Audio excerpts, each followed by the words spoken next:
you know, like wave the white flag, move on to the second round. This was very, very easy, which is a little concerning. Hopefully this is not going to end up being more of a normality. Back over towards Beepers. Still at least eyes over towards main stairs. You find a kill, bring it back to 4. Not impossible, not likely. Does get thrown out. And Bliss actually playing this really well because they've put on the accelerator at the start, then they've taken the foot off the throttle, and then the pedal, and then they've gone full gung-ho again at the end here. Completely dictating that entire round from start to finish. Well, there's not much to unpack from that one other than Break it down, Guz. Bliss do good and Ludovica do bad. Quick map control, easy as that. Finding picks, no trades. I mean, really doesn't get much more straightforward than that for an attack. Bliss will be filled with that one. Yeah, don't really want to go much more into it, honestly. I think it's one of those ones, though, looking back, while we didn't get to see because we weren't on Oda's point of view, he did get taken down low early, so I think there was maybe an opportunity for someone on Ludovica. Don't know who it was. Could have got that kill onto Oda. You get the opening pick. Maybe things don't then snowball the way that they did. So it's sometimes those little moments that we don't even get to quite see play out. And then all of a sudden, it just snowballs in the other direction. So credit to Bliss. Hit their shots. Made it look very easy. Oda's very much enjoying the repick. Went and glanced into 0 in the first round, by the way. Now 0 apparently into OSA. We saw an OSA actually on bank. Must have been APAC South, obviously. Can't remember the team off the top of my head. Help me here, Guzzler. And they played it in server with that weird long-range sight. Which team was it? I can't even remember. I don't even know what you're talking about. The OSA putting the shield down inside of server when they opened up the sight line. It was... Yeah, a couple of teams have experimented. I think Chiefs were the most successful, actually getting a plant down with one, from memory. I'm still not a huge fan of it, but it didn't work. We'll see if this works. We'll see if this works this time. It didn't work last time. Shaq playing in an interesting position, though, inside a server with the shield. There is a downside to this where he could get pinched on the backside of server here if, for whatever reason, Team Bliss eventually sends someone down blue stairs. Oh, Twente pushed up too. Oh, that's well played. Yeah, this might just catch them off guard. Oda's very, very low. The nade didn't get the down, though. Did a chunk of damage. I think they were hoping the shield would break, but not the case. Bliss wanting to still commit. Fisho in tow. Oh, the Nook through garage. Pretty typical here on bank, but God Legion. His position blind compromised. Spray? Like, you shouldn't have God Legion information there on the Nook. I think Sawyer's just peeked at and taken a shot. I'm not sure if God Legion actually activated the cloak earlier or not. Right. Perhaps. Twente's just taking a bit of damage back. This is a weird minigame, actually, for Locker CCTV around tunnel and server. To be fair, to the credit of Ludovica, it is working. We've still got the shield up. Shaq's still alive, and Twente putting a lot of work in with this shotgun. But hello, Fisher guy, the fragger. He's got 4 kills, and suddenly it's 3 versus 3. Yeah, not really sure if you're watching OCN right now or a Gold 3 ranked game, because that is a very strange minigame that you do not see in competitive. But either way, make of that what you will. Ultimately, it's a 3 versus 3, so it's now essentially reset. Fisho low, so as he goes for the plant, needs to be mindful of smoke canisters and that nitro from Ed. I was going to say ED. ED. It's Ed Pan. That name is awful. Please change it back. Oh, it's absolutely awful. Still 40 seconds left in the round, which is quite staggering because it feels like it's been going on forever. As the gas canisters get thrown out by Sawyer. Has one more. This will be the last one to get thrown out. What leads him over towards elevators has been loitering, but now that with only 24 seconds left, he's going to have to go for that flank down main stairs and eventually try and really put the pressure in from behind them. It is being watched, though. Does he expect the close range angle from Ed Pan? No, he does not. Nice swing. Now they can focus over towards server. They got the numbers. It's an easy one. Fisher guy, even if he gets it down, yeah, it won't matter. They know he's there. They know he's planting. Easy round in the end, as a lot of the action was towards the start of the round. Certainly not quite as clean as round number 1. Ludovica having to get their hands dirty, particularly over towards the dirt tunnel connecting into server, but they won out that trade, ultimately in a decent position late round in the 3v3. Really good read onto God Legion as well, and able to essentially deny his entire game plan, ultimately leaning nicely into their hands. And a good response after a pretty sketchy first round. Yeah, I mean, the first round was... See, this is the problem with a round like that first round. Do you say it's Ludovica that were awful, or just Bliss was super clean? I think it was more so the latter. I honestly believe Bliss were just super, super clean. And Ludovica responding very, very well in that second round. And then not an awful setup. I mean, I think you can expose Shaq in that server room position. But because you've also got Twent holding that spot inside a server as well, so you're committing to server, it does then kind of reinforce Shaq's position with the shield. But I don't know. I feel like really, really good teams will probably be able to deal with that.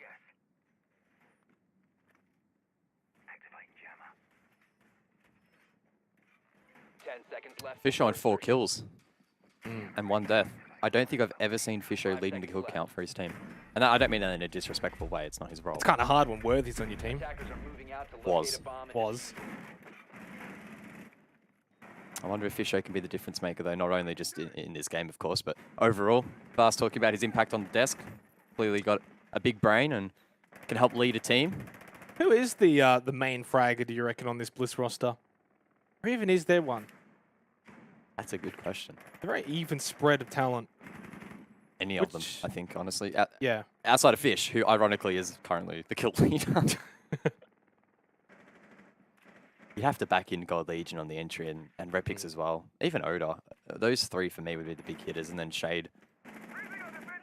Able to anchor down and Fish to lead. Or dropped. Where we dropping, boys? Redacted. We're dropping into the objective. Well, actually, the objective is up above. April Fool's Day. Should have done a joke. Yeah, I don't really like doing April Fool's jokes. Ah, you're such an old man. Yeah, You're so old and you're so old and grumpy. Nothing too special inside of this third round at the moment, other than Guz's awful opinion of humour. Much slower approach from Team Bliss in comparison to the opening round, which did play into their favour. Very fast, brutal opening round, and now they've really slowed it down. Oh. Explosion over towards top square. Don't know the origin of that, but Bomb located by attackers. Doesn't take much health away from Fisho. Bliss wanting to get control over towards top square. Lines aside in towards the objective, but it's proving to be harder in practice than it is in theory. Shade's still probing down below, but yet to really find a pick. Both teams are just trying to hold on here. Bliss obviously wanting to try and find an opening pick to find something, but Fisho likes to just send it. There is a player right there. Oh, no, you can't allow this. He's watching. You can Hello? see him, Twent, and he finally gets it. That was ballsy from Fisher, guy. But the fact that it almost worked is even worse. And now, Diffuse is stuck on site next to the bomb chassis as God Legion gets rid of the player inside of Elevator. Oh, that was clean. He should get even more here, almost towards front desk. Cleaned up everyone, but in the end got no one. And Ludovica just winning all of the gunfights. This round is just bizarre. And the drop prone shot from Shaq to get rid of Repix. Sitting in the hallway prone. What am I watching? Look, I love you, Fish. You're a legend. I don't know if you made that call, but whoever did, that was a very interesting decision to just send it in for the plant when you didn't have very good control, and the player on the rappel is not actually looking anywhere near Canada. Yeah, that's... It was a little bit interesting. I respect the endeavor, but ultimately it was the demise there for Team Bliss. And credit to Ludovica, right? Twent in particular, really composed to deny the plant, and the rest of the team swept through and found picks. Yeah, just one of those moments where, okay, boys, it's all open. We can go in. Do we go for a sneaky plant? And they figure, yeah, why not? And it just completely backfires. And 2 good rounds in a row now for Ludovica. They take the lead here, 2-1, heading into the 4th round. Open area staff for the 2nd time around. It was won by Bliss in the opening round very convincingly. So far, that opening round is the only round that has been convincing for either team, really. Although that wasn't too bad from Ludovica in the end. It was like 4-1 and then got the final kill anyway. I honestly thought Godlich was going to get a couple more kills over towards front desk, but he seemingly just missed a lot of those shots. Not easy shots and was on the move, but thought he was going to do a little bit more damage than he actually did. Strange round. Has been a bit of a funny one thus far. Maestro play here for round number 4, an operator. Seemingly doesn't get a whole lot of play, but if there is a map where he does, it is Bank. I guess it's just the nature in which a lot of the mini games play out is he could be quite viable in getting information, denying plants, etc. Bliss thrive in this environment though. We saw it round 1, the top down clear, the sweep across, the pattern established very much in the current meta. Venturing over towards CEO, getting that vert on top of towers and archives, preventing those rotations, and then really applying pressure and flushing out these players, backing them into essentially what open area is. It's a corner at the end of the day. Very tricky to rotate out of once you have a lot of the map control here on Bank. So Bliss did it well last time, and they'll be looking to execute that again.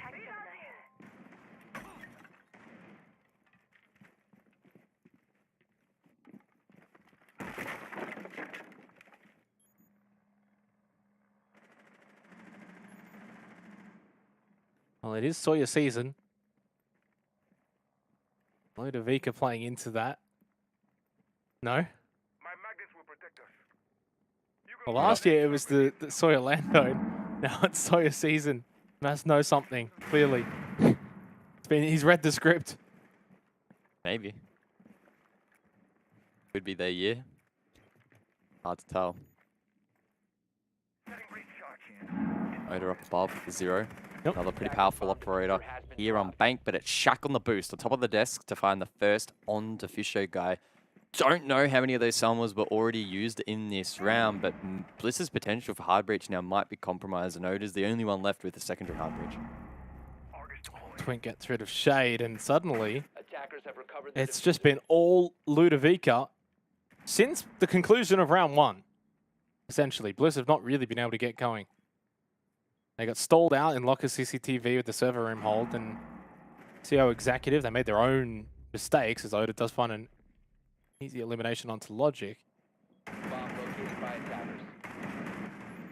Well, keep shooting, Sawyer. Don't stop. You got 80. Oh, I almost said ED as well. God damn, that name is awful.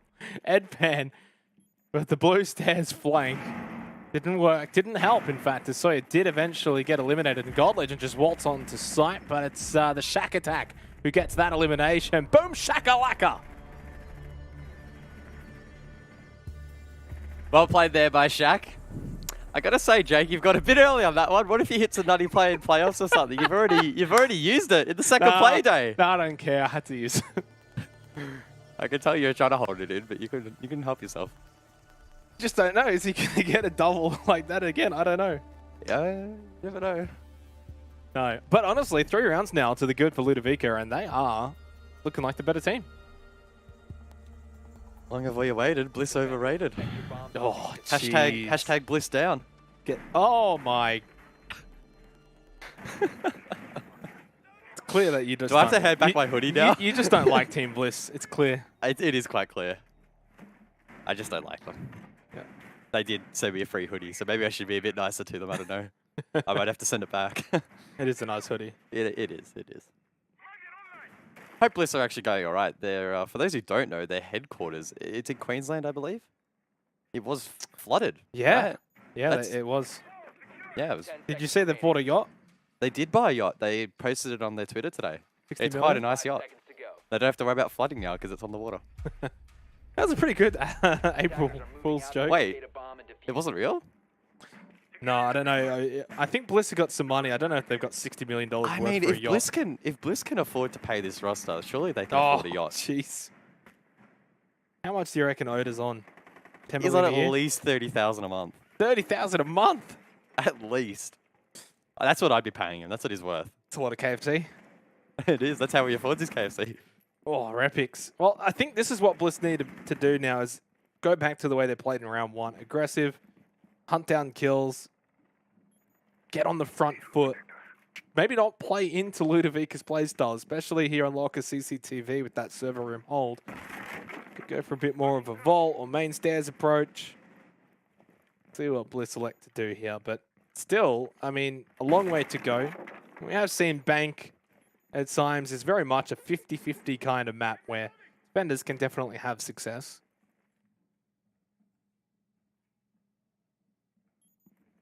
Pretty methodical thus far from Bliss, top down, just ensuring they cross their T's, dot their I's before they prep for the final execute. Time management not too bad. Slowly encroach on the midway point here of the 5th round. Logic was taken low, so that's something he'll need to be mindful of for the remainder of this particular one. As Bliss just continue to push forward. Hatch is now being blown with that secondary hard breach gadget. One of the upsides of bringing Capitao, an operator that really has dropped off the face of the planet in the last couple of years. Into a black hole of an abyss. Twen is getting so eager. Oh, No. Oh, he's still got the kill to Oda. How does he get to shoot the drone and Oda? I thought he made the mistake that as soon as that drone came through, you got to just let it go by. I thought it was the perfect bait. That it was a bit of a skeet shooting session there for Twent, but still found the pick. Now Shaq. Well, that's the 4-2. Capitao gone too. Oh, Oh, too easy for Shaq. Couldn't quite get back over to his little hut though. The Adrenal Surge will get Fisher Guy back up and standing. Fortunately, they've still got the diffuser, and the Thermite can now open this wall up. 45 seconds remaining. Bliss have the man advantage, and Logic is extremely low health, but Sawyer still has 3 gas babes, and Edpan with a Nitro Cell. This round's not over yet. yeah, still very winnable for the defense. First smoke goes out. It's going to force Fisho back. Bliss likely need to send it deep, try and find trades to win it out.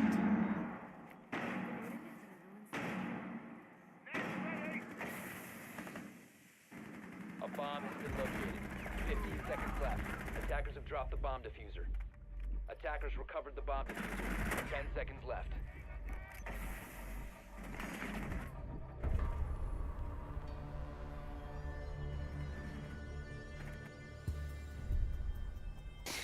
Wow, okay. This is really starting to get super exciting. Ludovica clearly switched on in this particular match. A good start for them, and it's going to prompt the tactical timeout in response. Twent 6-3. Big moment here for Team Bliss if they can get anything to close out this final first half. Otherwise, 5-1 is a long way to come back from. If they lose this round, yeah, it is an absolute trek for them to get back in this match. Sure, you'll be on the defense, and it may well lend itself into that overall on this map, but even still, that margin, doesn't matter what the stats are, it's going to be super tough to hold on to. So 10 seconds to go. this round's big, and this is a big test, I think, for the mental capacity 5 of seconds to insertion. Bliss. We'll have to see how strong that fortitude is. Clearly, that was a bit of a talking point maybe last year, where particularly through best of 3 series, it may not have been good enough to get results across the line. But even now in this best of 1, it's already going to be tested in the second Playday. You saw him. At least he got the kill.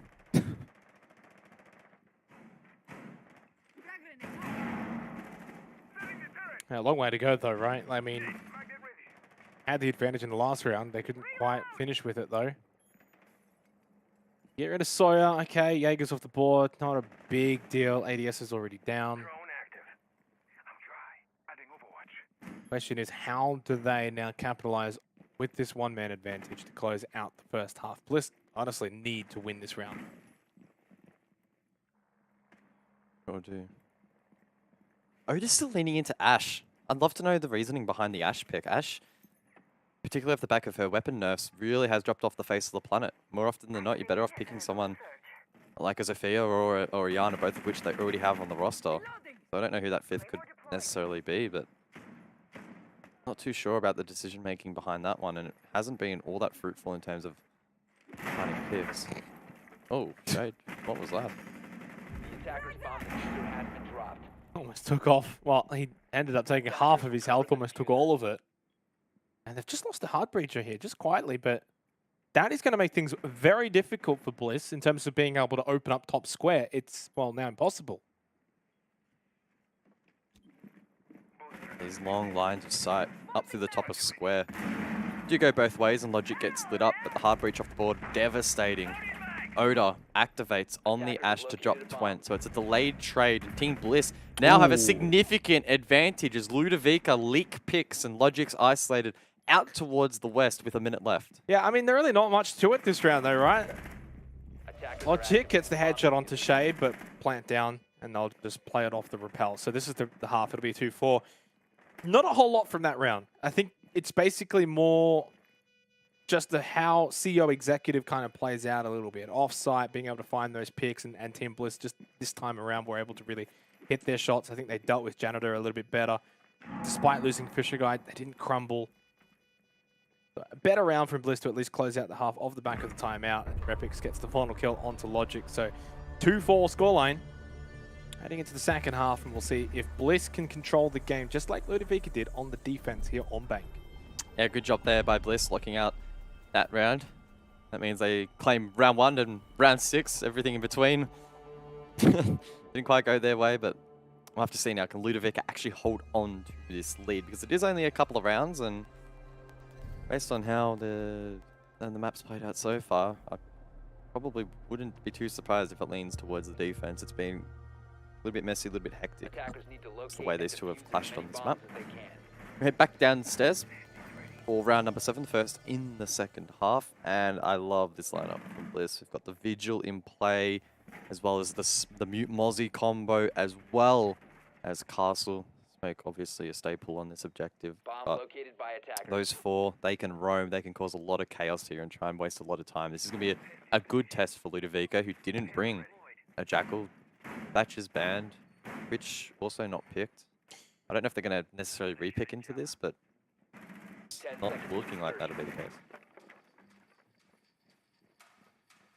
Is this got to be the open area hold from Bliss? Attackers are heading out to defuse a bomb. I think it might be more than open area. Top floor as well. They'll probably be looking to contest them straight off the bat over towards the CEO rappel.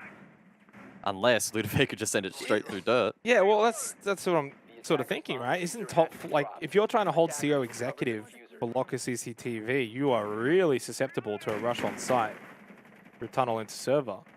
We have seen, can't honestly remember who it was, hold stuff open area, locking it up with the castle barricade, making it hard to get in there, and then being able to drop down the hatch. But I wonder if Bliss is just taking this a little bit too far up above. Very curious to see how this is going to play out, because server room control already established. That castle barricade's not going to matter. And they've left this wall soft. In fact, they've left both walls soft. Yeah, quite peculiar. Reinforcements used elsewhere. Didn't even elect This is to bizarre.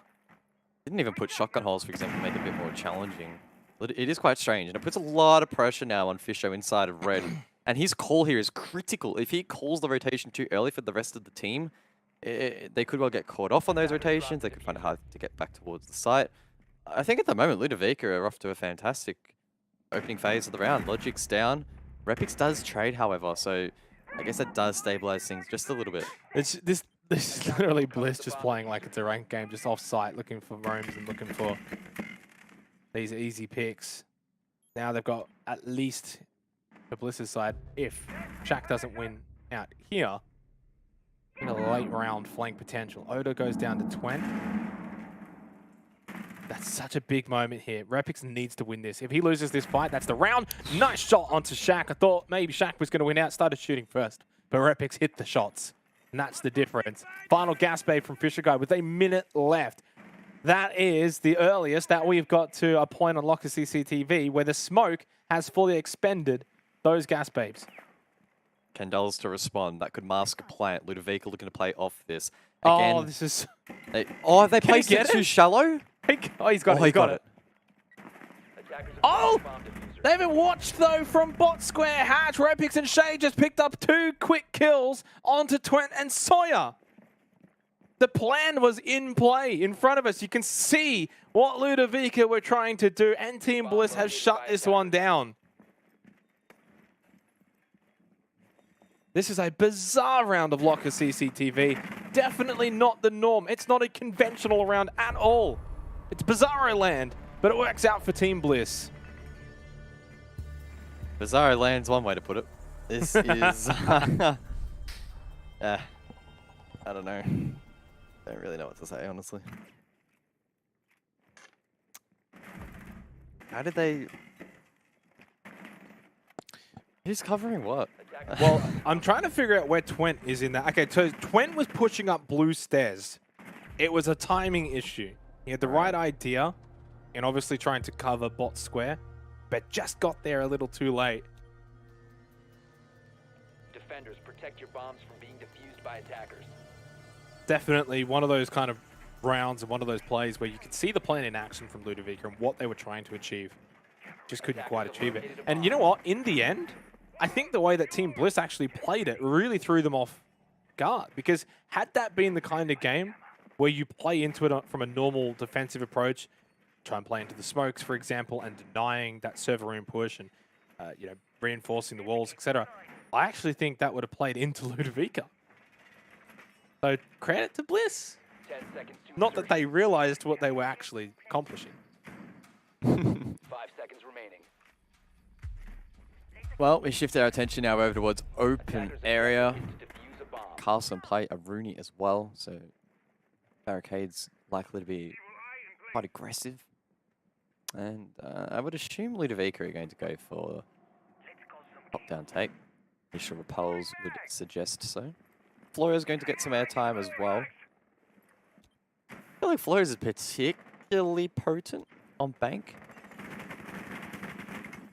I think he could still maybe have an impact, clear some util out. Oh, Scout ahead.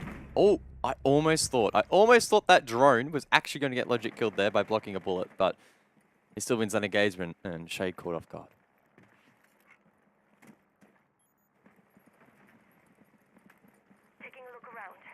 you go back. We don't really see Flores that much on bank. Thinking about open area staff. What is there? I mean, get rid of the Banshees. Got the Evil Eyes, Castle Barricades. A little bit clear. It's not probably the most important, but yeah, don't hate it either.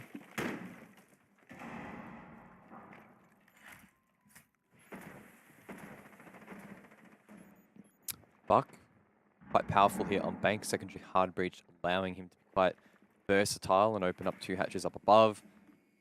I'm assuming we'll also get to work with the skeleton key in a moment as well. Flush out archives, flush out towers. Fish out as well, probably on the menu as well if he's not careful. In fact, he's already going to retreat back down the stairs. It's been a good start again here for Ludovica. Man advantage off the back of that opening kill onto Shade. In towards archives from top square. From this point onwards, they've been very disciplined and just ensuring they get this map control quite safely. I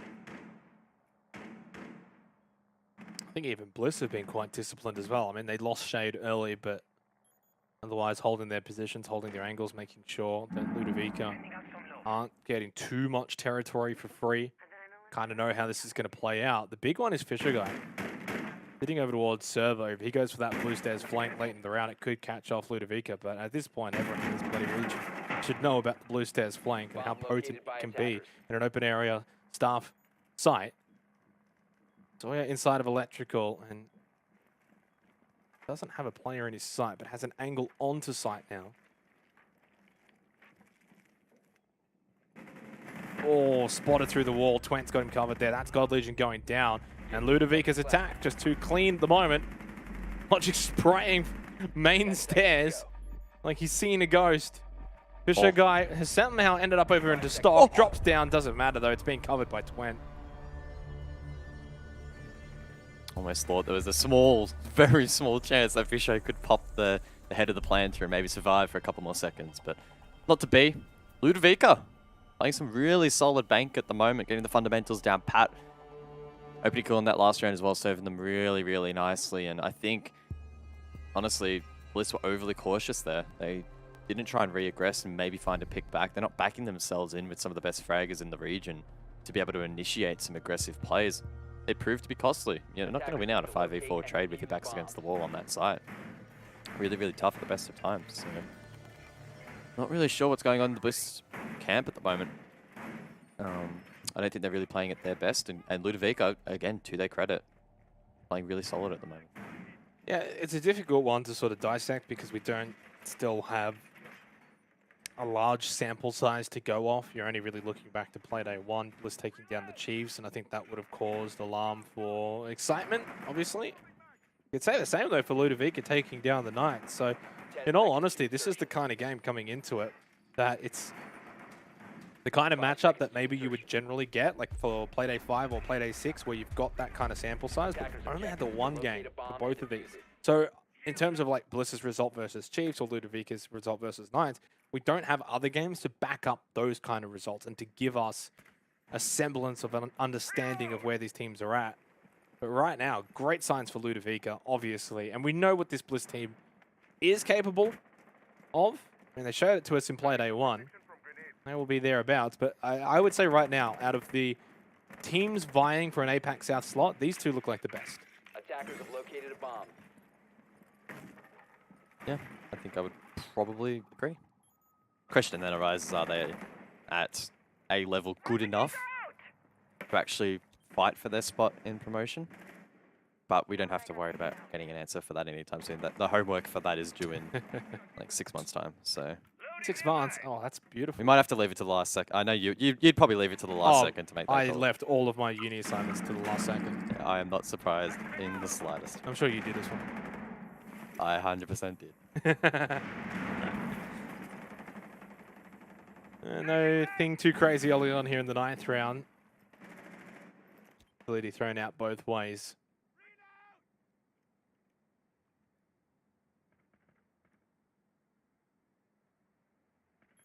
For the most part, the mid rounds here have been super cautious for both teams. Just, I don't want to say the B word, but it's almost been a bit like that. B word being boring. I don't know what other B word you would be referring to in that instance. I just wanted to make it sure to make it clear to the audience. Right. Twente on Glaz, actually. This is a little bit exciting. Glaz is very far removed from the current meta. Playing him on the repel for the crosses. Might be able to output a significant amount of damage. Smokes as well in play. But Repix is on the Warden. First initial trades, a minute left in the round. Don't necessarily mind this from Ludovica. They, by all means, in this match have been quite proactive in their approach. Oh, Shaq, beautiful game sense. Shaq's been playing pretty well here. 5-5 and 3 now, along with Logic.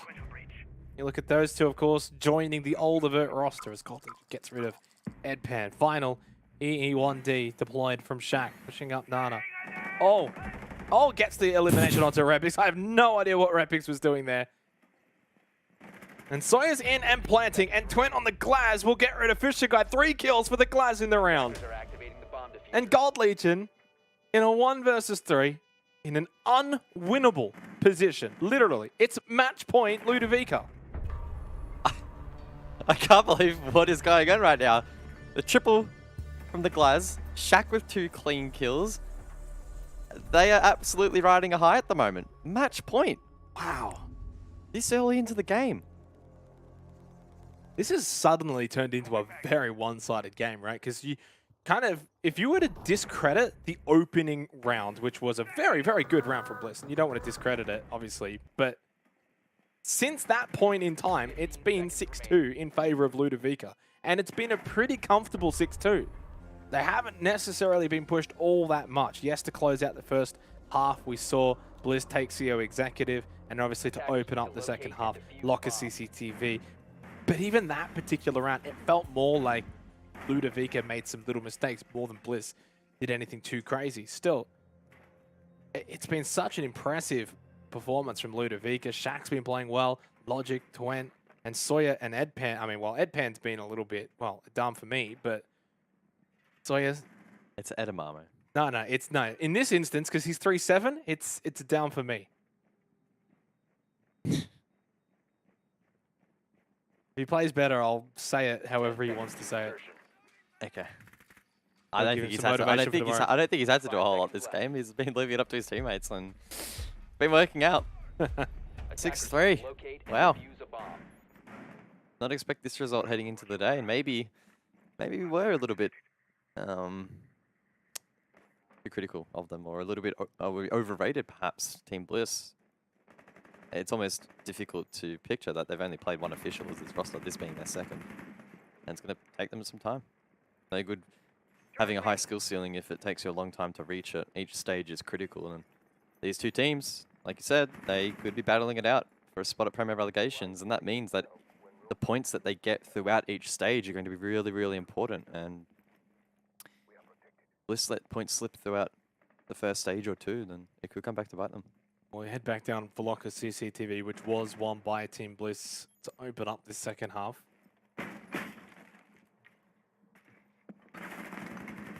Barely, though. Put it lightly, and it looks as if Ludovic are going to try and employ a similar strategy.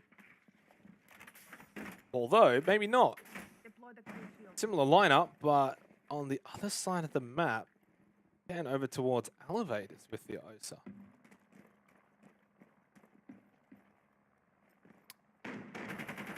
Again, slow mid-burn. Shaq will get in over towards open area, and I'm assuming use secondary hard breach to eventually open up these hatches. Skeleton key for a couple of quick rotations. Burst out these desks as well to get extra vision to the hatches once they are opened. It's not ED, it's Ed Pan. Over towards top blue. Needs to change his name, but if they win, I guess he has a pass to call whatever he wants. No one posted up behind this deployable shield. He'll need to unequip it so he can vault over. Now able to get it back out. Scout ahead. There is a player inside of server though. How are they going to deal with this one?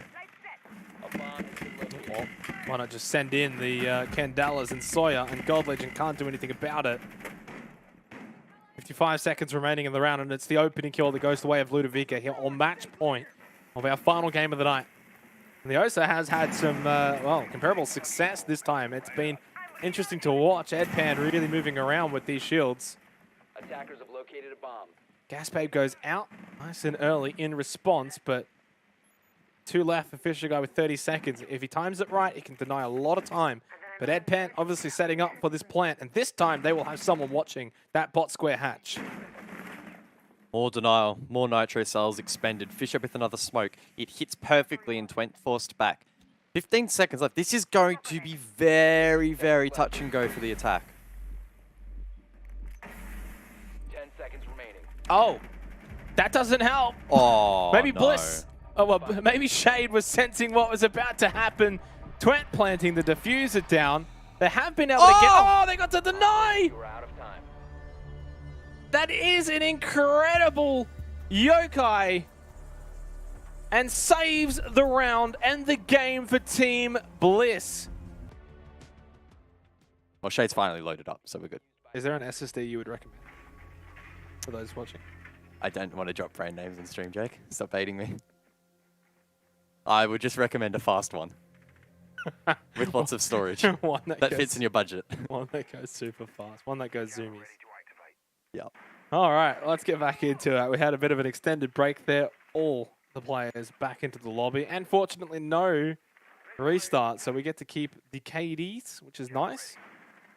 6-4, match point Ludovica. They got to match point at 6-3. Bliss, of course, have responded with another Lockers CCTV round win, but that's now locked away. At least until OT, if we get there. A must win on open area staff and CEO executive.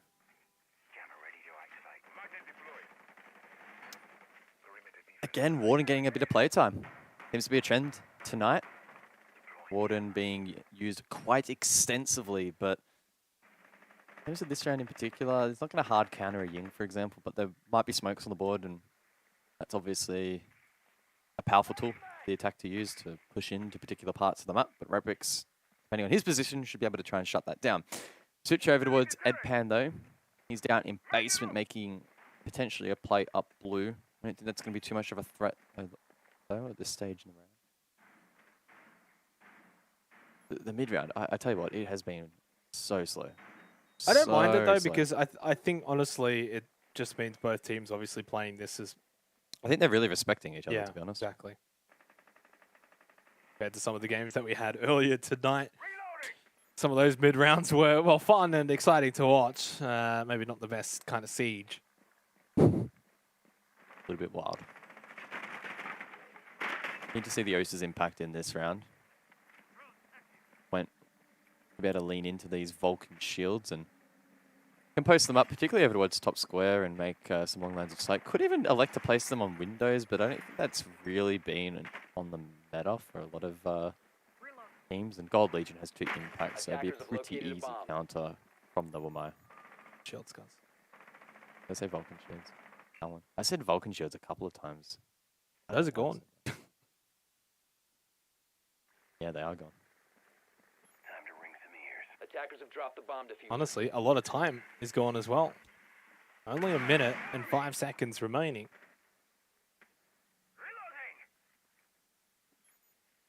These top squares open from Sawyer. He can post himself up in the rappel on the cross, and he leaves the diffuser in his wake.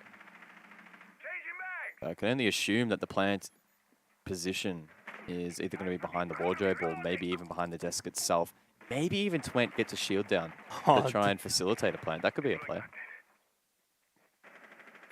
Yeah, get the shield down and then quickly get the plant down as well. Shade's dead. Shade, bye-bye. Great ping, and Edie Edpan gets the nade elimination. Talon shield down from Twent. So now to the diffuser goes. Is there anything that Blitz can do to stop this? Well, Twent got off of it, but now straight back on, and Sawyer on the rappel. And yeah, they're just finding all of the kills that they want. That's the diffuser down, and it's also now in their 5 versus 1. I think maybe Oda was trying to play again into that Yokai drone. It may have saved them in the last round, but it's not going to save them this time around. Some interesting strategies coming out from Ludovica, guys. We may not see the top teams replicate this, but I like it. It's something a little bit different. Sure is. Desperate attempt from Oda to try and save this game, but it's Ludovica, the GG's in the chat. Slayer and the boys, they were playing chess, and unfortunately for Bliss, they were stranded playing checkers. Ooh. Well played in the end there, and a solid bank performance to round out the night. That was not bad from you there, guys. Well done. Yeah, Ludovica, by the way, top of the standings here for Oceanic Nationals. It's only 2 play days, but it's 6 points from their first 2 games. They knock off the Knights, they knock off Team Bliss. Who's up next? For Ludovica, 7-4 on bank. They take it home, and they looked good doing it. It's a current secure. Light me up. 50,000. Welcome to GTV ANZ, the gaming channel created by Ubisoft. Every Tuesday and Friday on YouTube, we'll be doing fast plays, game challenges, 1v1 face-offs, and so much more. You happy? When did we get a dog? It's a good question.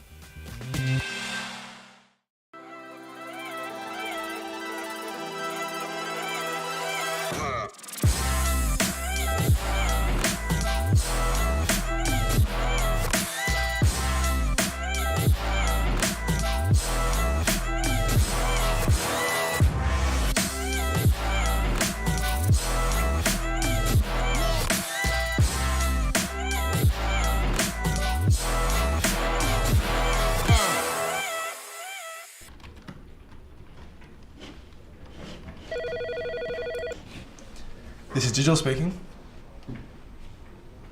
I am familiar with your own, yes.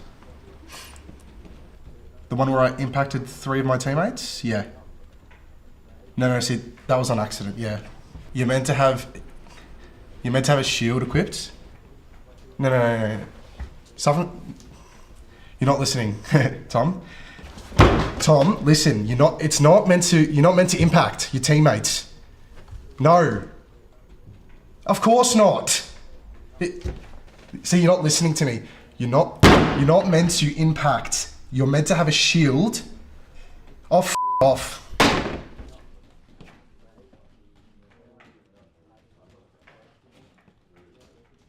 I feel the flame, the fire in your eyes make me afraid. No, not to I won't running lose around, my causing a mind. ruckus. Oh my God, what he waiting for my fall. In hand, we know how good the SMG can be. Play rushing in from behind, finds that tick on the 50, swings and finds. he doesn't. Surely he can't. Oh, a double. What is going on here?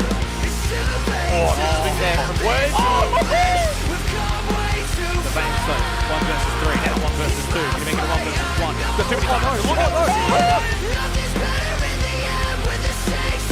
champions. You never count them out. Both players are going to swing it right now. What have they done? They just didn't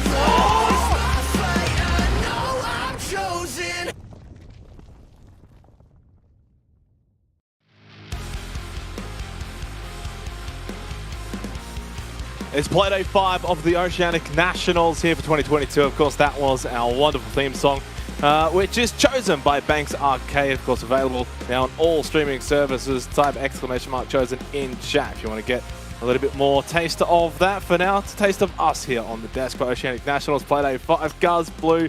Nice to see you both. I'll go to you first, Guz, of course. Exciting night tonight. So much on the line. So much to fight for. Yeah, I mean, that's one way to put it. Look, as we get towards the end of this stage, I think it's almost set in stone how things are going to shake up in the grand scheme of things. But obviously, still some exciting storylines to play out. And I'm really looking, I think, at some of the teams that are only competing here in OCN to really continue to step up their run heading into a potential APAC South spot. Blue, how are you feeling, mate? Oh yeah, look, it's been an interesting week, but we got here in the end. It's Oceanic Nationals time. We can just enjoy ourselves. Exactly. Let's have some fun. Let's go to the standings and see where we're at coming into Playday 5, getting down towards the final Playdays really of this stage, and it's Wildcard out on top, clear on top 3 points. But guys, it's a top 4, isn't it? And then there's the drop-off for the bottom 4. Yeah, that really has been the storyline throughout this stage, where outside of really Bliss, the teams that are exclusively competing here in OCN have often struggled to stack up against the teams that are also participating in APAC South, but there's still, plenty to fight for. Bragging rights probably being the biggest one here in this region, seeding for OCS as well. But the important takeaway really is to remember that these teams are fighting it out for an APAC South relegation spot. And at this point in time, it's pretty much set in stone who's going to make it through. Bliss and Ludovica are the ones that are right up there at the moment, and they're basically not going to get knocked off that pedestal. There's a clear divide there, isn't there, Blue, between basically the sort of former OCL teams and players compared to the long-standing teams and players for the Oceanic Nationals. It's still clear. Look, I don't know. Top 4 team has so you got Wildcard, who's got Cairo, Bliss, who's got Brendo, and Knights who have Quiz, all former OCL players. So maybe, just maybe, that's the star factor that they've been looking for. But I mean, the wild thing is Ludovica are in position for a promo relo spot into APAC South. But if they fumble the last couple of Playdays here, they could be in position to be relegated from OCN. Yeah, that's an interesting storyline there. We'll keep an eye on that one, of course, as it develops. For now, we'll go to our matches for today, though. The schedule at hand for Playday 5, and we kick it off with our top team of the standings in Wildcard, taking on Ground Zero, the bottom team of the standings. Always a fun one when it's first versus last. But from there, guys, you get the old rivals, Chiefs and Knights. Yeah, that's going to be quite an oath duel, that one. The Chiefs, obviously, in Stage 2 have not been at full strength, but the Knights haven't been infallible either, so I don't think either of those are at 110% heading into that game, and it's a good opportunity for them to go head-to-head and really show us what they're made of. Again, for the Chiefs, they can't make the major. This is all they've got to fight for, so expect them to give this a full swing. They're doing well at the moment, obviously, in the Oceanic Nationals, the Chiefs, plus 16 round differential, but they did have that forfeit against Ground Zero that went their way, 7-0 there. From there, obviously, our last couple of games, Blue, Hungry Lions, Kraken, a tough one there. I mean, I admittedly flipped a coin for my prediction for that particular game. It's a tough one to predict. Yeah, look, I think the best way I could think to describe it is you've gone to a concert, you're in the mosh pit, Hungry Lions are the guy in the middle just flailing around with nothing to lose, and poor Kraken, they're coming to their first concert with their dad, and they've just walked into the wrong place, and there's a good chance they catch some hands tonight. Hungry Lions have come into this stage out of nowhere and have taken some big chunks out of some big teams. Not necessarily got the victories, but they've had some very impressive rounds. They certainly have. They've been hungry, living up to their name, and Bliss Ludovica will close out the night. Of course, we had them as our historical matchup, which Ludovica taking the win in Stage 1. We'll see if Bliss can get some revenge. For now, though, we go to our esports predictions, of course, courtesy of Snowball, and see where we are at. And I believe I'm doing quite well here. Not too bad considering the way things are going for myself in APAC South. Guz, dead last, 8-8, struggling a little bit, and you've gone to try and maybe redeem yourself with that Ludovica pick. Just talk me through it. Hey, what did you just say 5 seconds ago? Who won that matchup in Stage 1? Ludovica. Well, there you go. So maybe it's not that insane of a pick. They also are fighting for their spot here in OCN potentially as well. And Bliss have already confirmed themselves for APAC South. So easy win for Ludovica, that one. And all the rest, pretty run-of-the-mill. Blue, obviously, first game, last game, pretty straightforward. But it's the middle two games that are really throwing up some curveballs.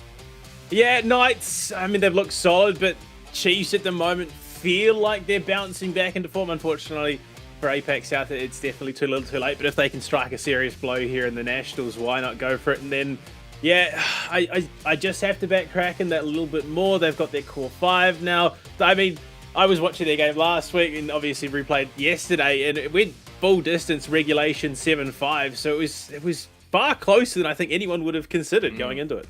As I said, I flipped a coin, so it could have easily been Hungry Lions, could have easily been Kraken. Ended up landing on Kraken. Let's turn our attention, though, of course, to our first matchup of the day, Wildcard and Ground Zero, which, for all intents and purposes, Wildcard has been an intriguing stage for them, Guz, considering they started off really as hot can be. Now, in terms of the Oceanic Nationals, they remain that way. They're 4-0. They have not lost a single game, plus 13 round differential. Little up and down in APAC South. But this is where they've had their strength, and now they go up against the bottom team in Ground Zero. Yeah, that's exactly right. Heading into this game, there's a reason why I think it's a unanimous prediction for Wildcard that have that 4-win streak. Ground Zero have really, really struggled to hit their stride heading into this second stage, so their chances of making APAC South almost eradicated. For Wildcard, though, they'll just be looking to continue the streak. This is a game where you should just be getting that dub, going home, relaxing, and then think about your APAC South game next week. Yeah, I mean, basically, Guz has hit this one nail on the head, Blue. It's a must-win, but is it a danger game? Do you sense there's a way that Ground Zero can find success against Wildcard? You know, maybe Wildcard come into this game and think it's going to be a walk in the park? I mean, historically, if we're looking at how things have gone so far this stage, I mean, this should be just like the Chiefs Kraken game. It should just be an absolute stomp. But in saying that, like you said, Ground Zero fighting for their, their lives in the Nationals. They find themselves in relegation spot at the moment. Having just joined this year, they'd hate to lose that spot. So maybe we get to see a bit of that mongrel. They come out swinging and do something a little unexpected and catch Wildcard off guard. Cairo, of course, really leading the way for this Wildcard team and has been a revelation since joining the team. Of course, their opponents, Ground Zero. And on paper, Guz, it is a stacked lineup. When you look at a lot of these names, Werdables, Kaken, Tuhan, President, a lot of them have either been in and around Oceanic Nationals for a while or just have the all-star caliber name from the Oceanic Challenger League. You would generally think this team should be doing way better than dead last 1 point minus 17 round differential. Yeah, I just don't think they've been as connected as they would have liked heading into this stage, which is super disappointing. And often in this sort of David-Goliath matchup, if we want to frame it that way, we would often say that it's a danger game for Wildcard, right? Typically, they would have the team with more to lose. But as Blue alluded to, this is Ground Zero's to lose. If Wildcard lose this game, it doesn't affect them at all, really. For Ground Zero, though, they want to try and keep their chance of staying in OCN alive. The chances of them going to APAC South are already gone, but they still need to fight for their spot here locally to continue that run heading into next year. Blue, are you a little bit surprised with how this stage has gone for Ground Zero and the roster they've been able to put together and the results that have transpired? Yeah, I mean, you look at the roster as it stands currently. This is 60% of that roster that started them, the Grand Fury run last year in Stage 2 of OCL. President Kaken Tuhan was such integral parts of that. Kaken, he then went on to join Rafflecopter. They had some real star potential, but then, just bits and pieces taken away from the team. You look at Quiz all the way up in the Knights right now. Brendo joining Bliss. They've had everything they needed to, but unfortunately, when that bigger offer comes along, it's not something you really want to turn down.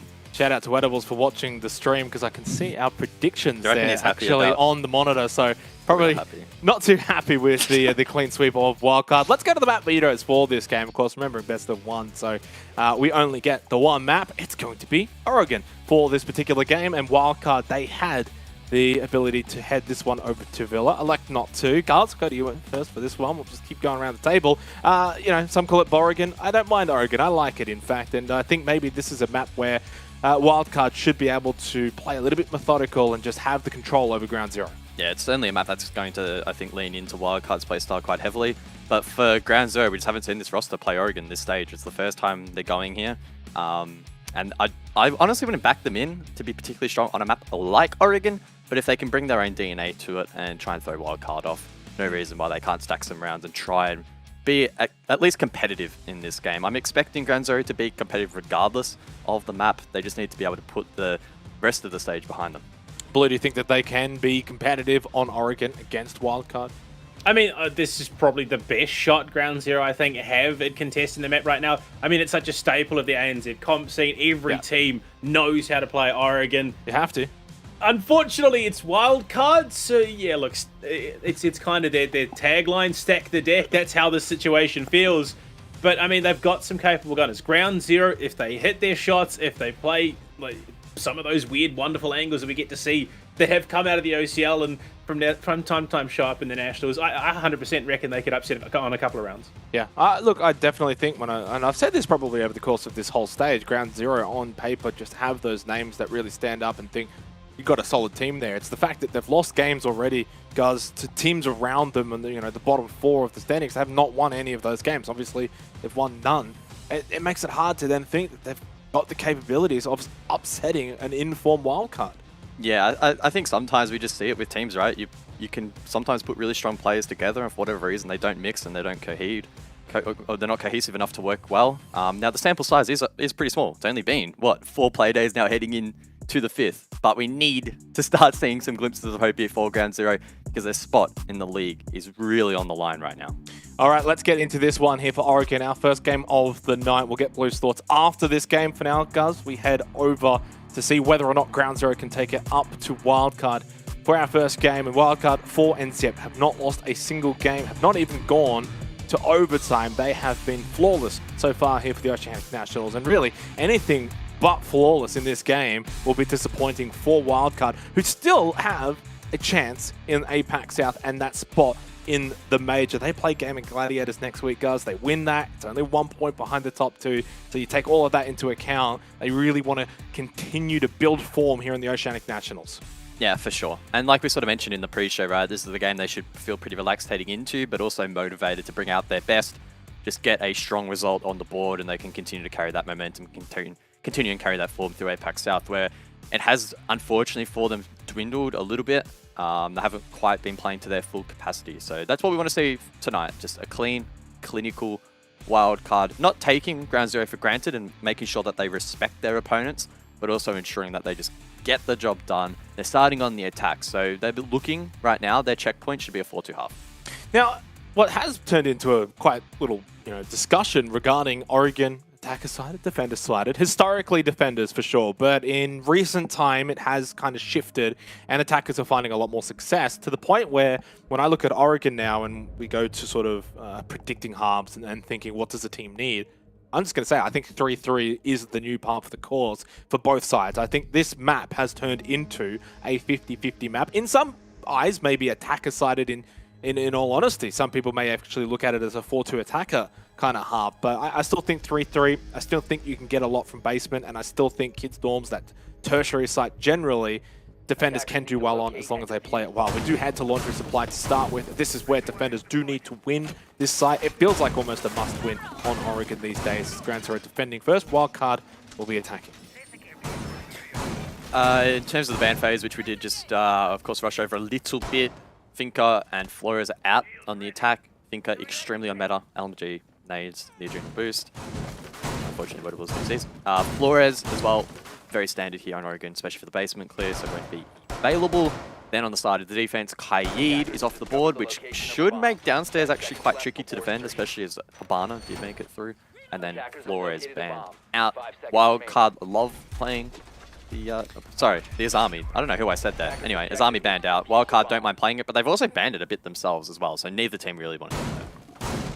So obviously getting a rehost here for the start of this game, as evident by Wettables disconnecting from that particular round, so early enough in that we'll kind of restart things and we'll continue our little pre-match discussion really surrounding this one, which is somewhat annoying because it's the kind of game where it's very difficult to find a lot of the positives for, say, a team like Ground Zero, considering the season that they've had. But I guess that is kind of the discussion point, is finding positives for them moving forward. Now, they do still play Bliss as well after this, right? So talk about 2 tough matches. They end their season with Ludovica. Now, that, for me, is must-win territory. You've got to be winning that game. Gets you out of maybe that last spot, that last place spot, the 8th spot. So, and also a team that's kind of on your same level too. So for Ground Zero, I look at it as building form going into that game. Now, they don't need to win this game, but get some rounds. Really be competitive, because that's one thing they've not been able to do. You look at that -17 round differential. Yes, they had that forfeit against the Chiefs. So, maybe you take away 4 or 5 rounds from that as well, but it's still the worst. That, for me, is kind of, I guess, the goal for them moving forward for the remainder of the stage. I mean, there's every possibility, right? Playday 7, that Ground Zero Ludovica game, provided Ludovica don't fire up. They probably should be cracking in the next Playday, but let's just assume they don't.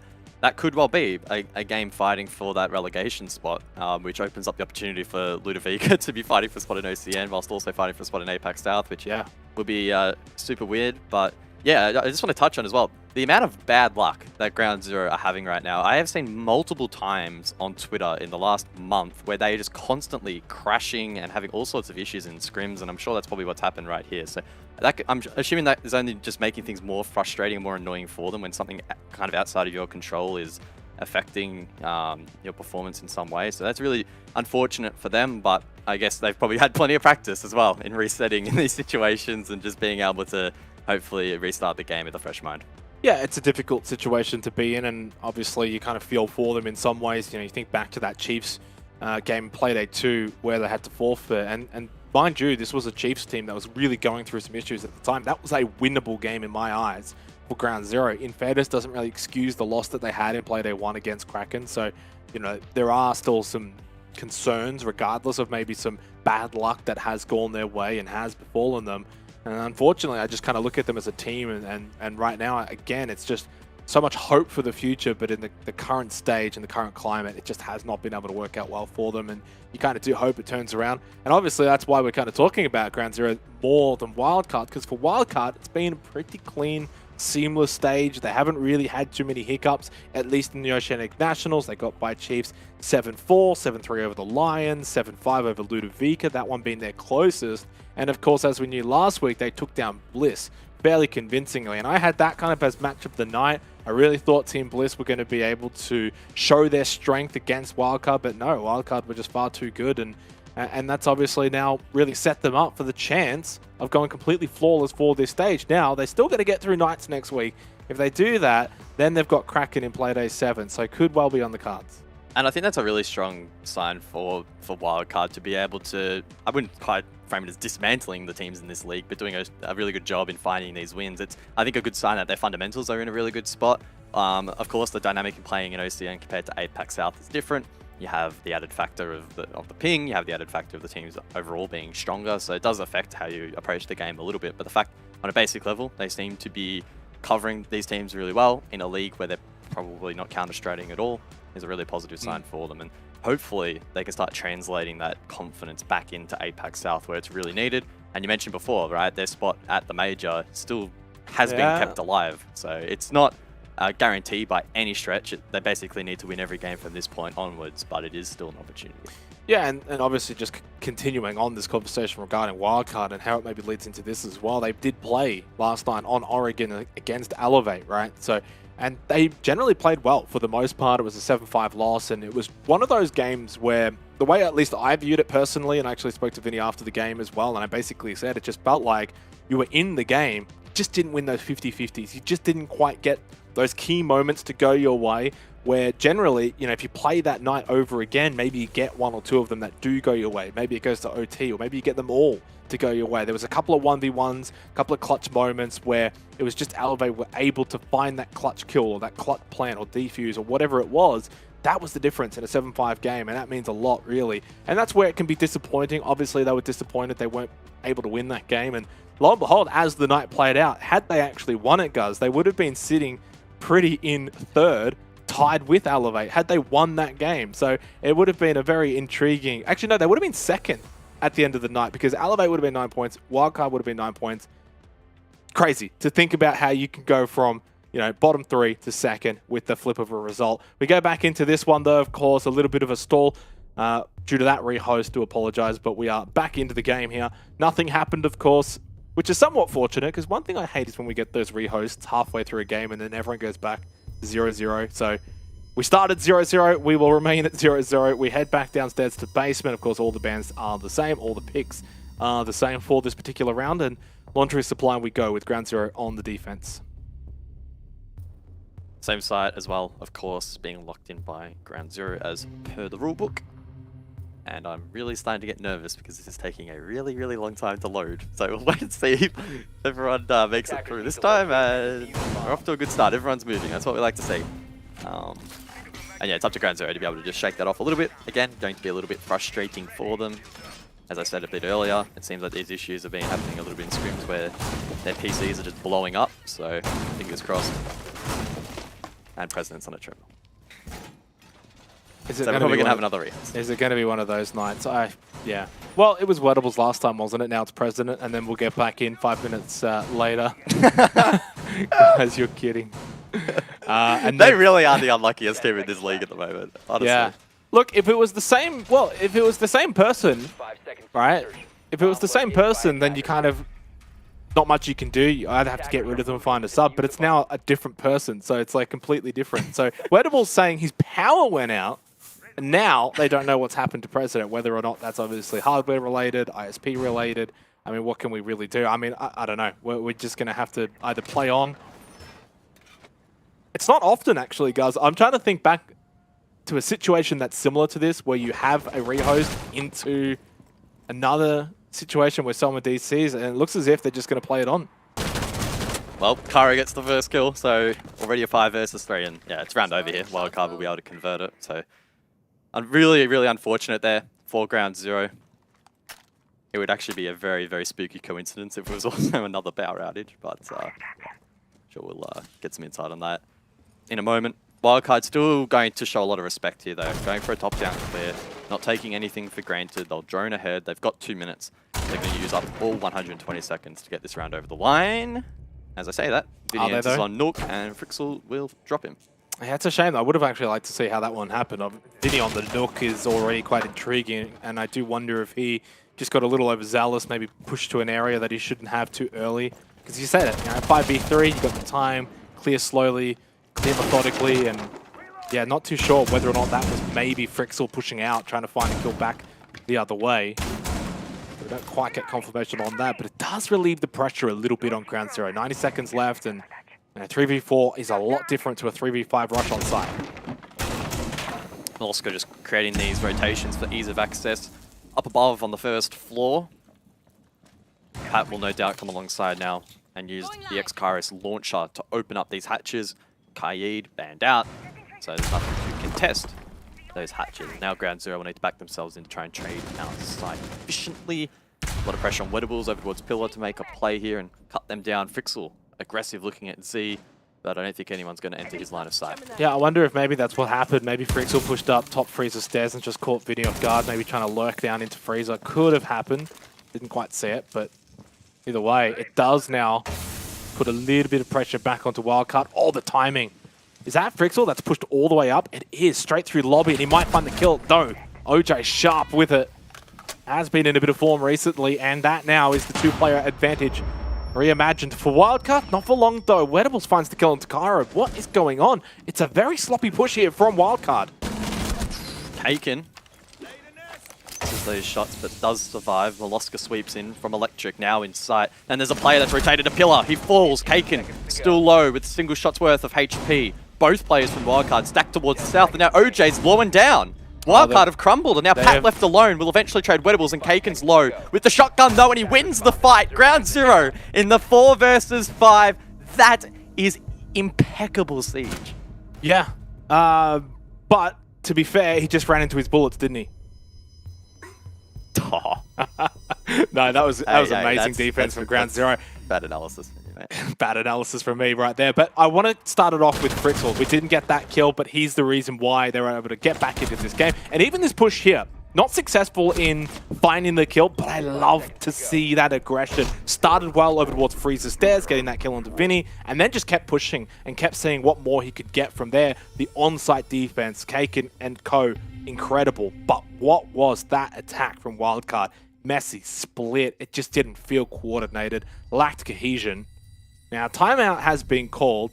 Obviously, only one rehost per map, so can't have another rehost, but they can have a timeout. And, I don't think it was a timeout, unless I'm mistaken.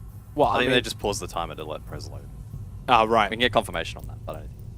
It does still count as a timeout, right? Are we out of time right now? We're taking a really long time to load again, though, so I'm It's very nervous. Yeah, tech pause probably is the call here. So either way, we're back into this one for the second round, and I wonder who from Ground Zero this time is going to DC. No one. Not yet. It's like a game of Russian roulette. I'm just looking at all of them and just trying to see which one's about to go boop and just disappear from the server. But no, looks as if they are going to stay in this one. And look, full credit to Ground Zero. They do take the opening round, and on a site that they did need to defend successfully, Laundry Supply, arguably the best site really for defenders on Oregon, especially in the current climate. But now we head up to Kids Dorms, and this is where Wildcard needs to find success. Not to be too harsh, but that execute from Wildcard was in stark contrast to the way they approached the opening phase of the round, where it looked like they were being incredibly respectful and doing their due diligence properly, and then at the end they just completely fumbled the bag, and I don't know what they were thinking. It was just really silly from them, and I'm sure they'll be laughing it off a little bit, but now with a full 5-stack back in the server, it's time for Wildcard to switch back on here. Yeah, probably just one of those rounds, I think, for Wildcard where, you go up 5-3, they've had a DC, they've already had a rehost. You just think, are we able to maybe further punish them and put the pain into them? And yeah, I don't know again if Vinny really did peek down into Freezer or whether or not it was Frixel who pushed up. But getting that kill back really did change the shape of the round. And Frixel again over towards Small Tower. Again, I like to see things like this though, from Ground Zero. The default camera's still up. Wildcard haven't shot the Junkyard camera, so they know where Milo is. You could see the air jab laser, and Frixel's trying to find that kill by getting pretty aggressive here, which I don't mind at all. Obviously didn't quite have the line of sight, so didn't find it, but it's still a positive sign. As I saw last night in APAC South, Oregon, got played out. Wildcard taking on Elevate, and in that game it was a lot of on-site defense, but not in this one. Frixel finds his second kill of this game, gets rid of Cairo on the Nook, and boy, is Frixel being a bit of a thorn in the side of Wildcard in the opening 2 rounds. Vinny now on the Zofia, dumping util over towards Trophy. I believe there was a deployable shield there to deal with. Molosca as well to help, and that shield actually still standing. Too hard at the breach, taken low. Aggressive on bricks. Falling off the shield, but still a decent foothold. Wettables as well assisting from Pit. So the hold at the moment from Ground Zero, actually quite strong, and Wildcard still need to try and unlock this. Max Kairos go out to blow up the rest of this game's wall. Trying to find my eyes towards Frixel, and he's down below still for Ground Zero inside of security, but it's too hard up above that gets taken down. Well, my OJ is looking for more here. And this castle barricade looking to be opened up by Molosca at big window. 45 seconds. They lose Pat though to Wettables. Now Vincent falls as well. Wettables finds 2. But Molosca gets the confirmation onto Tuhan, who is still on the ground. Remember, Frixel was down below. He can push as well late round. This is not looking good for Wildcard. On the other end of the spectrum, though, actually looking pretty good here for Ground Zero, and this round should be no different. Wettables still has a shield inside Vatic, and that makes the push for Wildcard even more tricky.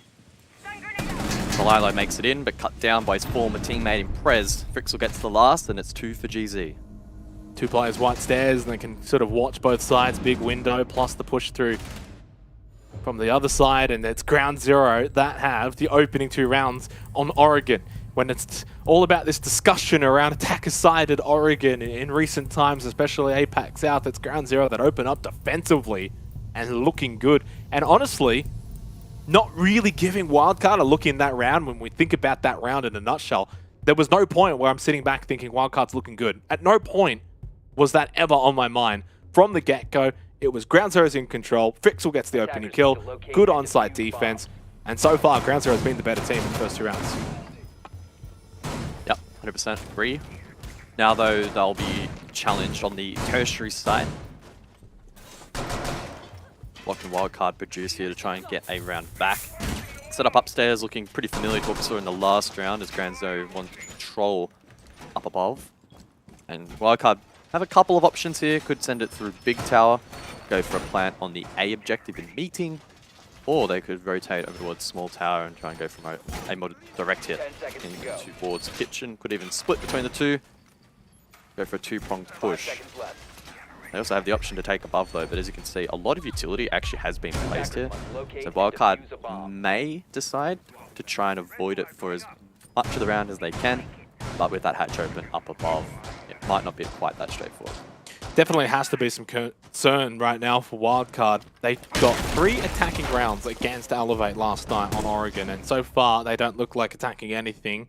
Frixel, for all of the aggression, has been his undoing in this round, but so far he's been winning out over the course of this map.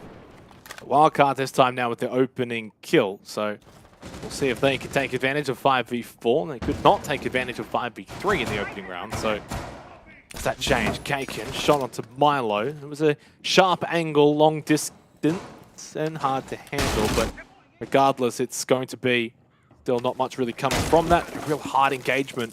Oh, nice shot from Cairo, though. The over-aggression here being punished by Wildcard. Ground Zero struggling to form the momentum that they had in the first 2 rounds and translate it across to the third. Tuhan feels the need to aggress on Trophy. OJ, though, playing patiently with the UMP. He's probably not favoured to win that engagement. Vinny looks to clear the shield, and I hear it shatter. That forces Tuhan back. And Wildcard should have above control quite swiftly here. They'll just drone ahead and ensure that it is in fact clear. As we can see on the overhead, those players up above have dropped. Yeah, this is the first time as well now where I feel like Wildcard's in control for this map, not just this round, but for the map as a whole. So much better signs from Wildcard. I mean, even in the opening round, never really felt like they were going to be able to overwhelm site with the way that they were attacking in a rather uncoordinated way. This looks a little bit more coordinated, a lot better cohesion in their approach and clearing above, getting second floor control. Now letting Cairo open up these floorboards, still with a 60-second buffer as well. And they find another kill in the round with Tuhan being eliminated. Surely they can't lose a 5v2. Wildcard should be getting on the board here for their first round win of Oregon. Vinny sweeps over towards Classroom. He could apply a pinch at split, but elects to go Z. Pat tries to get the wall in Kitchen, but that's been muted out. Cairo can clear that with Vert. And now Wedables on the flank in the 1 versus 5. The rest of his team falling apart. He'll go for this flank and should get the first. Does just. Cairo on the Vert. Looks to flick for the second, but Milo, aware, cuts him down. I'm not sure what Cairo was going to looking at there, but it just allowed it to walk through. It doesn't matter in the end, though. Wildcard get the round. Much needed one, too. Not wanting to allow Ground Zero to do the World Tour on Oregon this early on into the map. They deny that from happening. And we will head back down to basement. The second time of this first half. Ground Zero, though, 2 defensive round wins already to the good. I'll be pretty happy with that. Tactical timeout has been called.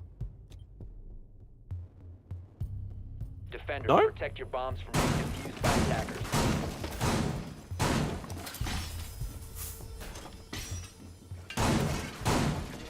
Well, we do continue on now.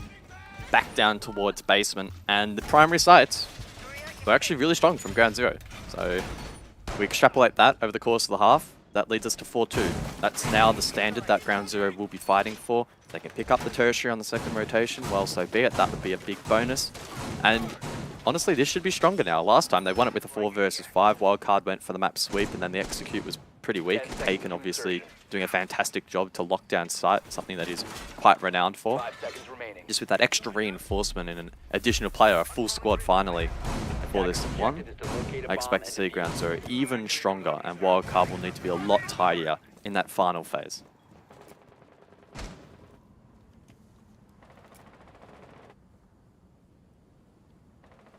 Yeah, and remembering, of course, Wildcard here in the Oceanic Nationals, completely undefeated.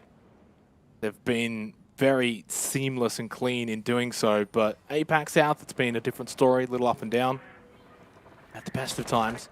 Their up is really good, though. At their best, they've been able to find, I think, a new level of form and best for this current iteration of Wildcard, and it's just about being able to maintain it and find consistency. And you look at these first couple of rounds here on Oregon, and that's really the concern, is that consistency really being established in this roster? And it's hard to say that it is. Vinny again loses his life early. We saw a lot of that in the opening 2 rounds. Duhan finding that kill. The way that Ground Zero have been playing this map of Oregon on the defense, I personally like it. Not a whole lot of just 5 people sitting on site. It's a bit of roam, it's a bit of peeking and trying to find something, and it's working. It's forcing Wildcard still outside looking in. Not even wanting to push in towards backstairs here. Down a player, minute 40. I mean, what have you got to show for this round? Yeah, not much. OJ on the Montang, though, could be a wild card. Excuse the pun. He can enter blue late into this round, push out players, apply pressure, and allow the others to sweep in, take Pillar, take Freezer, if that is the desired pattern here for Wildcard. And I would assume at the moment that's probably still their most optimal win condition to be able to get this one across the line. But a 4v5 basement execute can be very, very challenging. Time, not too pressing at the moment. Wildcard still with a good amount of utility as well. I believe that's Wettables and the Jaeger, pretty isolated over towards blue tarps as well. So if Wildcard can find this pick, it could well change the dynamic here, and he has been spotted by the Montang. And time, though, is a factor. Only 55 seconds left. Wettables obviously pinched, and he will get caught and taken out by Molosca. Bit of help from OJ as well on the stairs. Montang is being a pest. It's being annoying. Drop down from Pat. We just saw it in the background. He finds the kill on Duhan as well. It's 2 for 1. Swings out, loses to Frixel, and he can run back to Freezer. With that diffuser down on the ground, forces OJ to push forward out of backstairs. Molosca needs to push through. Of course, the Gas Babe, though, in his way. 2 more available in the back pocket as well for Kaken. Throws out 1, has another one too. There's the swing and the push from Molosca, but shut down for the SMG-11. And Cairo over towards Pillar with OJ, but no time. Despite even having this diffuser, they should surely be surrounded here. Cairo did get 1, but the numbers are with Ground Zero. The time is with Ground Zero, who are about to find their 3rd round win on Oregon. Really well done again by Kaken holding down the line in blue. And I think Wildcard using their utility to try and clear Wettables then felt the pain later on in that round. The shield was still standing at that elbow position. ADS devices still active. There's nothing Milo can do there. Cairo didn't have any grenades left, meaning Kaken could just sit there and wait, look through the slits, use that SMG effectively. That's exactly what he did. Of course, that really started off at the beginning there. Wildcard, every single round I've ever watched an attack on Oregon, at least in this stage, someone always enters small tower. It shouldn't be a very difficult read for Ground Zero. That's exactly what happened there in that round, and it's very hard to then recover. Well, speaking of recovering, this is where now Wildcard themselves need to recover as a whole. Down 2 rounds, Ground Zero clearly have established themselves a prominent lead here on Oregon, on the defense as well. But it is this site of choice now, Kid Storms, where Wildcard can find success to turn this half around. Win here, and then it's probably forced out again, or kitchen meeting, which was won by Wildcard anyway. So now, if you're Ground Zero, I think you just have to be playing out the half on Kid Storms. If you lose it here round 5, you probably repeat it round 6. Obviously, if you win it here in round 5, well then, it doesn't really matter. You got your 4 rounds. Who cares? Go to kitchen meeting, see what happens. But what does Ground Zero do again here? Last time out, Frixel down below, roaming. You'll see that again on the Alla. I think he caught Cairo roaming as well on the Nook. I think that's how that played out down in the basement, and that really meant that from then onwards, Wildcard just were down a player. They were struggling around that game's wall opening, and by the end of it, Wildcard didn't really stand much of a chance. I really like the castle play here from Prez. on this site seems to be soaking up quite a bit of utility and just making things a little bit more annoying and time-consuming for the attack. That is the primary objective of a castle after all, and just the positioning of them, really nice to see. It's an operator that doesn't get a huge amount of love on this site from a lot of teams, so an additional layer for Wildcard to try and unravel. Now, this trophy shield last time was also a threat. Wildcard struggled to deal with it, and seen currently on these upside down lapels, Vinny prepared as he gets flashed to try and get rid of it. Well, one thing also that's quite noticeable already is that Wildcard are staying a little bit more compact. They're not sending Cairo, say on a Nook, for example, down towards basement looking to go for a bit of a roam. They're all just together, right? Playing as 5, which means that they're not going to be in a position where someone's going to get picked off. So they should, at the very least, have 5 players up when it's go time, when it's execution time. And I think on a side like Kids Dorms, that's really what you need. Having numbers is just so important. There's so many different entryways that you can really come in, top white, attic, games, bedroom, so many different ways. Big window as well. So numbers is so important in breaking down this defense. Setup not quite as aggressive from Ground Zero over towards Addict and Pit, where they've elected to fully reinforce off Trophy. That does provide a bit of safety for the defense, but equally that goes both ways, and Wildcard, once they get a foothold inside of Trophy, don't have to fear a swing quite as much. Cairo rotates over towards Small Tower. Remember, Frixel's still down below. He's inside of security and could pose a pretty serious threat here. Yeah, and that's why you're obviously seeing the Nomad as well get those air jabs out from Moloska. They know Frixel's been roaming and pushing. Now they have the information of him inside of security. He's so aggressive, though. He just keeps peeking back. And now expecting maybe to get pinched, but no. The pinch does not come through. Kara's still in the Showers corridor anyway. He can obviously fall down the hatch, but Pat's on site. He found the kill into Kaken. Wildcard. They're just going to go and rush on site and not worry about Frixel down below. Plan is successful, and Cairo finds 2 quick kills too onto President and Tuhan on site. Wettables and Frixel need to bring it back, and they both start with 1 apiece. Now in a 3 versus 2 retake against 2 health members of Vinny and Cairo that are low, so low that Cairo is now dead. It's happening pretty quickly. Gives them a bit of time as well to get the counter defuse. 20 seconds left. Vinny low inside a bedroom. And Frixel getting brought back up, and do you even have the time for that? Wettables as well, now so low. But they fall pretty easily at such a low health number, and OJ cleans them up. Chaotic ending to this round, but Wildcard are successful. Yeah, a lot going on simultaneously there. We had the Frixel battle down below against Cairo, and then Pat saw an opportunity to enter site. He was able to make that cross. Wettables was playing Attic, and we saw that he wasn't quite in position to deny that entry. Not sure if he was distracted elsewhere. Maybe there was some pressure in Attic. Couldn't quite see there. But nonetheless, that cross was made, and that plant, especially if you don't have someone below with a nitro or vertical play, very, very tricky to be able to deny. A good effort there on the retake, but Wildcard with much stronger positions, a much stronger health status as well, able to lock it out. And that does put pressure now on this 6th round. Ground Zero, path of the course was 4-2. Now that's under threat.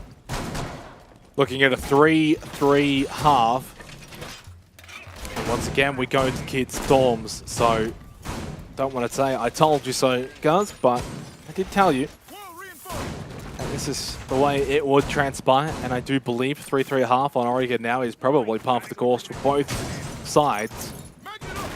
Ground Zero have defended well, and I still think in the rounds that Ground Zero have won, they've been a little bit more clean and clinical. They probably looked like the better team in those rounds pretty convincingly, but when Wildcard win, it's still a bit scrappy, close, down to the wire. I still think the onus is on Wildcard to clean it up a little bit. Frixel, though, has definitely been, for me, the standout player in this match. He's playing a hard role. A lot of roaming, a lot of clearing, a lot of checking. At any moment, you can run into a Cairo or a Moloska, who's obviously trying to flank watch.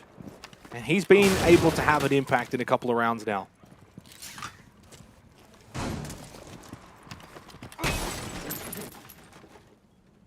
Feeling very samey here from Wildcard. Attackers have located a bomb. Posting up their players outside that bedroom balcony upside down. They'll clear the trophy shield and progress onwards from there. Frixel on the side of Ground Zero, once more down below, and could find himself in a contest with Cairo, who is now playing Sledge. Vinny relegated to the Thatcher role, and Sophia not selected, so that might limit the explosive capabilities here of the attack, but it doesn't matter if Cairo can find that kill down below. And that roam has been unsuccessful. So far, that has been a real 50-50. He certainly has now, by the end of this first half. I think Frixel definitely started off better in the earlier rounds, winning those out. And as the half has gone on, Cairo and Moloska have done a better job in containing him. And that's a big reason why Wildcard been able to get these rounds, but just a lot cleaner. And yeah, Cairo's the king of those kind of roams and regularly the kind of player that is going to find entry kills as well for Wildcards. It's a tough ask, and for someone like Frixel to know that at any moment, Cairo's around the corner. It's a difficult job, but for Wildcard now, it's all about being clinical towards the end here. Late round execution, Kids Dorm. Last round, they were able to rush onto site, get that plant down, but it got a bit messy. It got down to like a 2v2. Can they be a bit more clinical this time? 2 players down below, the Buddy Roam from Wildcard, the vert player that we frequently see. President's playing top white. And there's a player creeping up. Tuhan, though, assisting, holding down this top white angle. I believe that it's Cairo wanting to gain ground. It's OJ, though, from below to find that kill onto Prez, or maybe it was from double window. Either way, it's still a good pick. Now a 3v5 against the defense. Yeah, and Milo down below trying to put pressure to allow Cairo to get top white stairs position. So they're playing this really well. Wildcard not rushing it. And Cairo saw the pressure, he fell off it. Vinny gets the kill onto Tuhan. Not sure what that was from Tui. Cairo a little bit low now as well, and same with OJ. Wildcard, though, in complete control. Cake in the last one alive on the smoke. 18 seconds. Could try and play for time with the gas bay, but not going to happen. Shut down by Moloska.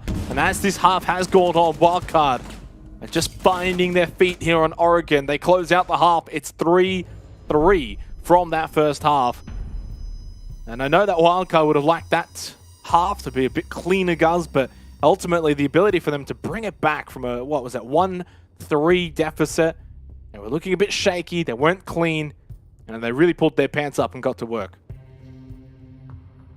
Certainly felt and looked a lot sharper as that round did progress. I don't think it would be fair to say that Ground Zero tapered off at all. In fact, I think they were actually relatively consistent throughout that entire half and played at a pretty similar level and employed a very consistent game plan. But Wildcard, especially the likes of Cairo and Milo, who had the roles of containing Frixel, really were able to switch on and develop their playstyle enough to counter him. And once he's shut down, I don't think the rest of the game plan for Ground Zero was going to be able to hold up as much as they would have liked.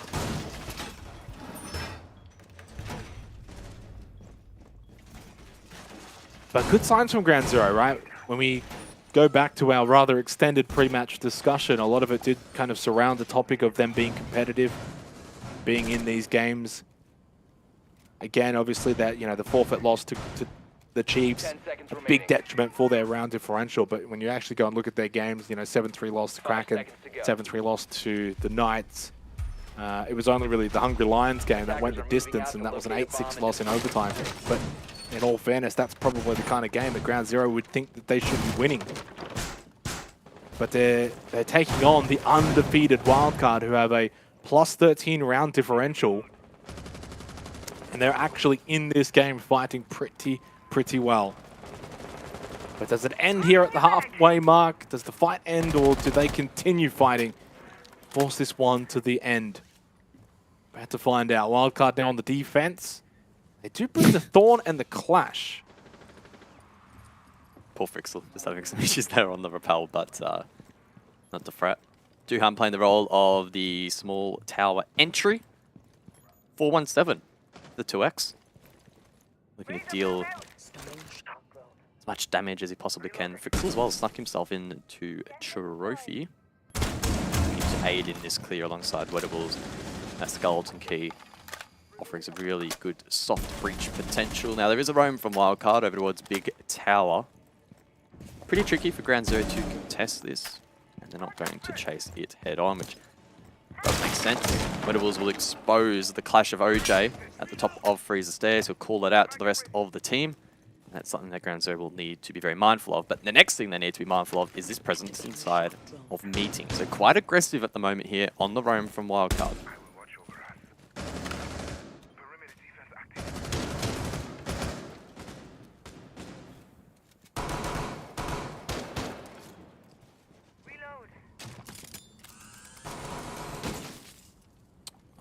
Poor Razorbloom. Never even had a chance. When you say aggressive on the roam, and I don't know, I'm going to have to disagree. I think it's a pretty standard kind of meeting, backstairs hold, then you drop down, minute left. Let me add the asterisk of aggressive in terms of what they wanted to achieve. Not finding kills, but finding drones. Look, there's only 3 left. They've wasted 2 minutes. And the goal there for Cairo is not to find a kill. His goal is to just cut down the drones and make it really difficult for Ground Zero to clear meeting. It's exactly what he did, right? Now down to 2 drones. Ground Zero going in blind here, basically, for this execute. Yeah, and then you've also got OJ like presenting right at backstairs. It doesn't give you a lot of wiggle room to kind of peek down, get a bit of information through pillars towards that corridor. Bunker's going to be the play though. Pat still holding elbow. Don't have a reinforcement, by the way. So I'm assuming he's not trapped in here, and he probably does have the hole, but yeah, cannot reinforce that, and probably doesn't have the time with the push that's coming anyway. Hey, regardless, Maloska finds 2 kills rather early on. Did lose his life, but it was job done. Pat with the gas pave the other way. Needs to hold his position, does so. Can't win that swing though. Now they start to lose players rather easily, and OJ's on the clash. So it's not like Wildcard have a whole lot of offensive power. Frixel getting this plant down now, but they lose Wedables and they lose Frixel on the plant. Time runs out. Wildcard do win. Yeah, and that round was really just an extension of the start, right? A lot of time, a lot of drones wasted. Then Ground Zero had to try and contest with the clash, which was boxing them in and not making them feel very comfortable at all. The blue push from Wedables was probably the highlight there from the attack. Pat, it feels like so many times over the last week or two, we have seen him in just the most awkward positions, getting the worst timing possible. Part of it sometimes falling on him, but part of it just being, you know, the luck of Siege, where sometimes you make a wrong action at the exact wrong time when you don't want to. A decent example there, where he's trying to hold down the line with the shotgun, he went for the smoke, got a little bit distracted, then got timed. But yeah, good opportunity there from Wedables to get his team back into the round, but just took too much damage from those engagements, and they couldn't recoup from the disadvantage that was laid out in front of them in the first 2 minutes of the round.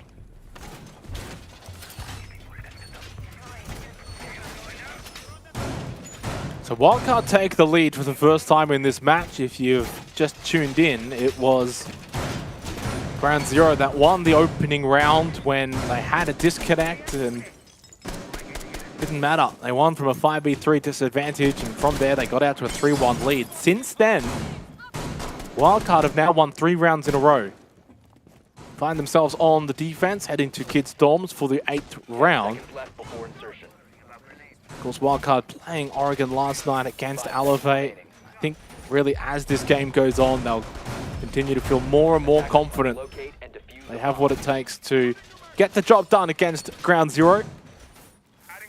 And in some ways, the tale of the season for Ground Zero is on the line right now, guys. So many, 7-3 kind of losses. Is this going to be another one where they start strong, get a couple of rounds, but then ultimately fall short? Or can they keep fighting to the bitter end? Time will tell. I still have faith here in Ground Zero. Still a good opportunity for them to keep their heads above water in this stage. Trying to retain their position in the league. If they lose this, it does start to look grim, particularly as we look ahead to Ludovica. If they get points tonight, very much compromises Ground Zero, who have had a very, very disappointing stage for the caliber of player that we know these guys are.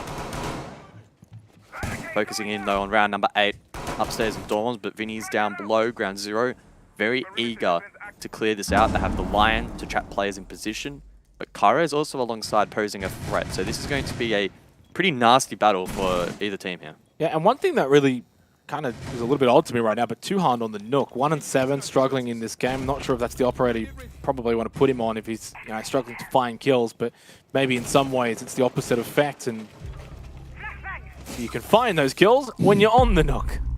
I just knew it was coming, guys. You owe me one there, Tuhand. Owe me a drink for that one. That was a free casted blessing. Yeah. And that's the roam clear as well, right? Yeah. So downstairs, control forfeited. Ground Zero can take that. They can launch nades from down below, up above. OJ looks to maybe re-aggress at Z, but not really much he can do as he's been droned out. So really good start here for Ground Zero and a tricky round for Wildcard to recover. Good start. Can they stick the landing, though? They've really opened up this Kid Storm site. Only 3 left for Wildcard standing, but 3 is sometimes all you need. Frixel going for more down below in Kitchen. 55 seconds left in this round, and obviously now going to really have to start turning to their attention to on-site directly. Gasbabe outside a big window to deny Wettables and see if anything can happen to Han, though. There's a second kill. The nade onto Molosca. 2 more Gasbabes available for Pat. That nade from Fixel does not stick. But it looks like Ground Zero are here to fight, and they may even find a flawless round. No, OJ with a clean headshot onto Wettables. He goes to 7-2. A little bit of a stat padding here from OJ in this game. But the round will go the way of Ground Zero. You would imagine flames dispersed and 15 seconds remain. OJ trapped in at the corner and taken down to Han. Finding a 3K in this round, breaking his little curse that he had going, and not a bad little angle to close things out there for Ground Zero. That roam clear though, the main reason they were able to win out that round. We didn't quite see the kills, but nonetheless they were clean, they were tidy, they weren't traded back, and they made really good use of that position and that territory they had down below. The grenades were really well placed, and Wildcard just didn't have an opportunity to find their way back. Yeah, really clean from Ground Zero, and good that they were able to sort of find a little bit of that cleanliness that they had in the first couple of rounds to start Oregon as well, where they were very clean with their round wins that they had early days back in the first half.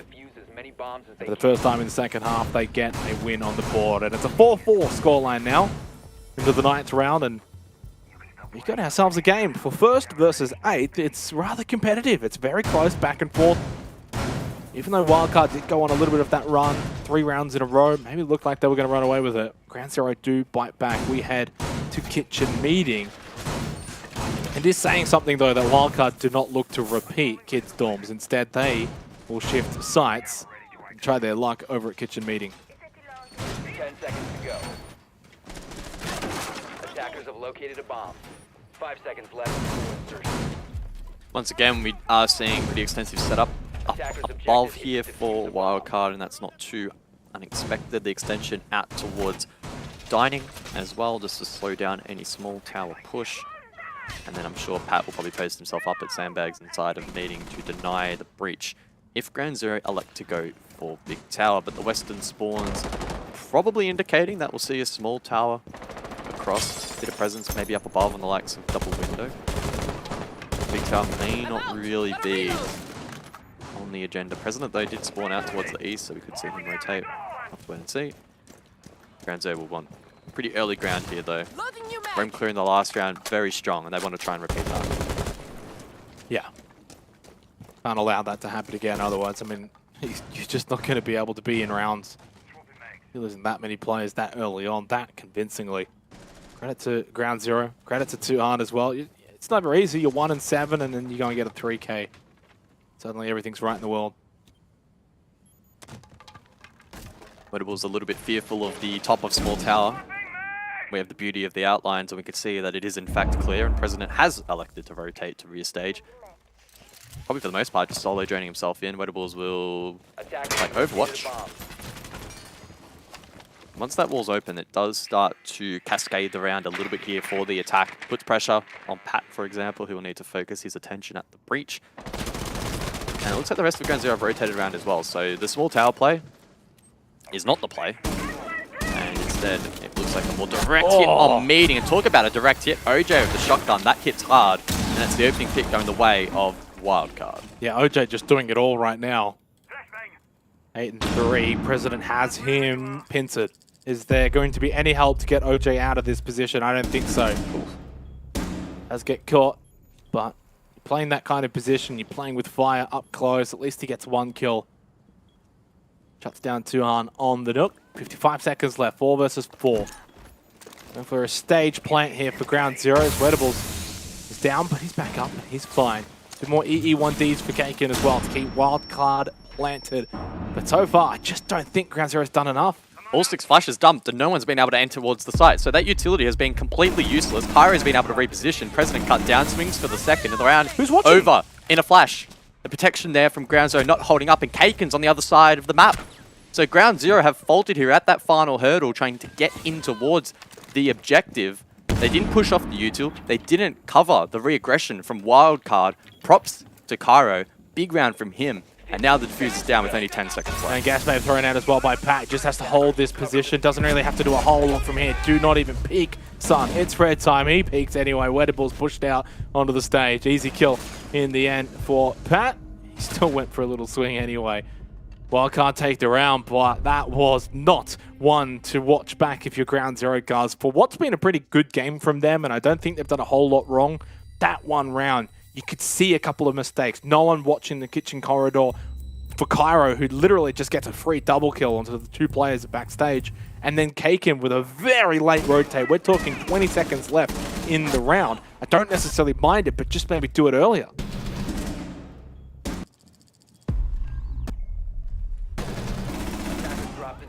Yeah, a little bit disappointing overall there from the attack. I think Ground Zero just a little bit disconnected. We didn't quite see players in the correct positions for that execute. We saw the flashes go in, but no actual response.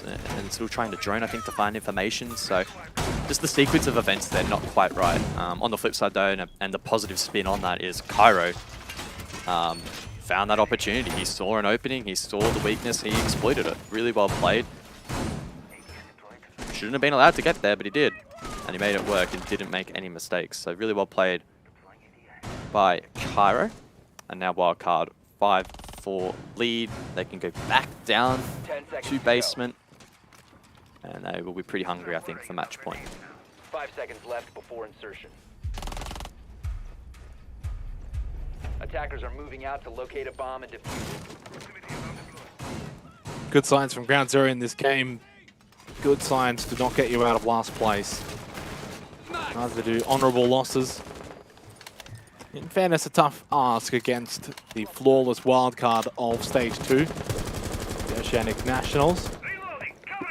A team that's still fighting for a spot at the Burnley Major in APAC South. They have the Gaming Gladiators next week and literally have to get all 3 points.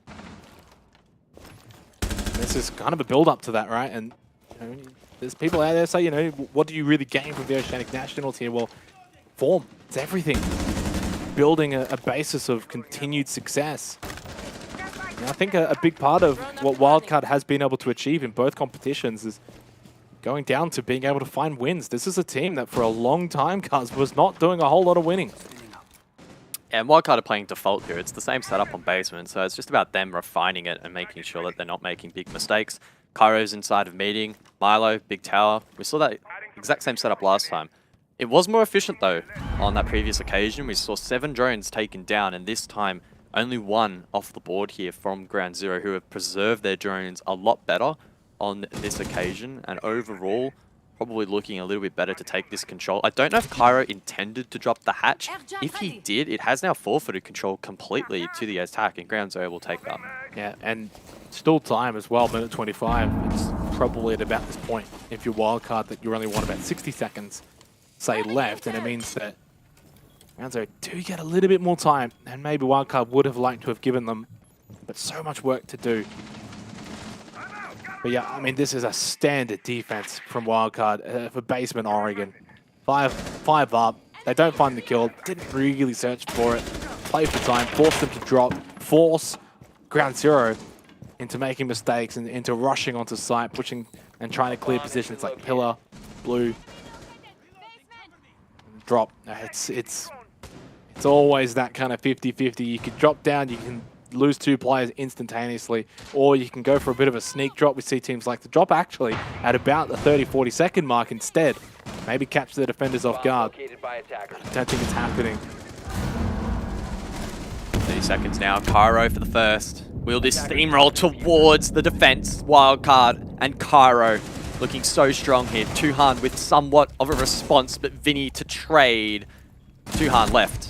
And Vinny to close. Wildcard match point. There's just too many dropping. I think there was 2 or 3, minimum at least 2, dropping at that point. And there was not much else, right?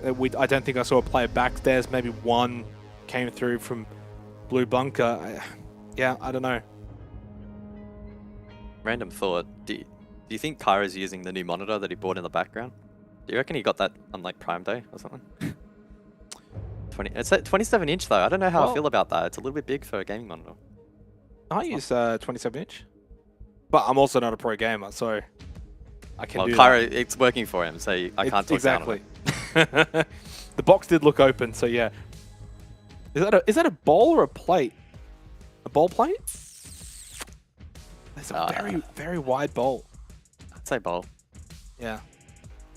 I'm not gonna lie, for a very split second, I thought that was like a stack of bowls to the right. I'm like, what is that? I was like, has he just got like a whole stack? That would be the gamer lifestyle right there. It really would be. Obviously, tactical timeout has been taken by Ground Zero, and rightly so. Match point now for the wildcard. I think this is shaping up to be, you know, the kind of 7-4 result where wildcard were made to work for it a little bit, but for the most part, cruise control by the end of it. There's nothing wrong with that. I think if you're Ground Zero, you're walking away from this game able to hold your head high. Some really good signs that, at least for me, I look back to the first half, Frixel, and what he was able to do. Now, could he sustain it? No. But what was able to stop him was the combined effort of Kara and Moloska to shut him down in that first half. So again, what you've done has warranted a response. I think that's a good thing. You can build on that. You can grow from that. You know, Tuhan was a little bit down, but he was able to find form later. You know, you're getting good numbers from Wettables. Ultimately, some really good rounds. Like when they won rounds, they won them pretty convincingly. So a lot to take away for Ground Zero. I think you can find positives from them in this game, but that's about it. There's no points, there's no win, and that's the ultimate goal. I think I'd probably go as far as to say that it's the best I've seen, at least Attackers this are moving stage. out to locate a bomb and defuse it. A 6-4, which may end up being like a 7-4, 7-5, really isn't that bad against Wildcard, who are an Apex South team. They're undefeated here in OCN. It's not on the scoreboard a terrible result. The unfortunate thing is though, they don't get anything to show for it in their relegation, right? They're not going to get any points provided they lose it in relegation, in regulation. That's the name of the game for them at the moment, to chip away and get some points so they don't finish in that final position. And if results don't go their way, that deficit to Ludovica and those above may extend. So that will be, I think, the disappointing thing for Ground Zero. The way in which they've approached and played the game for the most part, I think, has actually been, I would agree with you, very positive. But if they don't get anything to show from it, I'm sure that's going to hurt. Shot through the pot. Here, Frixel can land it. Bullets do go through glass, so he'll be fine. And even for wildcard, right? Sometimes you can have a really good run through the stage and then you get met with a maybe unexpected challenge, right? It's first versus 8. You're probably not expecting Ground Zero to maybe be able to compete. And, you know, they were down 3-1, and I think it shows the signs of the maturity of this team that even though it started a little bit slow, didn't panic, didn't really change too much, just refined a few things and improved really as the map has gone on. Yeah, totally agree. They haven't dramatically changed much throughout the match. They've just been able to refine what's there and try their best to cut down on some of the cheeky things that Ground Zero were using and using quite well throughout this match. Minute 20 though, and Ground Zero have done a good job to get control down below inside of Kitchen. Still a lurk in meeting though, so they'll need to stay on their toes for that. Vinny as well in basement. That has been completely cleared by Ground Zero. Frixel will fall. That's Cairo to get the opening kill, and he has looked mega dangerous today. Keep pushing, Frixel. Keep pushing. You know, it's going to come. It started so well in the first half, and you know you lose the next couple in a row. But Cairo is a top player. But if the attitude's right, the skill is there. It's a good player in Frixel. Moving forward into the coming years. A down a player now for this round, Ground Zero. Despite the work down below, they still haven't cleared Vinny over towards Freezer stairs. They have cleared out Moloska though with the random nade up above. Milo will be probably a little bit tilted. He ties to that one. Kara's still obviously down below. Not much time. Only got 20 seconds. Is that a double nade onto Kara and Vinny?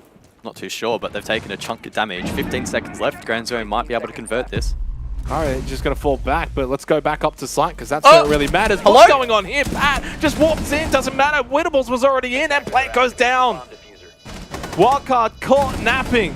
OJ, who's been so instrumental in this game, 10-4. The definition of clean. He gets wiped this time though by Tuhan. A strange round. Yeah, a little bit weird, but Ground Zero were rewarded for the control they got down below. Once Milo's naded out of that position, holding double window down, especially if you have presence top wide as an attacker, it's actually really hard there for Wildcard to be able to get themselves back into that round. We saw Pat get caught off guard. If he wins that first engagement, might have been able to swing onto the planter and deny it. Could have turned things around. But nonetheless, all around pretty well played from Ground Zero. It was not much of a throw really from Wildcard, just a couple of little mistakes here and there, but that was due to the pressure in which the attack rightfully applied. Yeah. So 6-5 and timeout taken by Wildcard. Suddenly, from maybe a convincing 7-4, it might end up being a close 7-5. And again, that's further plaudits for Ground Zero in being able to push this team, a team that has not gone to overtime this stage. It's a talking point, it's a statistic, it's something to think about here for Wildcard during their tactical timeout. You want to go flawless, you want to go 7-0. Have to be winning this round to continue this streak. And every time I see Cairo, complete deadpan face. The man is locked in, always. We head to kitchen meeting once again, and it's for what could be either the final time or maybe the start of something special for Ground Zero if they can send this one to overtime. And it would probably change the shape of their stage for them, in the sense that, you know, an OT loss to Lions, then suddenly OT against Wildcard builds a bit of form going into the final two Playdays where they play Bliss and then they play Ludovica.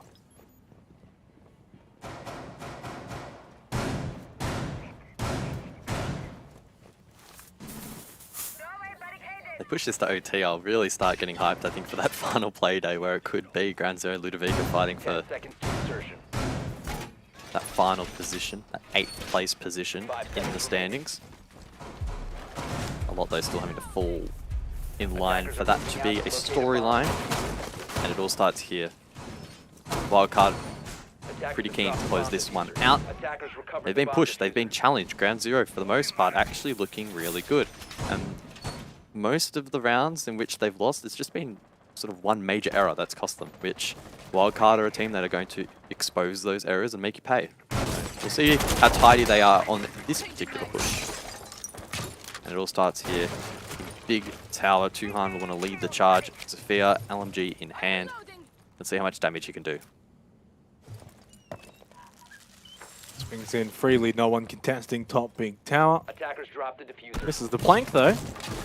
That could be very detrimental late round, that little bit of HP. It's every factor for sure. Does get that Claymore down a whole second faster, I guess. Attackers recovered the diffuser.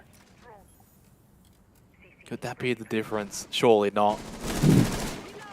I hardly doubt it. It's about half a bullet. Attackers located a bomb. Anyway, OJ pressuring backstage. Very aware of this presence that DZ, well, GZ rather, have established on this side of the map. But there's not much OJ can do in denying the wall. President able to come across, open up the breach. This time, though, will Ground Zero monitor it properly? Cairo was able to capitalize on this breach.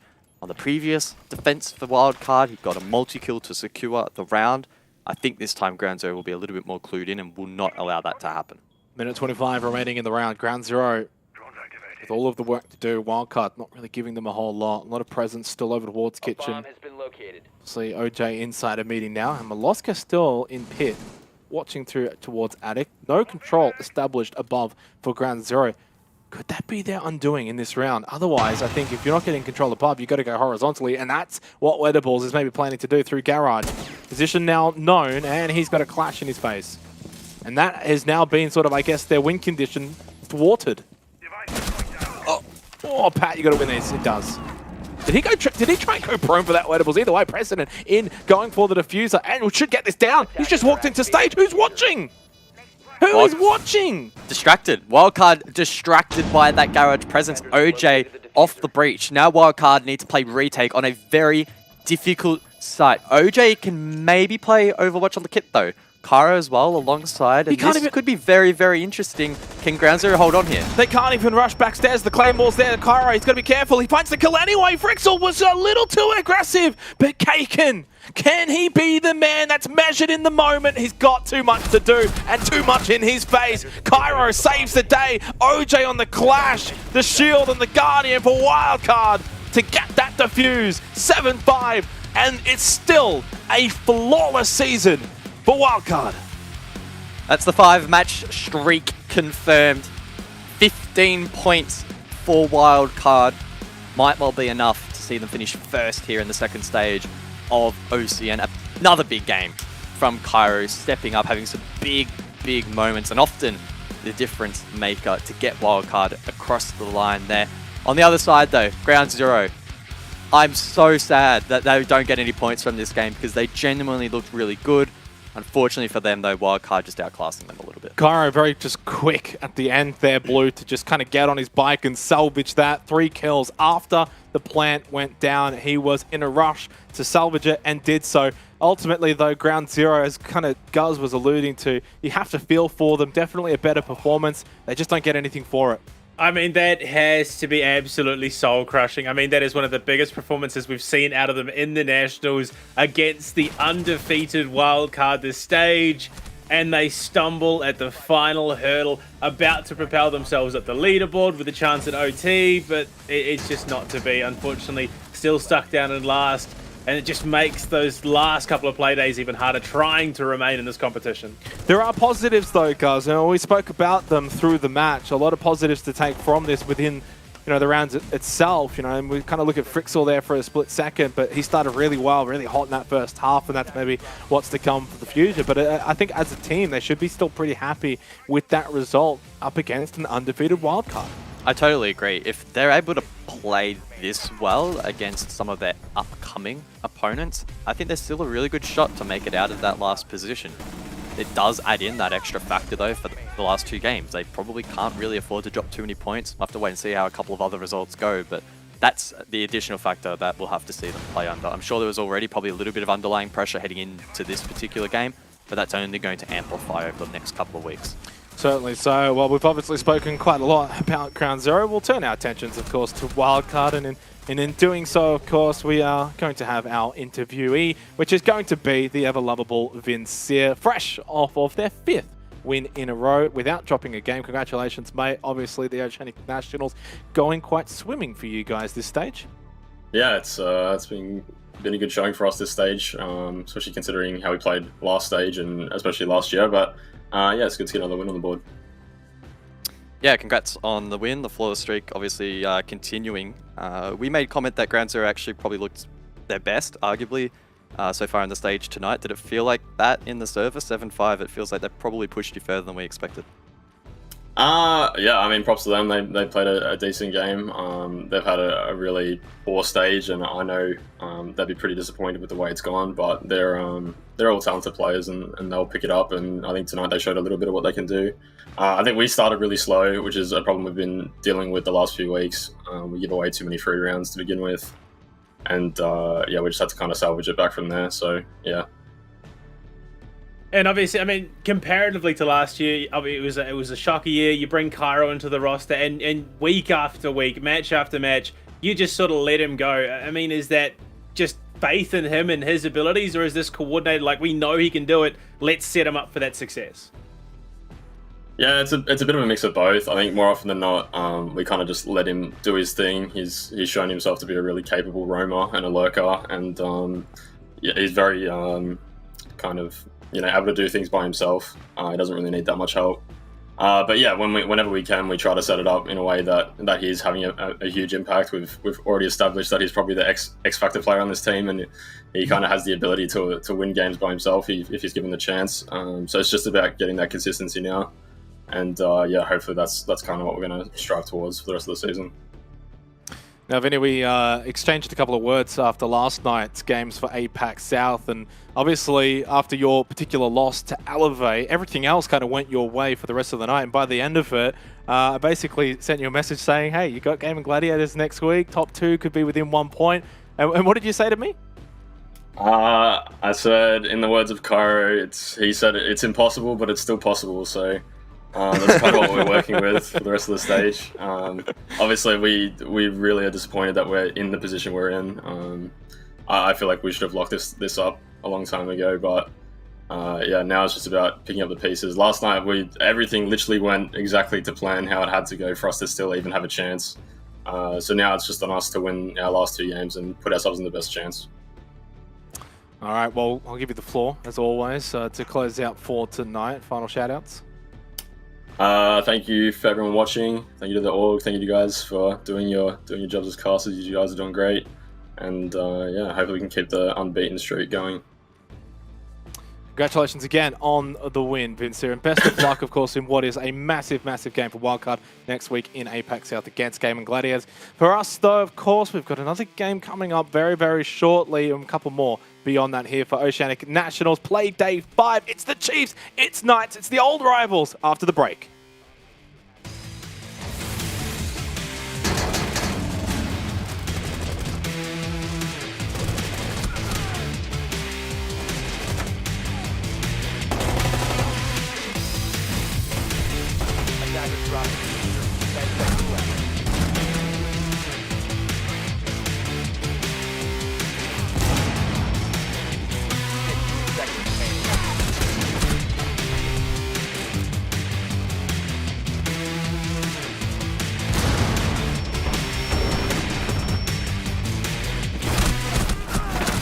Defenders have disabled the bomb diffuser.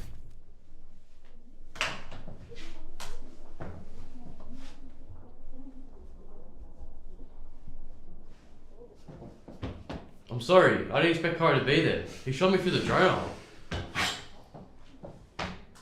Oh, here we go again. For the 100th time, I didn't mean to have the impact. I didn't even mean to impact. I was meant to have a shield. It wasn't even on purpose. Like you don't understand. I wasn't even meant to impact them in the first place. I meant to have shield, dude. I was meant to have shield. It's meant no. Why are you getting so angry for? Relax.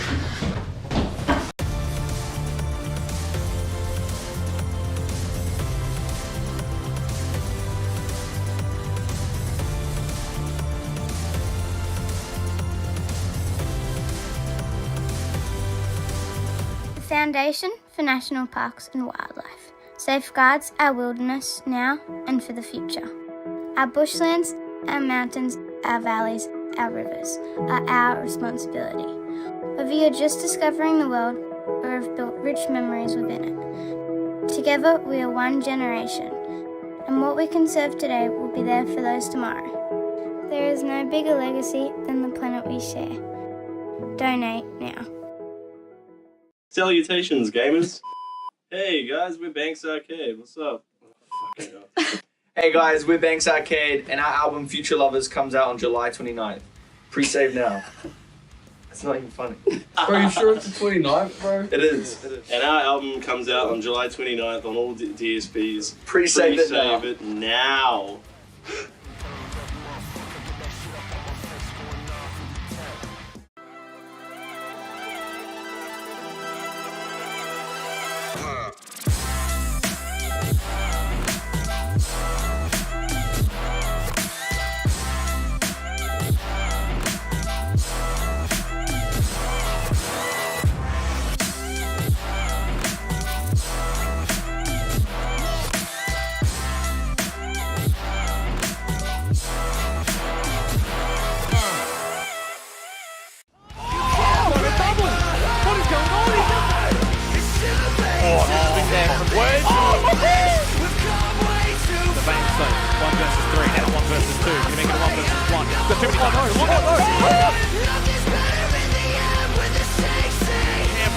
He never counts him out.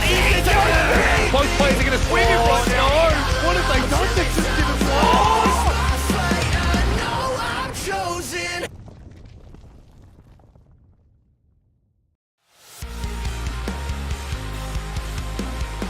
Wildcard keep their flawless season alive. 5 and Zip looking for a 7-0 clean sweep for Stage 2 of the Oceanic Nationals. We turn our attention, though, to what is a grandstand rivalry between the Chiefs and the Knights. It's one that goes back, well, to the beginning of the universe. Chiefs and the Knights, Guz, they are basically Oceanic royalty at this stage.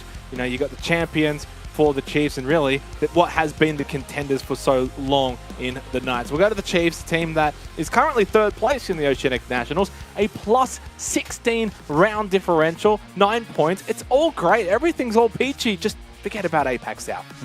Yeah, it hasn't quite been the same story there. But here locally, the Chiefs continue to be a threat And I'm honestly just really keen for this game. It's clear that the Chiefs have had some issues heading into this stage, talking to Digital. We finally got an opportunity to talk to Digital last night. It's been quite a long time since they've had a win, so it was good to have that. And yeah, it seems like they are taking a pretty positive approach to trying to solve out these issues. It's a long year in Siege. A lot can change, and I'm sure that they'll want to try and lead into this third stage with a really strong result here in OCN. Blue, obviously, for the Chiefs, it feels like there's always been a bit of a love affair, obviously, for the Oceanic Nationals. And while APAC South hasn't been going that well, they've been able to keep their form pretty good for the most part in OCN. Yeah, oh, look, it's kind of hard to watch, you know, given how dominant they were last year. Then coming into this, and they have the tools, they have the players in this team that could take them. We've seen them go to one major already. We could see them go even further still, but it seems to be the curse of success in Siege at the moment. I mean, you look at TSM, they won SI and they finished bottom of the leaderboard in North America, and well, Chiefs seem to be suffering the same fate. Over to the Knights though, Guz, and well, they're not doing too bad either. Tied on points with the Chiefs, they've got 9 as well, but only +4 round differential, and well, it's quite surprising. A big factor for that was their Playday 1 loss against Team Bliss, where they got annihilated 7-1, and it was a close game as well against Kraken 7-5 in Playday 4, so for all intents and purposes, it hasn't been the cleanest of stages. No, it hasn't, but the Knights, I would frame them as the team that when they've looked really good, they've looked incredible. In fact, I would put them up right at the tippy top of some of the best teams, even in APAC South. But it's just a matter of them ensuring they can be consistent. And it's, you know, obvious that the Knights are still going through some of the growing pains of this roster. Quiz jumping in, making that huge jump to APAC South and competing in OCN simultaneously. Stig as well, trying to re-assimilate himself with the team and their play style. It is going to take time, and there has been a lot of growth for the Knights, but with that comes the ups, comes the downs, and we'll see what they bring tonight. Certainly so. Right, let's go straight to the map Vito, shall we, and see where we are going to be playing for this game.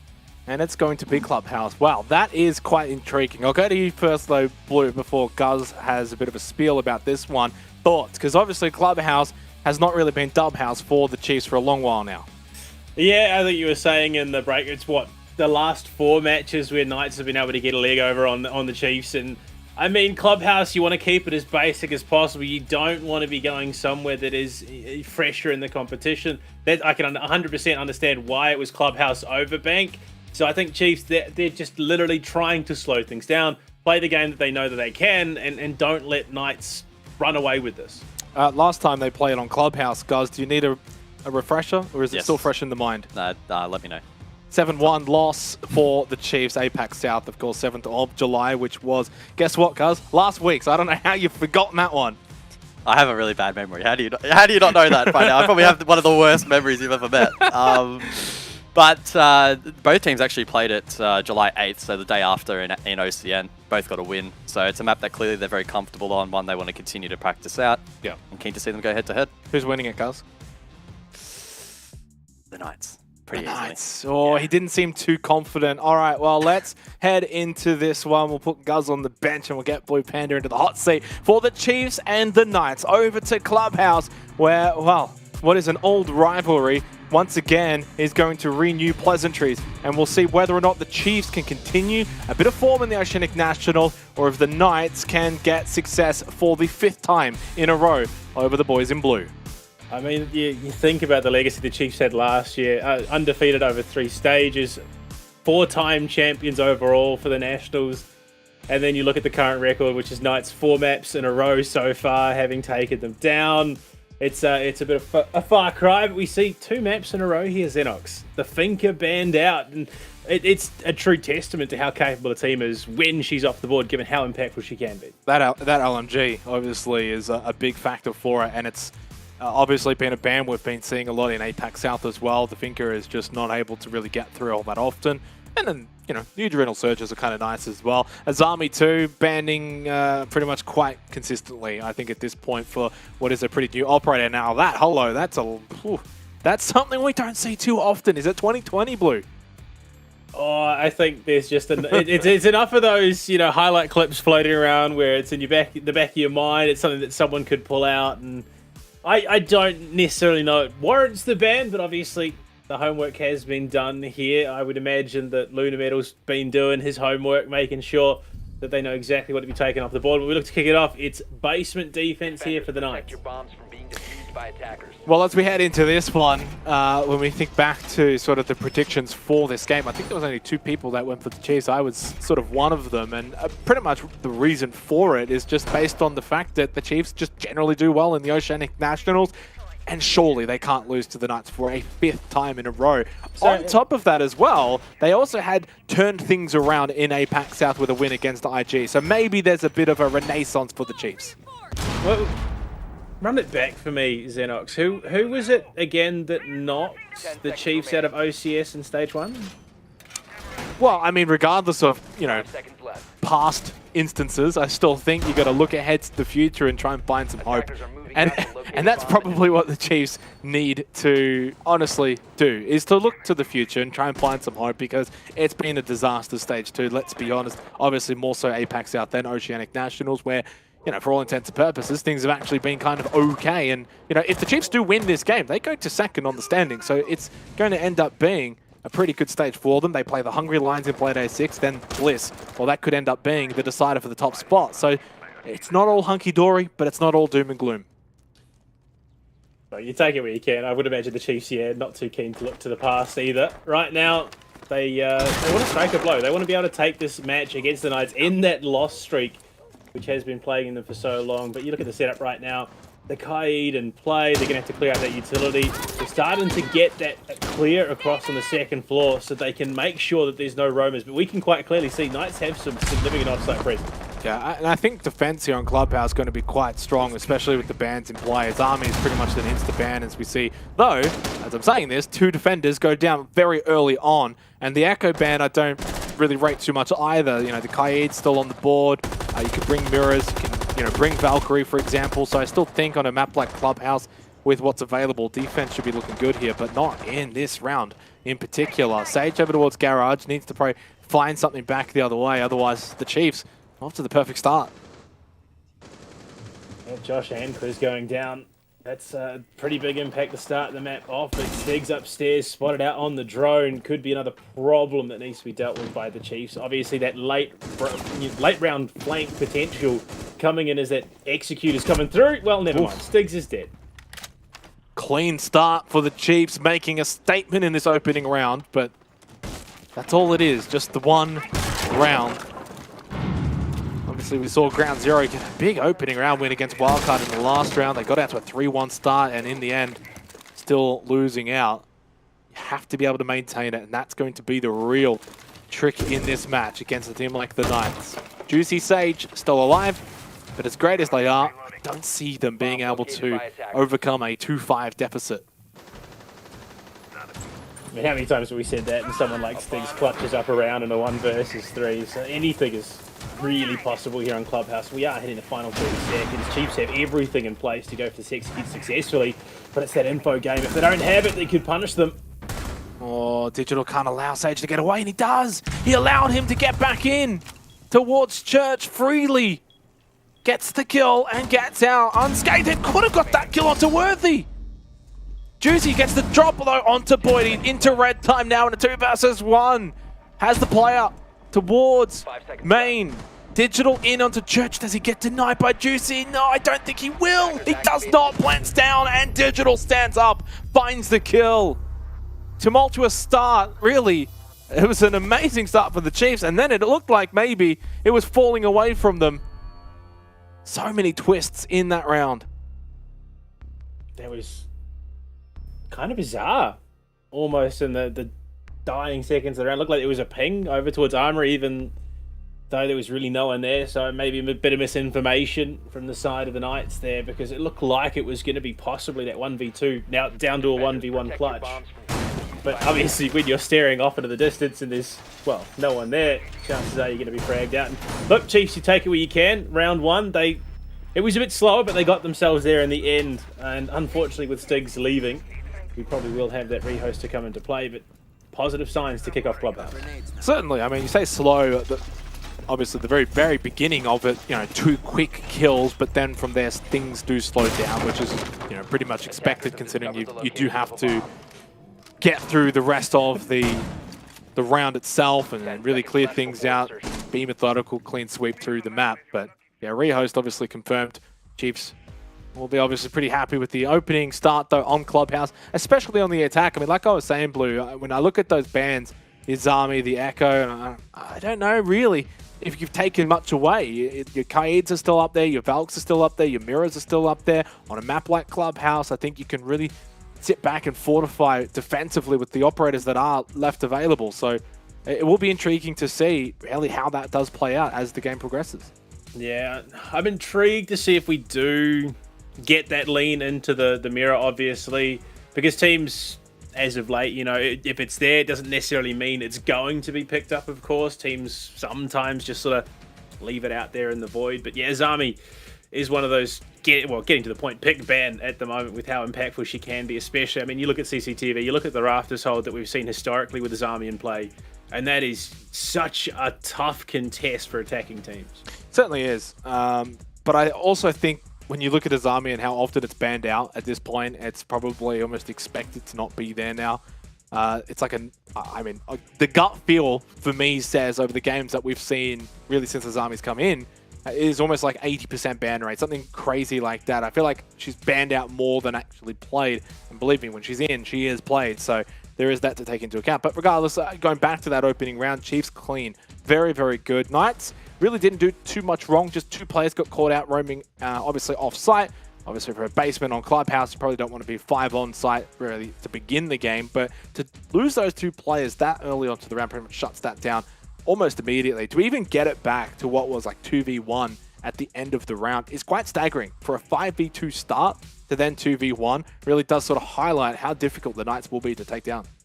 I mean, they've always had that sort of team standing. They are the ones that can go the distance, obviously. If a map sort of does hit that 10 to 12 round mark, chances are they're going to be the ones riding the advantage because they just have this innate stamina to be able to withstand the blows that opponents are throwing at them. Yeah, certainly. Obviously for the Chiefs, it's now about maintaining it, right? Consistency over the next couple of rounds and trying to establish a lead. They can't just settle probably for like a 2-4 half in favor of the defense. They really do need to put the foot on the throat here and get a couple of rounds, put the pressure right onto the Knights coming out of this rehost. And the one kind of sour thing to note is the fact that they did win that round into a rehost immediately. Probably isn't ideal for them. They would have wanted to capitalize on that opening round, maybe build a bit of momentum, force the Knights into an early attack, and then play from there. But in fairness, the Knights do get that sort of free pause in the game, does not allow the Chiefs to build on that momentum as we head back into the second round. We do head to Cash and CCTV. It's not going to be a repeat for the Knights, and we'll see if the Chiefs can make it 2 in a row. Yeah, I mean, but there's also that counter argument, of course. Yes, it stalls any potential momentum for the Chiefs there, but you've also got to remember it was a round loss, and quite a rough round loss at that, into a player disconnecting. So that can be one of those factors that it not full blown tilt, but it sits in the back of your mind. You know, things aren't going your way already, and you're only 1 round in. Yeah, it can be definitely demoralizing if you do let that sink in. But I think the Knights as a team over the last couple of months have really worked to improve that mental fortitude. You know, you've seen the coaching adjustments that, you know, they've picked up, you know, someone of the quality of Luna, and I think Knights really are probably the most well-rounded roster, and I think mentality is such a big part of this game, and generally think they do have it. We'll see whether or not it does affect them. I don't think it will. Knights on the defense will be now looking to counterpunch the Chiefs after what was a bit of a quick attack in that first round with 2 quick early kills. Of course, not to be repeated in this second round. Obviously, a key factor in their attack is going to have to be that information game. It was why that first round was so successful off the rip, being able to get the info on the offside players, shutting them down. I mean, it was, what, 3 unanswered kills before things started coming back Knights' way. So they've got the drones in play. In fact, they've got 10 still remaining here with a minute burn, and that's a huge amount of information potential. Candle's wall getting opened up now as well for the Chiefs in a pretty timely manner too. So 2 minutes on the clock. I think that's generally what you want to try and aim for, and they've achieved it. So job done so far. Sticks can't find anything. Rotero goes out. Interesting to see the floor is in play here for Ethan. That one going through CCTV window as Boydie just sitting inside of Jim. As Quiz is, I think, trying to hunt him down. And the pipe of the wall, Ethan. Oh, that could have gone horrendously wrong there for the Chiefs. I mean, Boydie had the hammer out. If Quiz had been able to get the flick off, that might have been a kill. But luckily, Chiefs, they just feed that information through. It's crisp, it's concise, and they're able to make a big play off it.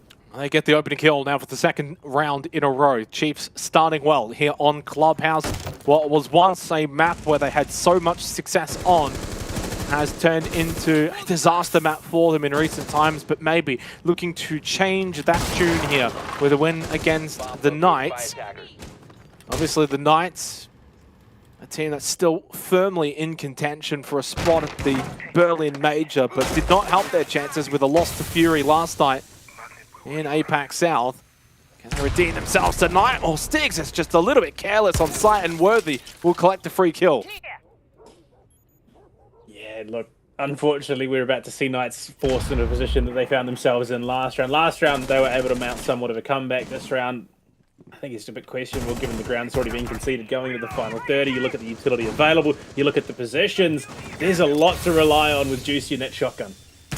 Still one more gas paper available. Sage can't make the vault over. Ethan shuts that one down at this Kennel's wall. Position timing though. Oh, so much of a factor. The second kill from Juicy, sharper than the first. But Bouncin gets control of Rafters, and with 9 seconds left, Chiefs have full control. Digital will get the plant down. Does he get denied though by Josh? Is anyone watching? Yes, they are. The shots from Boydie go out, but he can't land them all at once. Fortunately though, fires back one more bullet, and those land to get the kill and save Digital. 2-0 to the Chiefs. Again, another round that probably was closer than it had any right to be, given the success that the Chiefs found early. I mean, again, it was a matter of timing there on that construction door. There was a brief window where if maybe the hustle had been a little bit faster, he gets around the chassis, denies the plant, and somehow manages to deny anything by playing the clock. But it was such a small window, a small margin of error. Unfortunately, the Knights, they don't pull it out. They head back down to the basement, though, where, I mean, you'd almost argue is the closest round of the two played, but it's coming down to the clutch, which is a scary prospect. Yeah, and one thing that's concerning for me is I think, again, when we spoke about the defender bans, look at those attacker bans. There's no Thatcher, right? Especially considering Kaid is on the board, and there's no Finker. So realistically, when you take all of it into, you know, one sort of big view, this really should be defender-sided, and the Chiefs have won the 2 opening attacking rounds. We do head back down to basement, like you said, and this is where the Knights desperately need a round win. If this goes 3-0 Chiefs, Knights are in a world of pain. It's again that question, sort of, if they want to play this heavy roam game, if they want to be playing upstairs, do they need to sacrifice something in their current lineup for something that will be potentially a little bit more successful? Do they maybe bring a Thunderbird so that if they do that, play that extended roam upstairs, they can then retreat back to site and have some survivability?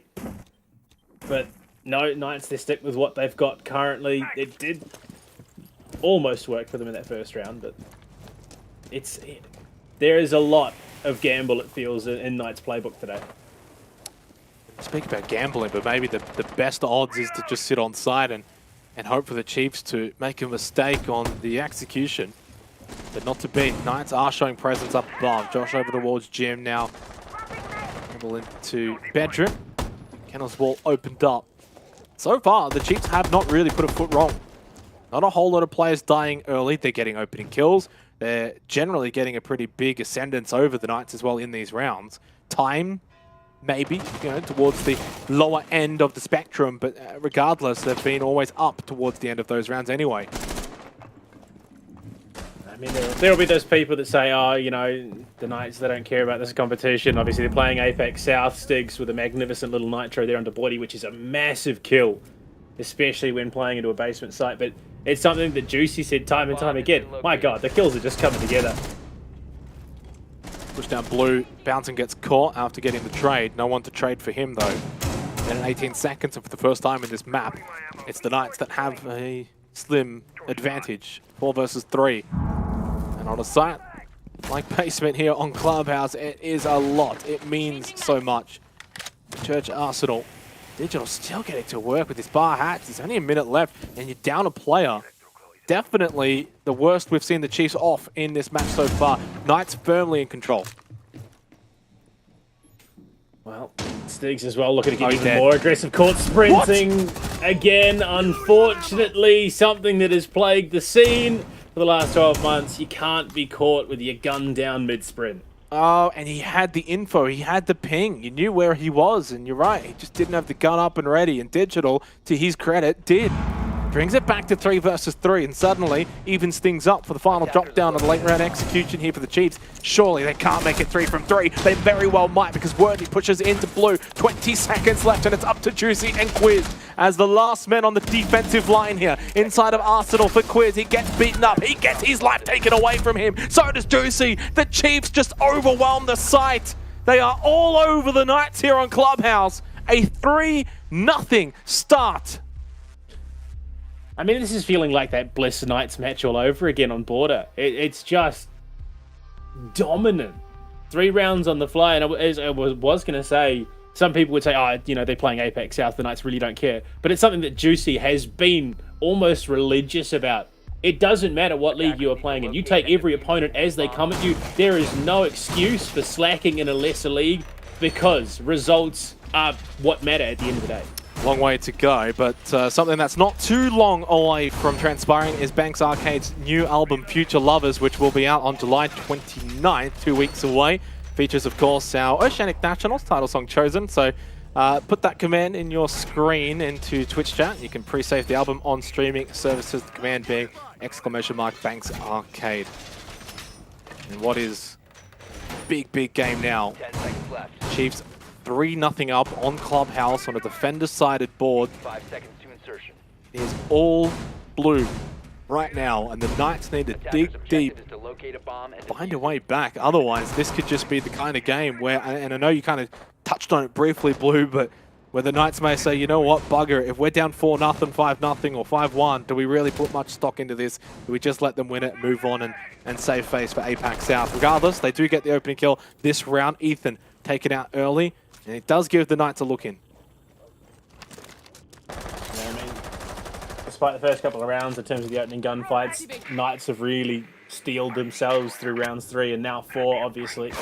Oh, that's a massive kill there onto Worthy as well. Quiz just finds the right opening.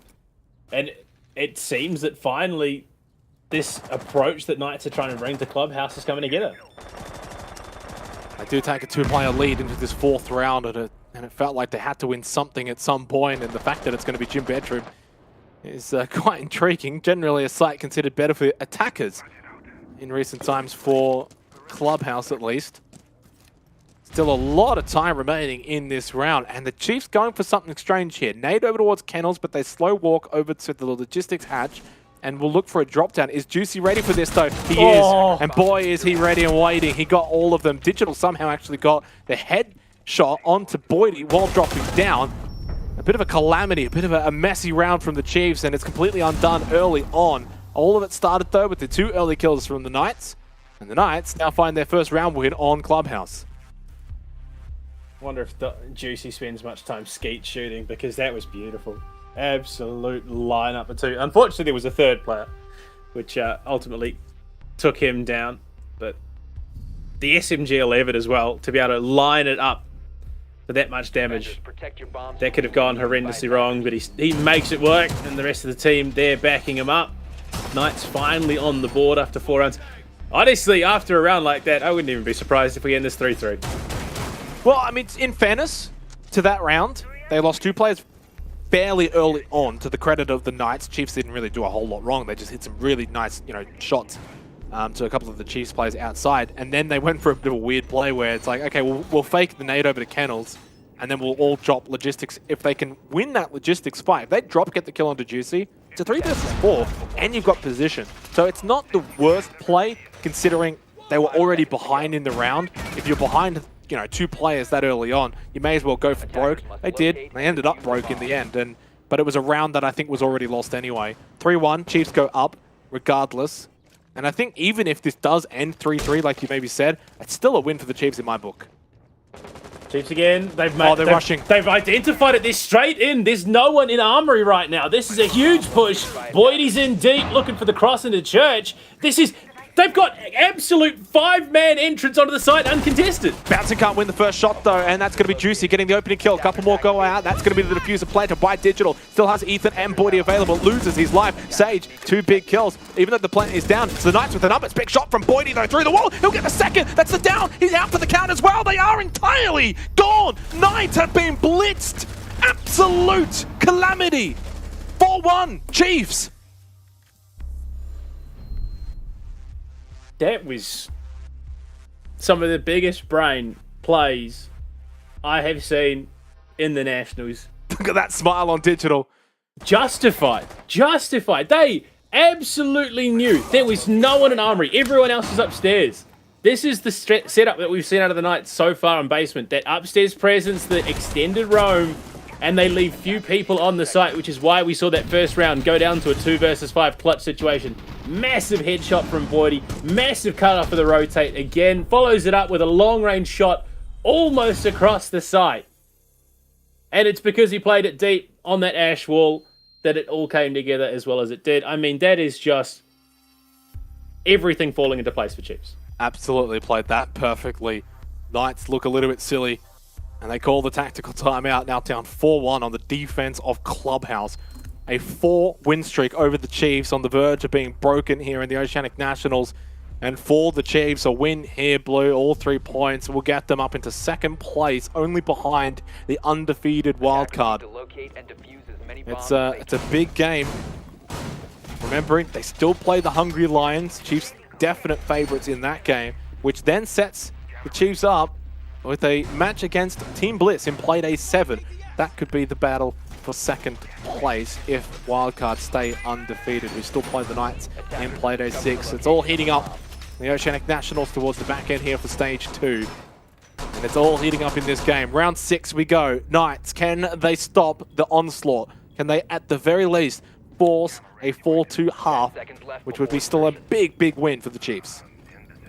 I do have to ask this, what exactly did the Chiefs promise you for you to use your caster's curse on the Knights tonight? Because that's got to be something. Do you have to name your firstborn? Curse? I tipped Chiefs. Yeah, you used your caster's curse on the Knights to make sure that they lost the match, so you'd get your predictions right. I don't think that's how it works, mate. Caster curse is typically I pick the Chiefs and Chiefs bottom out with 0 round wins. That's generally how it's been going, at the very least in APAC South, where I'm like 6-10. But no, look, the thing is, the Chiefs are a team that have always played well in the Oceanic Nationals. I mean, I could be wrong. I can't remember the last time they really had a bad stage. I mean, they were the 4-time champions for a reason, Blue. So, and even in this stage, even at a time where they've been struggling in Apex South, you know, they're still 3 wins, 1 loss. They're still going strong. So, regardless of what's been happening, say, you know, at APAC South level, they're still really strong domestically. And the Knights are a team that have always been a bit shaky in the Oceanic Nationals. Speaking of shaky, Boydie cops a bit of punishment, contesting up on the second floor. He's going to push himself deep, looking for that info, but you can see just the number of orange outlines here once again. Knights playing a heavy extension. Last time we were here, though, it was Ethan to find the first pick onto Quiz. Yeah, Quiz just got sort of timed, unfortunately, as he was making the run across. The sledgehammer went out, and he just was so exposed. So far, the only site won for the Knights has been Gym Bedroom. Obviously not on that site here in this final round of the half. That was only because they found, you know, very early success in 2 quick kills in that round, which has not been replicated here for Cash and CCTV. Minute 14 remaining in this round. No real engagement. Not sure really who that benefits though. I mean, it's a significant amount of time wasted from the Knights, and they got all 5 players back into a position. They rotated them down the main stairs. So I think they're quite comfortable in the situation. They've got the utility in play. They've got the guns in play. This is going to be an absolute grinder push. Honestly, we're going to see either sausage or hamburger. I couldn't tell you which. 45 seconds remaining. Stiggs, can he find a crucial kill here on to bounce it on the rappel? It's worthy though. That goes down at the exact same moment. Digital falls too. That one to Stiggs. Chiefs need to make a play here to get something back in this round, but it's just not happening. Stig's behind the bomb chassis, in on Cash. 29 seconds. Nitrocell goes out. Is it successful? No. Now, a little bit of a dazzle as well. It's Ethan that finds the kill onto Sage. Bouncing still on the ground, though, so it's Ethan and Boydie left standing, and Boydie no longer. Knights respond to close out the first half with a much-needed round win on Cash and CCTV. Regardless, the Chiefs dominate the opening half 4-2. Once again, when the game goes the way the Knights want, they pick up the round win. That's exactly how they wanted that setup to play. You get the extension over towards bedroom, you waste as much time as possible. They burnt almost a full 2 minutes without losing a single point of health. So that is exactly how they wanted that to go. Now, though, they transition onto the attack. They've got to match the success that the Chiefs had just to even at least drag it out to overtime, which is a pretty terrifying prospect against a team like the Chiefs on defense. Yeah, on defense, Khalid available as well. No Thatcher, Valk available as well. No Finker. It's not an easy ask, and yet the Chiefs were able to meet that task in the first half. And well, as I always like to say with Guz, we do need to see the second half blue before we really do make full judgments here. Who knows? Maybe the Chiefs slip up on the defense just as the Knights did. Maybe this ends up being a attacker-sided clubhouse, even despite the bans. There's always some funny things that can take place here in Siege. 3 nitro cells on the defense as well. So there is potential for some significant threat once the Knights get into kitchen and start that vertical establishment. But again, it's a matter of the info game. Chiefs, they had it down pretty solidly in the first half. They got some big information on those offsite players. For the most part, they were able to shut them down. Now Knights need to be able to deny that information, find that information rather, and also find those black eye cameras. One thing that's going well for the Knights here, no drones have been eliminated, so a lot of coverage, a lot of information, and able to sort of clear out these areas and making sure the Chiefs are not peeking anywhere. Now, don't know what Worthy has done to find himself eliminated this early on. It's Josh that finds that kill. That is a bizarre position to find himself in at the pool table. Yeah. And again, I think it's a little bit of, Cirque du Soleil in terms of the mental, trying to read into what their opponents are going to be bringing. So I would imagine, especially given what we've seen out of the Knights on the defense, both teams are trying to bring something a bit out of left field and what their setup was, and that very much showed in where Ethan was positioned. But now that that's dealt with, Knights have almost free reign over the rest of the building. And they've got 90 seconds as well to sort of play with here. The Chiefs now are probably asking that question, do we go for something to try and bring it back to 4-4? Or do we just sit tight and hope that they struggle on the final offensive push? This has really opened the door now for a Knights comeback. Down 4-1. Could they make it 4-3? Put the pressure back on the Chiefs. Remembering the Knights have already taken a tactical timeout in this particular match. Another one cannot be called, so if they lose this round and go down 5-2, it will be a long way back. Ethan, Nitrocell, they still have 2 available in the final minute. Bomb located by attackers. Do they have the info? That's the big question. Ethan's goes out, but look at that. No one even remotely close. And that is some significant utility lost. Digital, if he looks to make his work, it's going to have to hit the mark. Hatch opened up. Sage continuing to just be a pest. Only 1 Nitrocell left to dodge. That's Digital. Digs over towards main. Time for the Knights to make that push. It's so critical that the Chiefs get the opening kill. Digital. Now this could be a big Nitrocell if he can get it through the hole in the wall. He does. He might get 1 or 2. He gets none in the end. Not even really a lick of damage. He should have got a little bit for that one. It was a great throw, but he got nothing, and Boyd, he falls now in church. It's falling apart for the Chiefs defensively.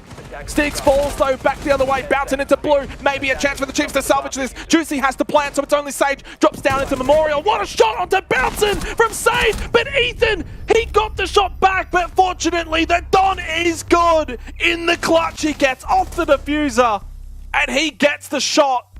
The Knights get the round, and we've got a classic brewing on Clubhouse. Whoa, that one was a Indiana Jones moment if I ever saw one. The Don sliding under the door, reaching back to grab his hat, and takes the round with him. But I mean, it's a win. Like you said, you bring that gap back to 1, and that Nitro cell was going to be that difference maker. Unfortunately, Digital just couldn't land it. He split the difference and didn't get any real damage onto either of them. And then look at Sage. That kill into blue, almost signed, sealed, delivered that round to the Knights. Wow. Down 4-1, the Knights are fighting back here. Now 4-3. Activating camera. They get an attacking round to start this second half. That's the most vital point, right? Getting the final round of the first half on the defense. Not too unsurprising, realistically. But to get the attacking round to start with is so big and puts pressure on the Chiefs. They head to cache CCTV. They'd seen enough. A little bit surprised by that, though. I'll be honest, I'll put it out there. I still think they should have repeated down below. Didn't think it was that awful, considering they lost Worthy for nothing. You play that a little bit better, a little bit cleaner, and I still think that's a site you can feel confident in defending. I mean, coming into the contest, that execute definitely felt a little bit uncomfortable. And it looks like that was a successful Artillery trick there, but Stigs, I think, baited that out somewhat, having committed only 2 of those X-Kairos. So well and truly reading into the setup in the rafters, already Juicy on the job, looking to get this wall open. Quiz there covering as well, looking for the feet, but bit of a misplay on the breaching torch there.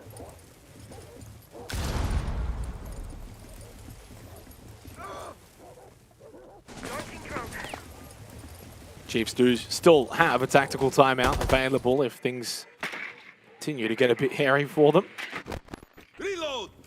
Easy drone swatting here for Bouncing in rafters. Has a couple of ADSs as well on this Kaid. Now looking to get burnt. He's pushing out to a very aggressive position, and he does do so successfully. Ooh. Wanted the repeat too. Knights, are they greedy enough to go for it? No, not quite. And Bouncin does his job successfully. Rafters has not been cleared now for the Knights. Player's still up there, and they lost a player. Worthy down below.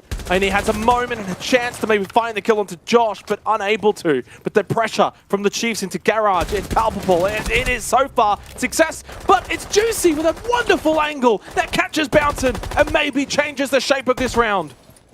Couldn't get the wall open, so he says, you know what, I'll just clear the player rafters myself. I'll just make sure that we can get some other avenue into the building. There you go, Josh, already up through rafters, and he nearly lost his life to Sagion's nade when he fell. What a push, the clear of the shield top red as well. And all of a sudden, the dominoes fall into place, and Chiefs is just, they're falling piece by piece. Oh, he's got the ping as well onto Worthy inside of storage. He knows he's there, but Worthy has no idea, I think, of Quiz's position, unless he made a sound cue. Now, the wall has not been opened up yet. 50 seconds left, but there's, sight lines that have been established. Obviously, the one that got the kill onto Bouncin. Digital's low, but still has a Nitrous along with Ethan, who has one too. 4 versus 4. Big moment here. Quiz pushing up red stairs. Might be able to catch someone. He does. It's Boydie. He had no idea. He was inside a cache, and he left top red available. Worthy's going for a bit of a run. Might even be that garage push too. He's looking for the vert angles even. This could get very dicey for the Knights. Oh, he's got the ping. Nitrocell gets thrown. It's successful. Sticks is down. So is the diffuser on the ground. Shot from Ethan. Chiefs bringing it back despite the onslaught from the Knights over the last couple of rounds. The Chiefs find salvation. They find a way to get success back into their way. Chiefs get their 5th round. Unfortunately, Knights not able to make the chaos work for them twice, 2 rounds in a row. But, I mean, that could have been a vastly different round if we hadn't seen the push-up red, if they'd kept someone down and lounged, knowing full well that Worthy was there, knowing full well that there was a mute in play, so there was going to be a Nitro there too. But no, unfortunately, you let that slip, and it absolutely is going to fall right into the lap of the Chiefs. 1 round away from match point now for the Chiefs. Knights have been fighting back. They certainly, at least since that tactical timeout, but Chiefs now 1 round away on the defensive clubhouse. They go back down to Church Arsenal. It feels like all the signs are pointing to a Chiefs win. They're not too far away now. They're running that long distance marathon. They can see the finish line. 10 seconds left before. But are they going to trip up and fall and allow the Knights to get back into this one? We'll see. Big round here in the 9th. Attackers are moving out to locate a bomb So and far, defuse it. basement has been won by the attack every time it's been played. I think we're up to our 5th now, which is a pretty stunning statistic given the setups that we've seen from both these teams, the way that it's been approached by the attack. Realistically, with everything that's in play currently, without the thinker, basement should be an easy hole. Yeah. No Thatcher. You got Kaid. You got Valk for the cams above, which can also help with Nitro Cells potentially if they don't get taken out. There's a lot that goes the way for the defenders here. You're right. But yeah, also, as you said, the stats are pointing towards attackers that have just been able to win it out. That's a full testament to both of these two teams on the attack. Church Arsenal. There was a shot that landed onto Josh. He does lose a bit of damage, not a whole lot. The Chiefs do get to at least land the first bullet. Can they get the opening kill though? It does kind of feel like the last couple of rounds, Knights have been a little bit better in the earlier portions of these rounds, but the Chiefs have just been able to get these closeouts. Yeah, some spots that Jacuzzi wall being opened up. Josh with an nade into the middle of bar. Unfortunately not going to find much of anything. And you can see the Chiefs, they've made the call very early on into the round, all back downstairs. But Quiz, they have presence in blue for the side of the Knights. And that is a huge foothold to have at this stage. Gas babe. I think there's also flooring. There is also a big angle from Ethan. Presence in blue has been swatted. Chiefs now have the player advantage, and they are in a position to take out this game. And to, maybe in some eyes, cause a bit of an upset here, considering the form of these two teams. Not me, though. Predicted this one, Blue.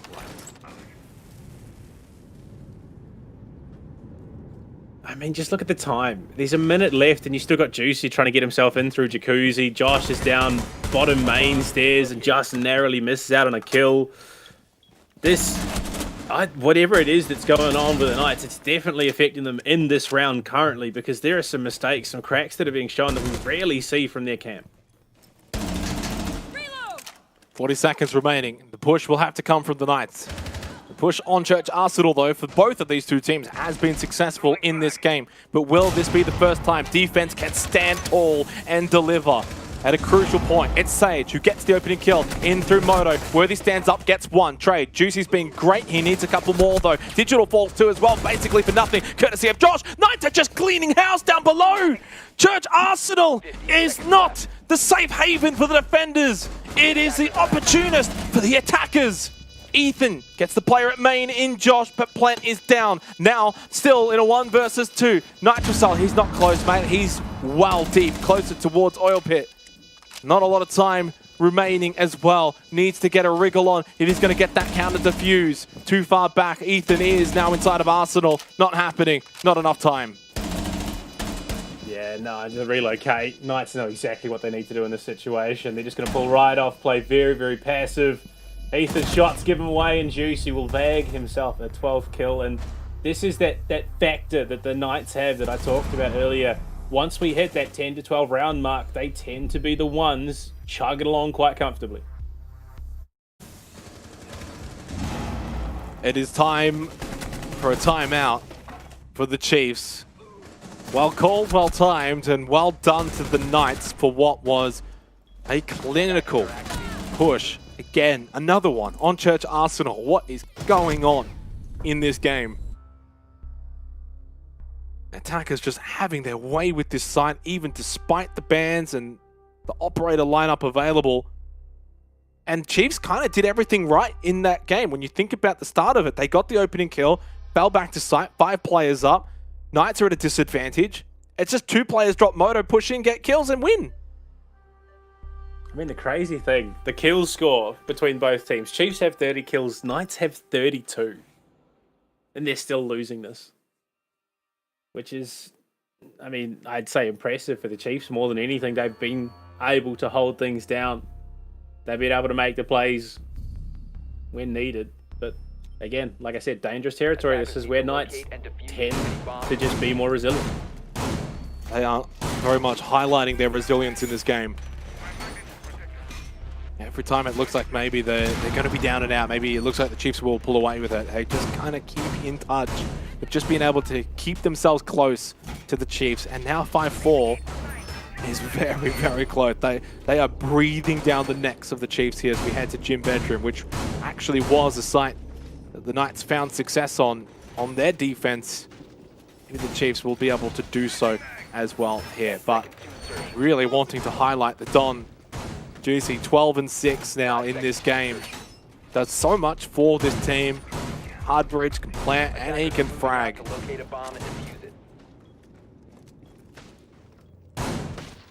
Yeah, I mean, that's what Kaken was to the OCL in his time there. Very much like the Don and that ability, able to frag, played the roles much like Juicy does. Fortunately, he's still struggling to find his place in the Nationals right now. That was last match. We're here. We're in the 10th. And the Knights, I mean, the momentum is there. They've quite clearly shown that they can turn off a dime and make the plays that they need to. Chiefs looking a little bit shaky over the last couple. I mean, you just have to think back to Worthy being caught out of billiards for absolutely no recourse. To think that, you know, maybe the Chiefs are floundering a little. They go for something here, though. Is this the sort of time in the game where the Chiefs maybe look to throw a punch back? No, says Digital. Reinforces Bathroom and blocks that off instead of going for a Nitrocell play, which at times can be quite strong on Jacuzzi. Not to be. Maybe now is not the time for the heroic plays. Maybe now is time for solidarity for the Chiefs and just trying to play as a team, not do anything too crazy. Allow the Knights to, yes, get control, maybe force them into a late round execution. Just push across. It's one of the things about Clubhouse's one-dimensional pushes seem to be shut down quite comfortably, so you need to be pushing in from a couple of different angles. And right now, it's about that push. Get into con, threaten onto the side itself. Don't give Chiefs room to move or breathe, and then win your gunfights. And right now, you can see the only player that is currently, well, off-site significantly is Ethan down below. 1 minute remaining in the 10th round. Chiefs wanting that match point. Knights wanting to equal up the scoreboard.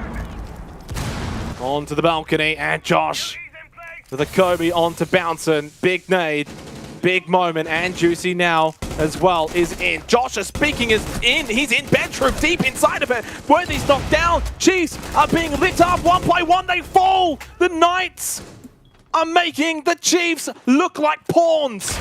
Ethan in bar. He will go down. It's flawless. It's 5-5. It's the late game buff. The Knights are activated. And all of a sudden, what looked like a ripper of a start from the Chiefs is, well, all been nullified. We're right into the thick of it. And I mean, this is a dangerous game now for the Chiefs. They lose this. I would quite honestly say I think they lose the map 7-5. They need to be the ones to take match point first. Attackers need to locate and defuse. I'm with you. I very much am with you. It's a big, big round. All the momentum now with the Knights. Heading into the 11th round, they've tied it up. The Chiefs, they got out to such an incredible start. What was it? 4-1 was the start in this match. And honestly, at that point, I'm sitting back thinking, this is just way too easy. They're running away with this. Maybe the Knights just don't care. But this is the new look Knights. The Knights that they do care. And play to win and play with pride.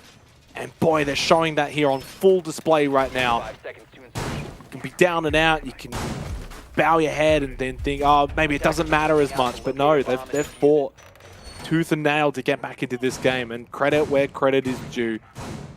They are the team with form, and the Chiefs must turn the tide.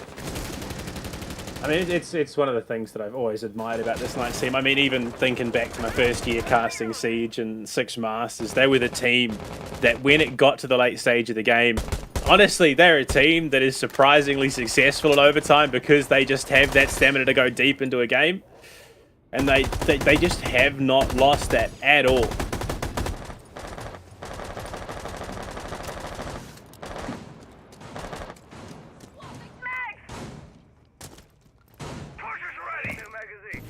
Attackers have located a bomb. Yeah, and it's all eyes on Knights now. They're the ones making plays. They're the ones that are, you know, clearly dictating how this game is played out. Chiefs have gone into sort of their shells a bit. A lot of on-site defense, a lot of sitting back, allowing the Knights to make these pushes. And I think a reason for that, Blue, is probably the last time we actually have seen the Chiefs try and push out, send a player out. You know, you think back to Worthy and Billiards, and it just dies instantly. Every time they've tried to maybe send an aggressive player out, they just come back dead. My lord, what a deep lurk from Sage. All the way down in the basement. Where is he going to send his priority?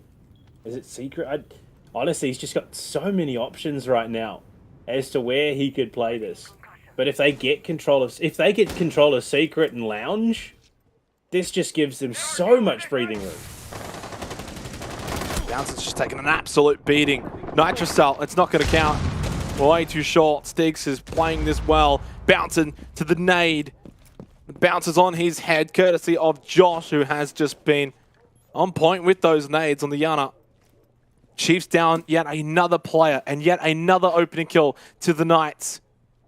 55 seconds left in the 11th round. Ethan inside a bar. Is he the player, though, to make a play late round? Because so far they haven't been able to have that. A player making something happen for the Chiefs. It's all been Knights. Wow, Rafters as well, just completely voided. Voidy taking damage. There is so much on the shoulders of Ethan right now. Him, his Nitro Cell, and the play from below to deny the plant is everything. If he fails that, the round is the Knights. The long roam from Sage coming to fruition now, but it's Ethan as well that is on the roam and on the move for the Chiefs, despite being down a player up above. Boydie throws out the final gas babe. Sage now has top red control. Found a kill last time in this position. Stiggs getting that plant down. Nice shot though from Boydie, up close with that shotgun. He spots the heal. Shoot it. He's planting. Why are you not shooting? What is going on? What are you doing, Boydie? Shoot the player that's planting the diffuser. You saw his heal, and now it is just unraveling for the Chiefs.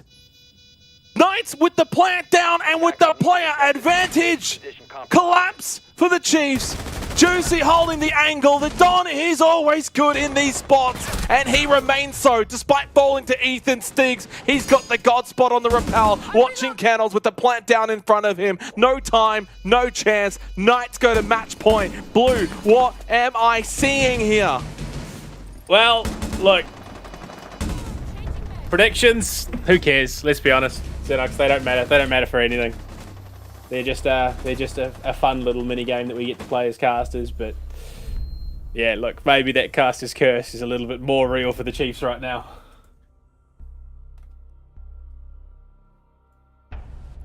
I'm confused. Befuddled, bamboozled. 6-5 match point Knights from a 4-1 deficit. For those maybe just tuning in over the last couple of rounds, it may seem like one of those close games between two stalwarts of the Oceanic Nationals, but no, this was a Chiefs onslaught. Blue in the first half. They were up 4-1 on the attack on Clubhouse. Defenders sided when we look at the bans and we look at the whole situation, but lo and behold, it's turned into an attacking sided Clubhouse despite the bans, despite what's available, despite the Kaid, the Valk. None of that's mattered, none of that's worked, and we head to Church Arsenal, which has not been defended successfully at all. Yeah, it's a questionable decision out of the Chiefs, and I mean, the thing that blows my mind, at one point in this match, Josh was 1-4. I was sitting there thinking to myself, you know, when's this guy going to come online? He's 9-6 right now. He is just, the nades, the gunplay, it is just, I mean, his push onto Bedroom, he almost single-handedly took that entire site apart to set the team up for that flawless victory. And now Knights, the momentum, I mean, what, that's 3 rounds in a row now. They're going back to basement, which, like you said, has not been successfully defended. This is, honestly, I almost would have rated lounge and, you know, bar. I would have rated a bar hold over basement at the moment. Yeah, I agree. Full agreement. Now my prediction of the Chiefs is unfortunately not holding strong anymore. What was once maybe happy times, no longer. If you're a Chiefs fan watching on, it's been a bit dismal. But all the credits, all the plaudits to the Knights and the way that they have responded. I'll say it now, They deserve all 3 points, Blue. They really do. They deserve a 7-5 win, and I think they're going to get it. They get the kill onto Worthy. A capitulation of the highest order here for the Chiefs. 4-1 up to a 7-5 loss is brewing. Unless someone stands up. Don't know who that's going to be. It maybe could be Bounton. But the kill back onto Quiz. It's 4 versus 4. Round not over. Map not gone yet. Unfortunately, it does come at a significant investment of Bounton's health. So they are even on players, but the health is not. Stiggs, all he needs is a shoulder. But no, Sage is there covering the cross. The swing aggressively. Ethan comes out on top to bring it back to the 3 versus 3 here, Xenox. So, I mean, this is doable for the Chiefs, but they are well and truly on the back foot right now. They certainly are, mate. They're on their heels with their backs over a deep ravine. Bound to be pushed right off by the Knights. But Boydie, Digital, Ethan, have they got something in them to just pull them back up to life? 2 Nitrocells available. Are those the win conditions? It was a big missed Nitrocell from Digital in the other round on this particular site, Blue, and that turned out to be pivotal. Maybe this time he hits it. Maybe this time it lands. I almost want to say it's just as much in Boydie's hands with the toxic canisters and that M590. If he can hold off the moto push, it might just be what Chiefs need to stall this out and take it to overtime. But you look at the spread, Knights quite comfortable playing without backup. There is 3 different avenues being approached here.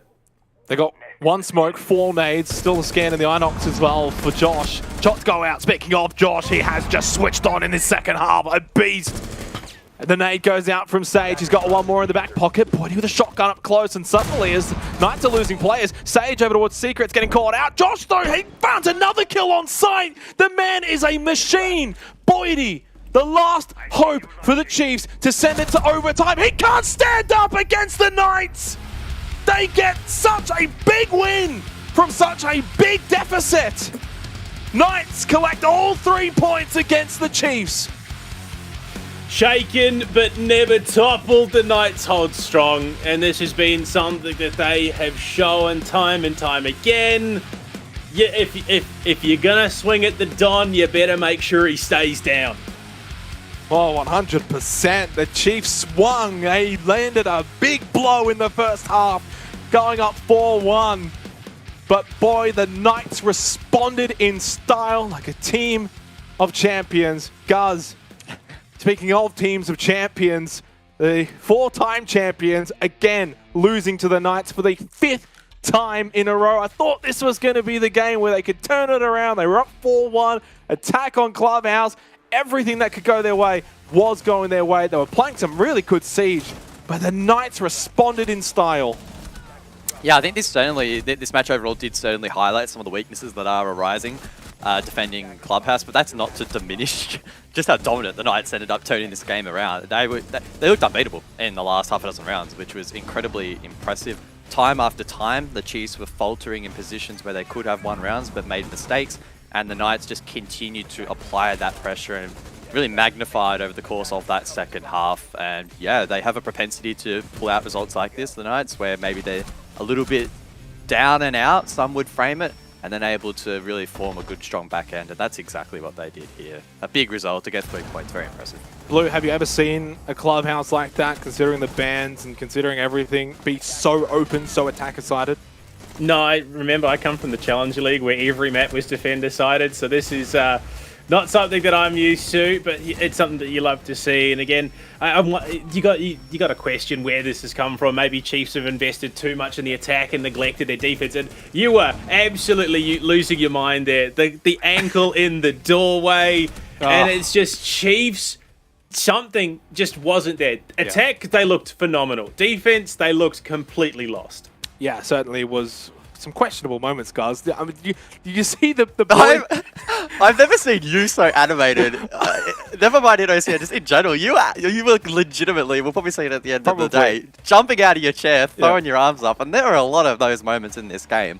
And I think it was a lot of that pressure really building up where the Knights were applying it really well. There was, but courtesy, the Knights were able to stand up to that pressure, and someone who really led from the front was the Don, as always. Juicy coming in for a chat with the lads here on the desk. Congratulations on the win, mate. And boy, what a win. I think a win of really showing character, down 4-1 against the rejuvenated Chiefs, you know, who obviously played pretty well in APAC South the other night. All intents and purposes, you guys looked down and out, but there was just something in you that said, no, we're not losing this. Yeah, it was the attack timeout. Luna came in and just told us to relax a little bit and, you know, don't worry about proving that you're the better team of the day and just relax and play your game. And we started coming back as soon as we stopped, you know, biting at each other a little bit here and there or whatever was going on. We just calmed down and went from there. Yeah, amazing win, Juicy. Really well done. Is Luna having a big impact on the team? Because it does feel like over the last couple of weeks, you are improving and you are getting better. Just how much of an influence has his experience and knowledge been on the team? It's massive. Like all the stuff that he's done over the years with the multiple, you know, lands he's been to, I think it's just, it helps whatever we're going through. I think the situations, whether it be, you know, we're failing to do something or we're doing something a bit wrong, or he just, you know, touches it up here and there. And I think that's where the improvements are coming from, because it's not a massive thing for us. It's just the small things that go wrong every now and then. And I think that he cleans it up really well for us. Well, there was one round in particular where something big went wrong. You're playing basement defense, and then all of a sudden, all 5 members of the Chiefs are in the site planting. What happened there? No, we're always prepared for it. You know, it's a risk you're willing to take when I suppose you do a little bit of a heavier roam off site, I think with me being the closest, but normally we deal with it pretty well. I think it was in those few rounds where we weren't really combing that well. I think we got in a good spot after they got the plant down. I think we got a couple still, and we weren't in a bad spot to retake, considering they were stuck and they hadn't opened up everything. But it was just a bit of a shit show from us in the first few rounds. But we brought it back. We're happy with that. Similar to the Vincia interview that we had earlier on, G, so you get to ask the questions to a team that we lost in APAC South. Obviously, you had a bit of an untimely loss to Fury. Despite that, though, all the other results kind of went your way to maybe salvage that a little bit. And fate's kind of still in your hands. You've got some big games against Direwolves. You got the big game against Gaming Gladiators, obviously in Playday 7. But despite that ahead, and it's not all doom and gloom, were you a little bit surprised by the result of Fury? Because you guys were in some hot form. Honestly, last night's game, like, not to take it away from them, we didn't play our game last night. Like, we were very different on our attacks of what we normally do, or everything. Like, it was just, something wasn't clicking for us, and we had a big talk after it last night. We sorted a couple of things out and worked out what was going wrong. So, we changed that today when things are going well. I think we're still really strong, but we just had to change that up, and thank you to Chiefs for beating IG last night. That made our destiny still in our own hands, which was a nice little bonus after our loss. So, yeah, we just got to keep pushing forward. Certainly helped out. GC, I'll give you the floor, of course, and any shout-outs. Thank you to my team, to the fans, all our support staff, and to the broadcast team. Without you guys, like I say every week, it wouldn't happen. So thank you very much, guys. Thank you very much, GC. Big game, of course, for you guys next week. I'm sure Luna and the rest of the crew behind the scenes will get you ready for that one. They're going to be taking on the Direwolves in APAC South next Thursday. For us, though, of course, halfway done for tonight here for Oceanic Nationals. 2 more games on the other side, so don't go too far. When we come back, the Hungry Lions taking on Kraken. 10 seconds remaining. Attackers recovered the bomb diffuser. 5 seconds to go.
to GTV ANZ, the gaming channel created by Ubisoft. Every Tuesday and Friday on YouTube, we'll be doing fast plays, game challenges, 1v1 face-offs, and so much more. You happy? When did we get a dog? It's a good question.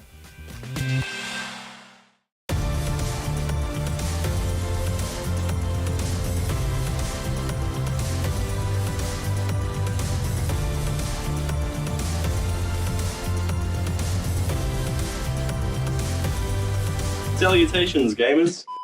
Hey guys, we're Banks Arcade. What's up? Hey guys, we're Banks Arcade, and our album Future Lovers comes out on July 29th. Pre-save now. It's not even funny. Bro, you sure it's the 29th, bro? It is. And our album comes out on July 29th on all DSPs. Pre-save it now. Pre-save it now.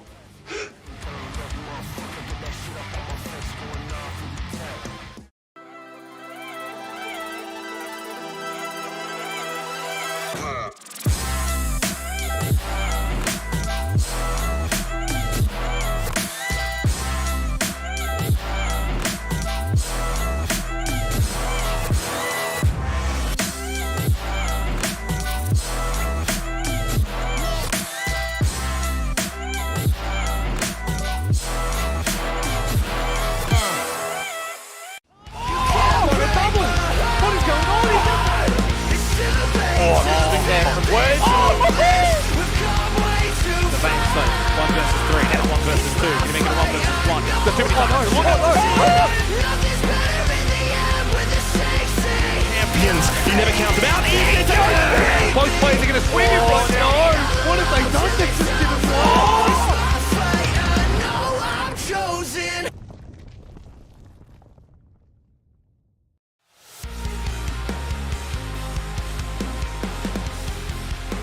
Well, the Knights have completed a historical comeback for what will end up, I'm sure, as another historical matchup between the Chiefs and the Knights. 5 wins in a row now. Talk about bunnies are the Chiefs now to the Knights. We move forward for the rest of this night. Playday 5, the Hungry Lions taking on Kraken coming up next for our third game of the night. And it may be sort of a battle of the bottom, Guz, but both teams have shown good signs this stage.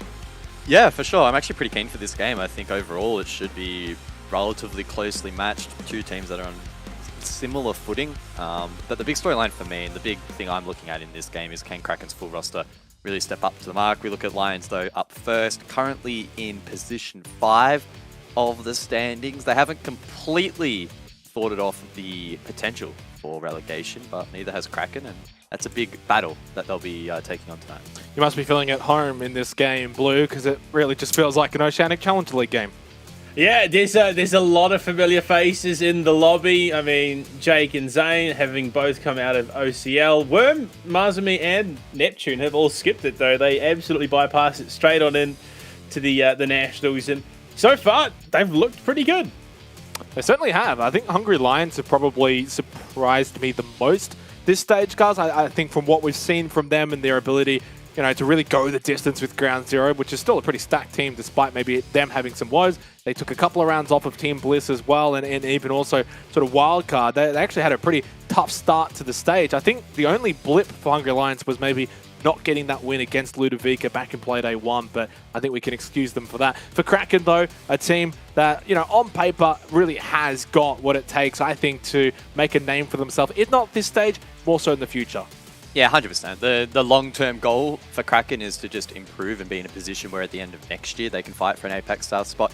That's not on the cards here, as there are only 2 stages of OCN for the year, and now's their opportunity to continue to battle, continue to improve, continue to stare us down, I guess. That's very uncomfortable. And also, that again, that battle for relegation, they don't want to finish in that last position, and that is still a pretty realistic threat if Ground Zero kick it up in the next couple of weeks. I'll give this one over to you, Blue, but Phoenix makes his arrival here for Kraken. What does this bode for them?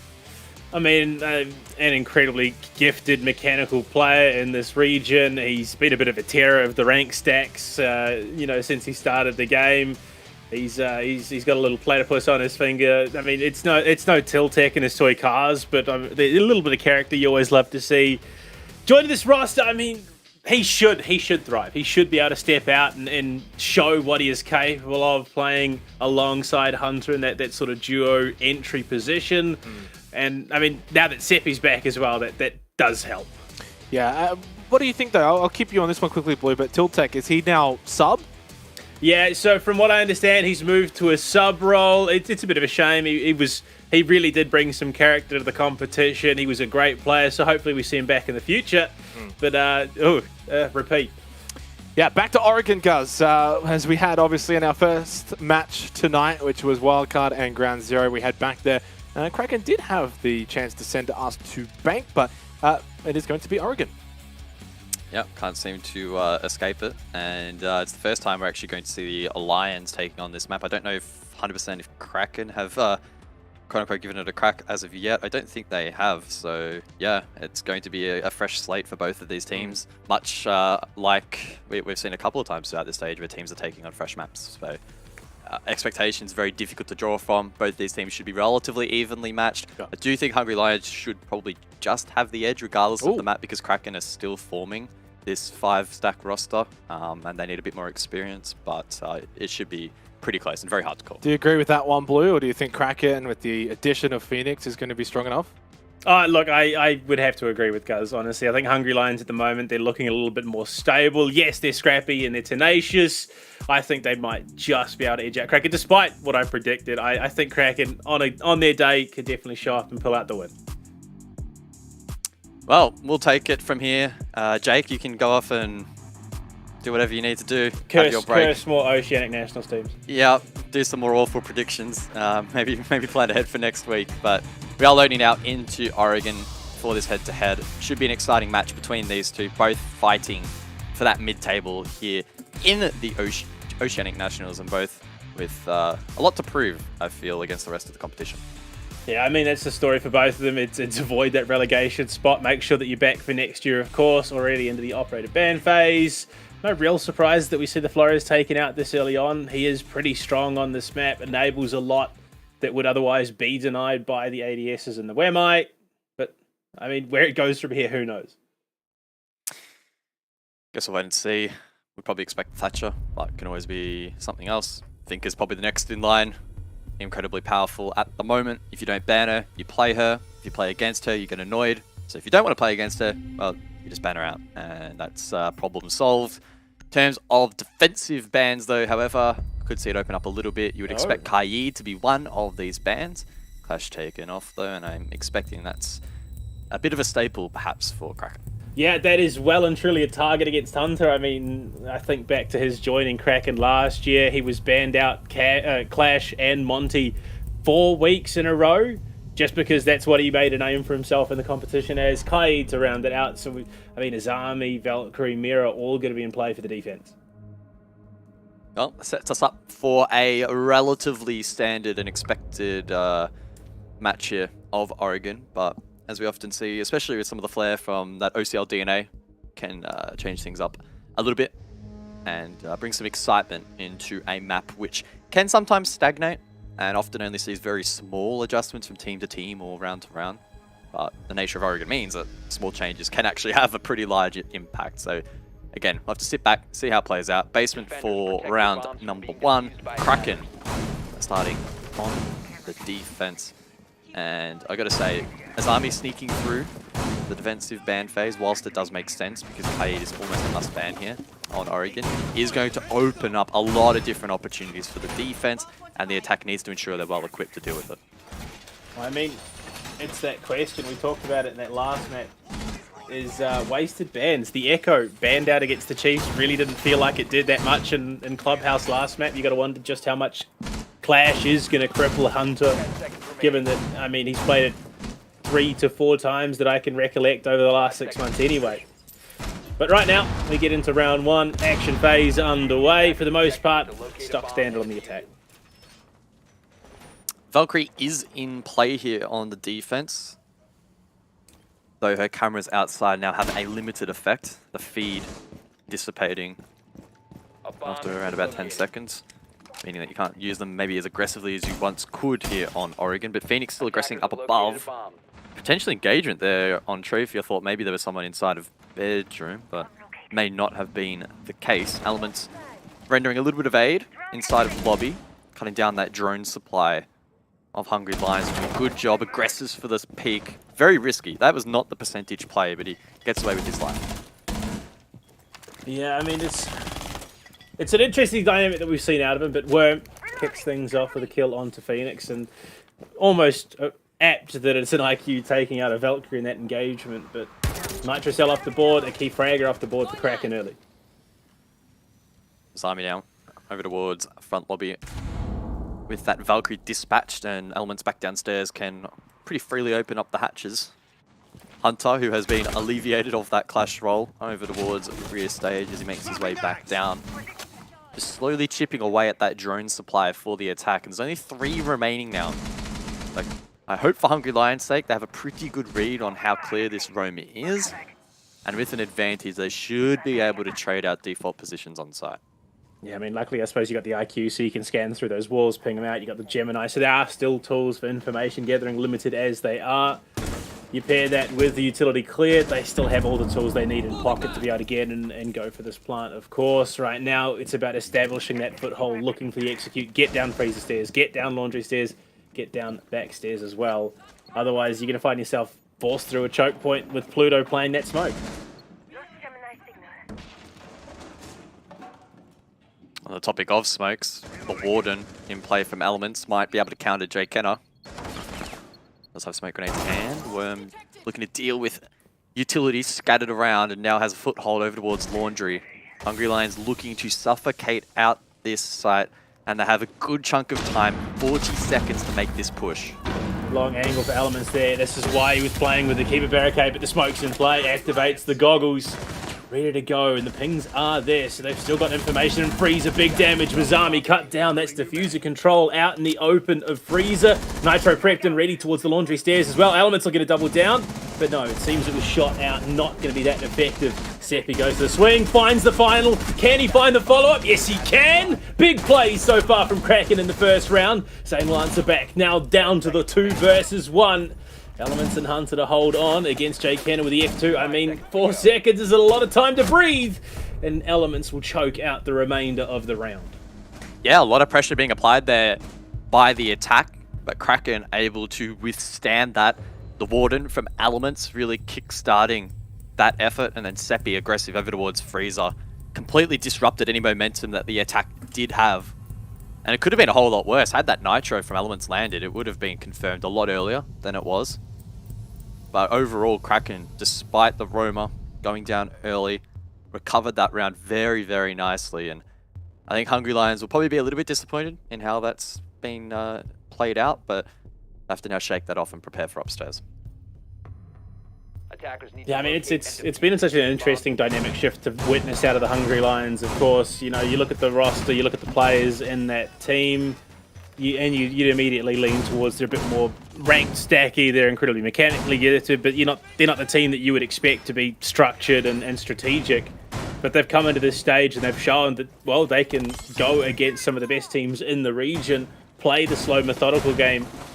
And Kraken, I mean, this is outside of the Apex South teams, potentially going to be one of their biggest tests so far this stage.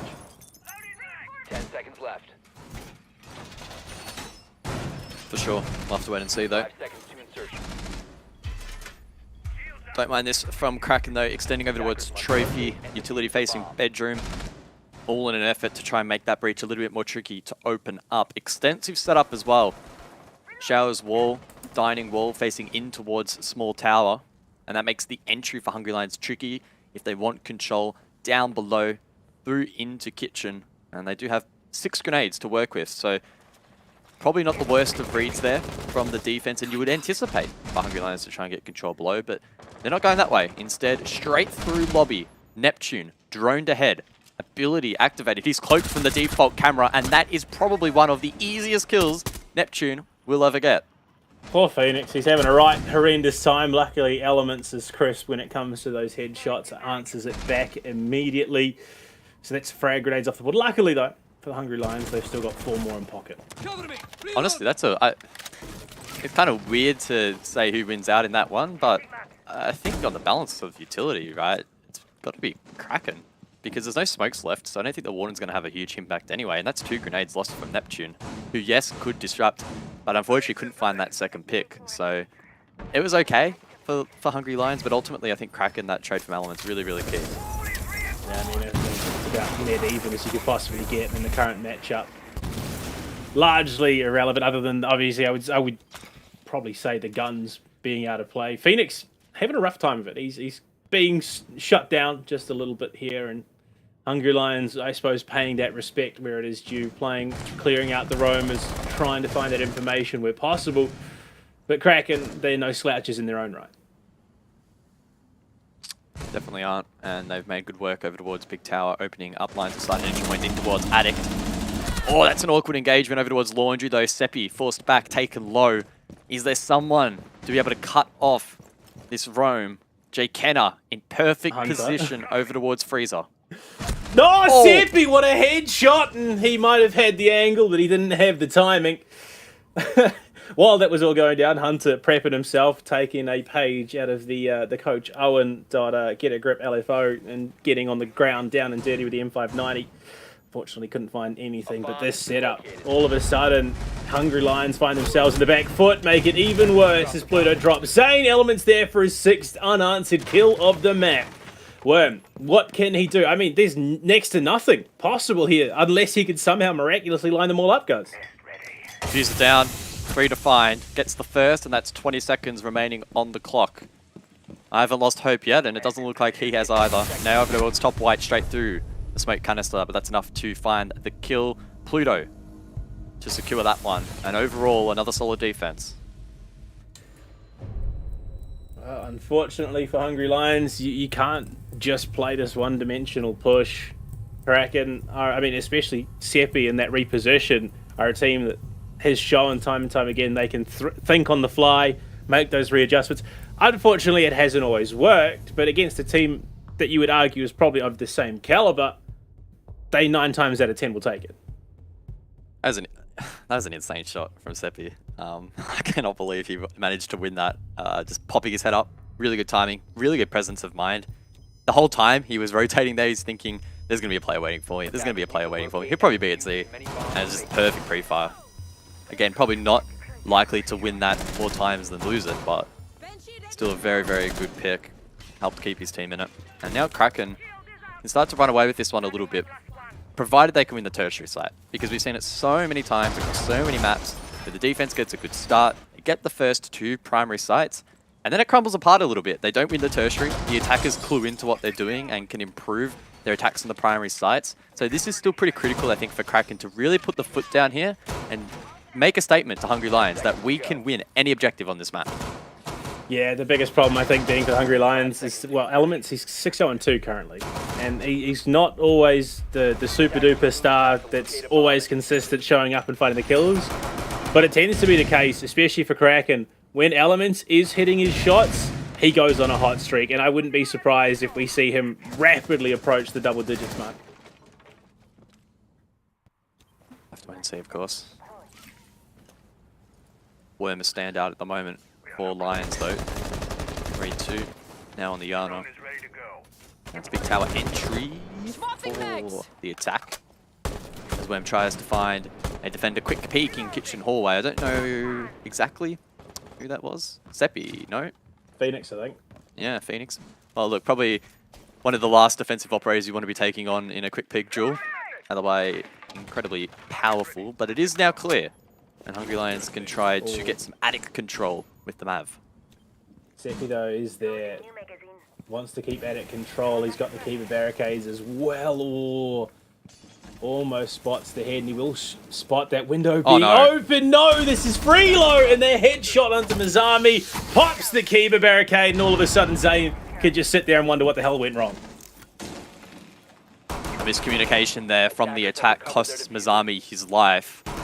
As Seppi's still wanting to get aggressive in these holes, still exposing the players on the stairs, but Jay Kenner does his best Neo impression to dodge those bullets, fires back a couple of his own and finds the head. Again, much like that last round, I'd almost argue this is a net even trade. You've lost your Azami for an Osa, both bringing in that bulletproof utility. to be able to make the push. Right now, Jake wants to get that stage wall open, wants to be able to give Hungry Lions an avenue into the site for that plant. Unfortunately, without Mizami, they don't have that security that an Osa would otherwise bring. For sure. And it does lean itself into being a little bit one-dimensional. The caveat to that, though, Neptune. He's the one that can sweep around, find picks, and cause a distraction. Force a distraction here. Hungry Lions desperately trying to find something to get in towards the site, but Zane falls to Hunter, and it could be unraveling once more. Oh my god, Kraken are just crisp today. We have seen some horrendously terrifying headshots so far this map. Pluto in a bit of trouble, but Phoenix finds Jay Kenner. Neptune's alone, and they have his number. They know exactly where he's coming from. And look at it, Kraken, they aren't forcing the issue. They're saying, well, look, we've got 4 guys. You can come over here, and then we'll see what happens. Neptune has 2 nades, but no kit, no time. It Oh will my be God. a perfect rotation to kick things off for Kraken. And I'll just use the same word you did, Blue. Sharp. They actually look incredibly switched on at the moment, and that's going to trigger a tactical timeout from Hungry Lions. I do not blame them. 7-0-2. Elements has not died in the 3 rounds we've played, and in fact, I'd almost argue that it looks like Hungry Lions haven't even been playing in the rounds that we've seen played. Yes, they've got some good kills, but the answer back from Kraken, you saw it on your screen just then, it's genuinely terrifying the way that Kraken are clapping back at Hungry Lions for the audacity to even step up against them. Yeah, and again, we don't see every single engagement, so it can be generalized, some of the statements that we make, but from what we are seeing, a lot of just straight 1v1 engagements without too much in the way of, you know, like coordinated pushes or util dumps or anything like that. Hungry Lions just aren't winning them. And Kraken find themselves in really strong positions, they're backing themselves in, and they're hitting shots required to push back Hungry Lions, who at times are having to try and manufacture a bit of map control and try and find an engagement here or there that maybe isn't favored for them, and they are being punished. So it does create an interesting dynamic heading in to the next 3 rounds, because Hungry Lions don't have anything to fall back on. Every site has been relatively convincing, to be honest, for Kraken, and they need to try and find something off the back of that tactical timeout, otherwise this will quickly slip out of their control. I think, and as well, a win here for Kraken, barring some either miraculous run from Ground Zero or disaster run from Kraken, would lock them in, I think. I think they avoid relegations off the 3-pointer here. So they're hungry for that. They want to stay in this competition. But again, if you just look at the numbers across the board, we've seen 3 rounds played out, Guz, and Hungry Lions collectively have 7 kills, which is Element's current score. Yep. And that, I think, only reaffirms my earlier statement, where a lot of just straight up 1v1 gunfights, mechanics versus mechanics, maybe with a bit of additional information here and there. Kraken have a clear advantage at the moment. So it's up to Hungry Lions to stabilize that. Stop feeding as many 1v1s as they are to their opponents. Try to rely a little bit more on finding trades, because that's also been a little bit lackluster for them. And use information to find picks and find defenders who are playing pretty aggressive positions. Phoenix is a perfect example here. Try and cut him off. Unfortunately, though, he plays it well. Able to drop down the hatch, and that's his job done. Wastes, 30, 40 seconds. Seppi, though, over towards small tower, gets time. Doesn't get shot in the back of the head. I thought he maybe would have, but no, he'll escape. Yeah, Neptune just not that willing to hard chase and potentially feed another kill. So at least they're showing a little bit of discipline there, not just full sending it on the hunt for a greedy kill. Seppi, I think, may have just revealed his position, though. The call has been made. Phoenix there, going to drop the hatch as well. So Kraken, despite their spread, have given themselves the avenue back to site. Whether or not that comes back to punish them later with the execute from Hungry Lions, we'll have to see. We will. Seppi just getting out some of those Kiba barriers late into the round. That's the beauty of his army. Those barriers regenerate over time, much like a Wamai. If you pocket them and you stay alive, you can put them in positions which are going to be even more effective. Worm. Vert down to freeze the stairs. There's a player lurking. Just checking Z for any drones or any players. Worm unable to find that kill, but probably wasn't going to be in a position to anyway. And now with a minute 20, Hungry Lions do have some pretty good control up above. Unfortunately, as much as they do have the control, you look at the utility available for the defense. Jake is probably going to rely on those smoke grenades to try and make something happen, but Element's playing the Warden once again. The toxic canisters, and you look at the Kiva barricade angles that have been set up already by Seppi. Honestly, it's still mind-blowing to me that we're 55 seconds remaining and all 10 players are still alive. Elements, though, at the 50-second mark, kicks things off for the defense. Such a good game for him so far, and holding down an aggressive position into Freezer once more. And I don't see how Hungry Lions are going to be able to unlock this. They must find something big here. Something has to give, and unfortunately, it might just be Hungry Lions for a 4th round in the row. Look at Elements' position again. He just swings for his 9th kill onto Worm. Pluto with the toxic canister is going to deny the push. Unfortunately, not quite threading the needle on that one, but look at another long-range angle. He's hit double digits unanswered. Elements and Kraken are not even leading Hungry Lions onto this site. Kraken are looking indomitable. The same position and an even better result here for Elements. Double digits and absolutely stomping Lions at the moment, who do not have an answer, who keep making the same mistakes as well. Smoking out a Warden, probably not the best option, but credit has to be given to the shots being hit. Sharp and assertive. 4-0 now the lead for Kraken. And it gets to this point in the game where it's so difficult to keep advocating for Lions because similar mistakes are creeping in, similar results as well, and we don't have any other site to fall back on here for them on the attack. So it really is in a danger period for them at the moment. And I told you, I did say, Elements, if he's hitting his shots, he has this tendency to go on a bit of a hot streak. 11-0-2. He is just racking up numbers, taking dog tags, and walking away laughing. Certainly, probably, that contradicts itself. I'd say probably one of the most dominant single performances from a player I've seen to kick off a match in OCN for quite some time. These numbers are insane. And just the fashion in which he's doing it and the key positions he's holding down.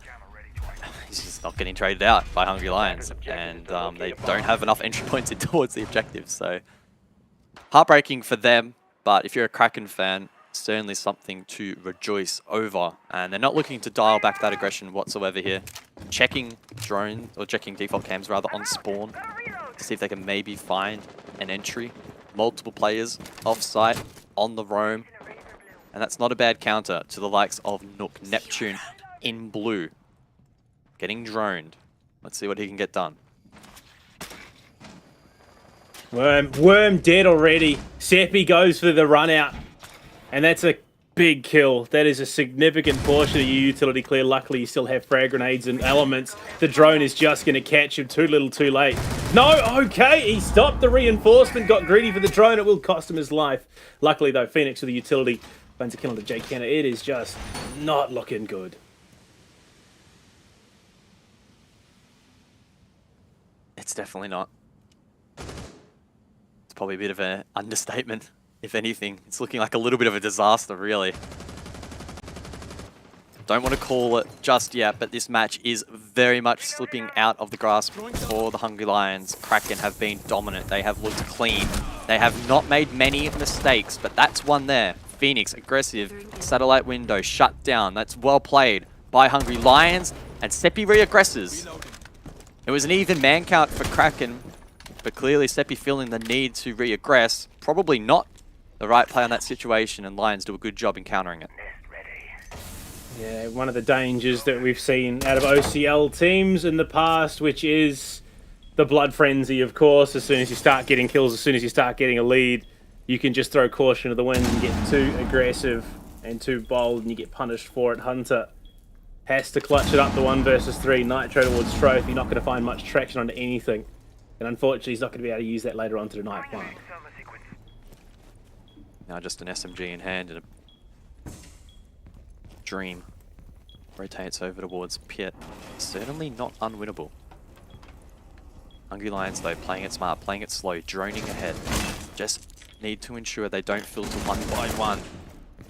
As Mazami peeks solo, got a little bit nervous, but he survives. Hunter falls back, shield taken down, sees the barrel inside of Pit, and should be able to win out this swing if it comes through. Perhaps he didn't see the gun, maybe it was covered. Nonetheless, finds the first, swings for the second. That's Zane, now low. Neptune needs to come in, sweep around, and pinch him out of this position, and that's exactly what he'll do. Hungry Lions just hanging in now. Yeah, Kraken overstepped their mark in the fifth, sorry, and it cost them the round. And they just got too far ahead of themselves. There was no reason to be throwing those bodies at the satellite window. Seppi didn't need to go for that swing. But hopefully this is the momentum reset that they need. Say, look, guys, slow it down. We're playing far too aggressive, playing far too quick. And I mean, yeah, it started with Elements. He was on for the reinforce, but stopped it to go for a drone. Yeah, 100%. I think the main turning point of that round was really Seppi. I don't understand the need for him to be able the need for him to swing satellite window there. It was a very low percentage play for him to find the pick there. And as a 3 versus 3, I don't think there was an imminent threat of Hungry Lions being able to hit the site. So that was a little bit unusual. And yeah, I think probably just exemplifying that Kraken maybe a little bit too comfortable. And they need to be careful here, right? They are starting on the defense. This should, in theory, be the favored side. And anything less than a 4-2 enters dangerous territory. So it's important now that they knuckle down, head back up above for a re-attempt, and can only assume they'll wind it back just a little bit. They still want to apply pressure, they still want to play proactive like they did in the 4 rounds previous that got them success, but don't push the limits too far, because limit testing, when you're in the lead like this, can be costly. And I think, Kraken identify that. They bring the Thunderbird into play. They want a little bit of longevity, so they still want to play that little bit more up front, a little bit more aggressive, but they want to have an answer to it when they do eventually retreat back to site, and those being the Kona stations is a pretty, I say, smart read, but we'll see. I mean, again, Elements, unfortunately, he's showing some of his old colours. This is what he was. He was the all-aim, no-brain Ash main for his team. It was Pride Esports beginning of last year. He then joined Overt, refined his skills, got moulded into a player who is more brain than aim. And then obviously joining Kraken and find the success they have. So maybe, just maybe, he'll get a bit of a rack up from the teammates and revert back. More of a focus over towards Small Tower, though, on this occasion for Hungry Lions. Now, it has been set up by Kraken, expecting a push, reinforcements, 3 in fact, to try and resist this push, but no one's really manning it. So Jkenna gets a free foothold inside of Dining. His teammates will drone ahead inside of Kitchen. And this has been a actually really decent start for Hungry Lions to get this control almost completely uncontested. That shot from Jake, though, should reveal his position. They know, yeah, Elements takes a couple of pot shots at him. Jake realizing that he might be in a more dangerous spot than he realized. Calls over the support, looks to hold the angle towards Z.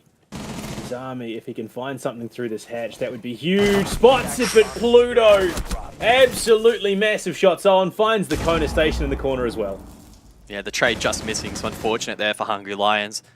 A 1-for-1 wouldn't have been too bad. Seppi low, but he wins the fight against Neptune. Jkenna, though, with the low ground onto Elements, who's been shut down in the last few rounds. Maybe that's the opening that the Lions needed. Jkenna can progress forward, and they have control down below, but they don't have the man count, and they only have a minute to work with.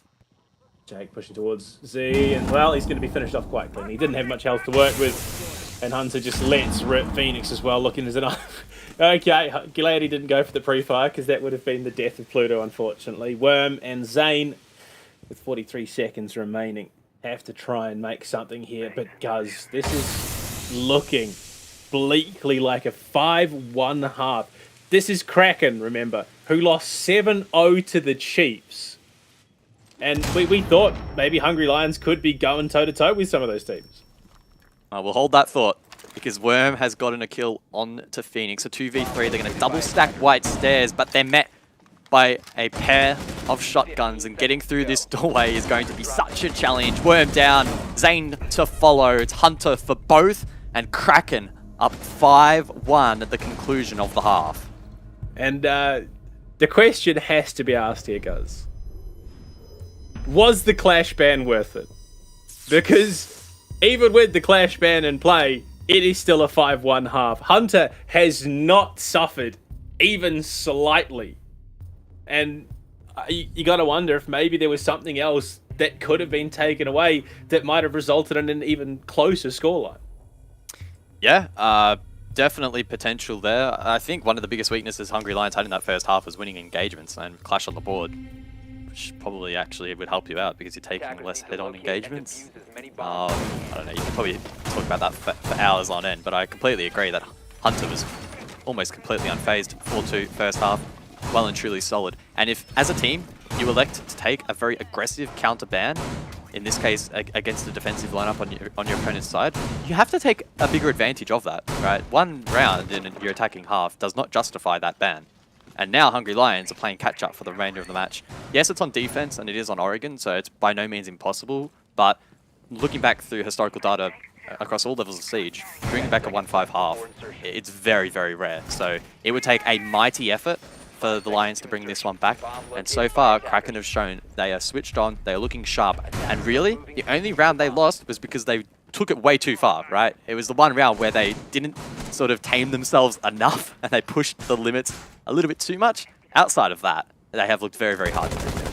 Well, I mean, statistically, I think at the moment Oregon globally is what, a 55% defender-sided win rate at the moment, and if you go off that number, that means that at minimum, a one-round lead, maybe. Yeah.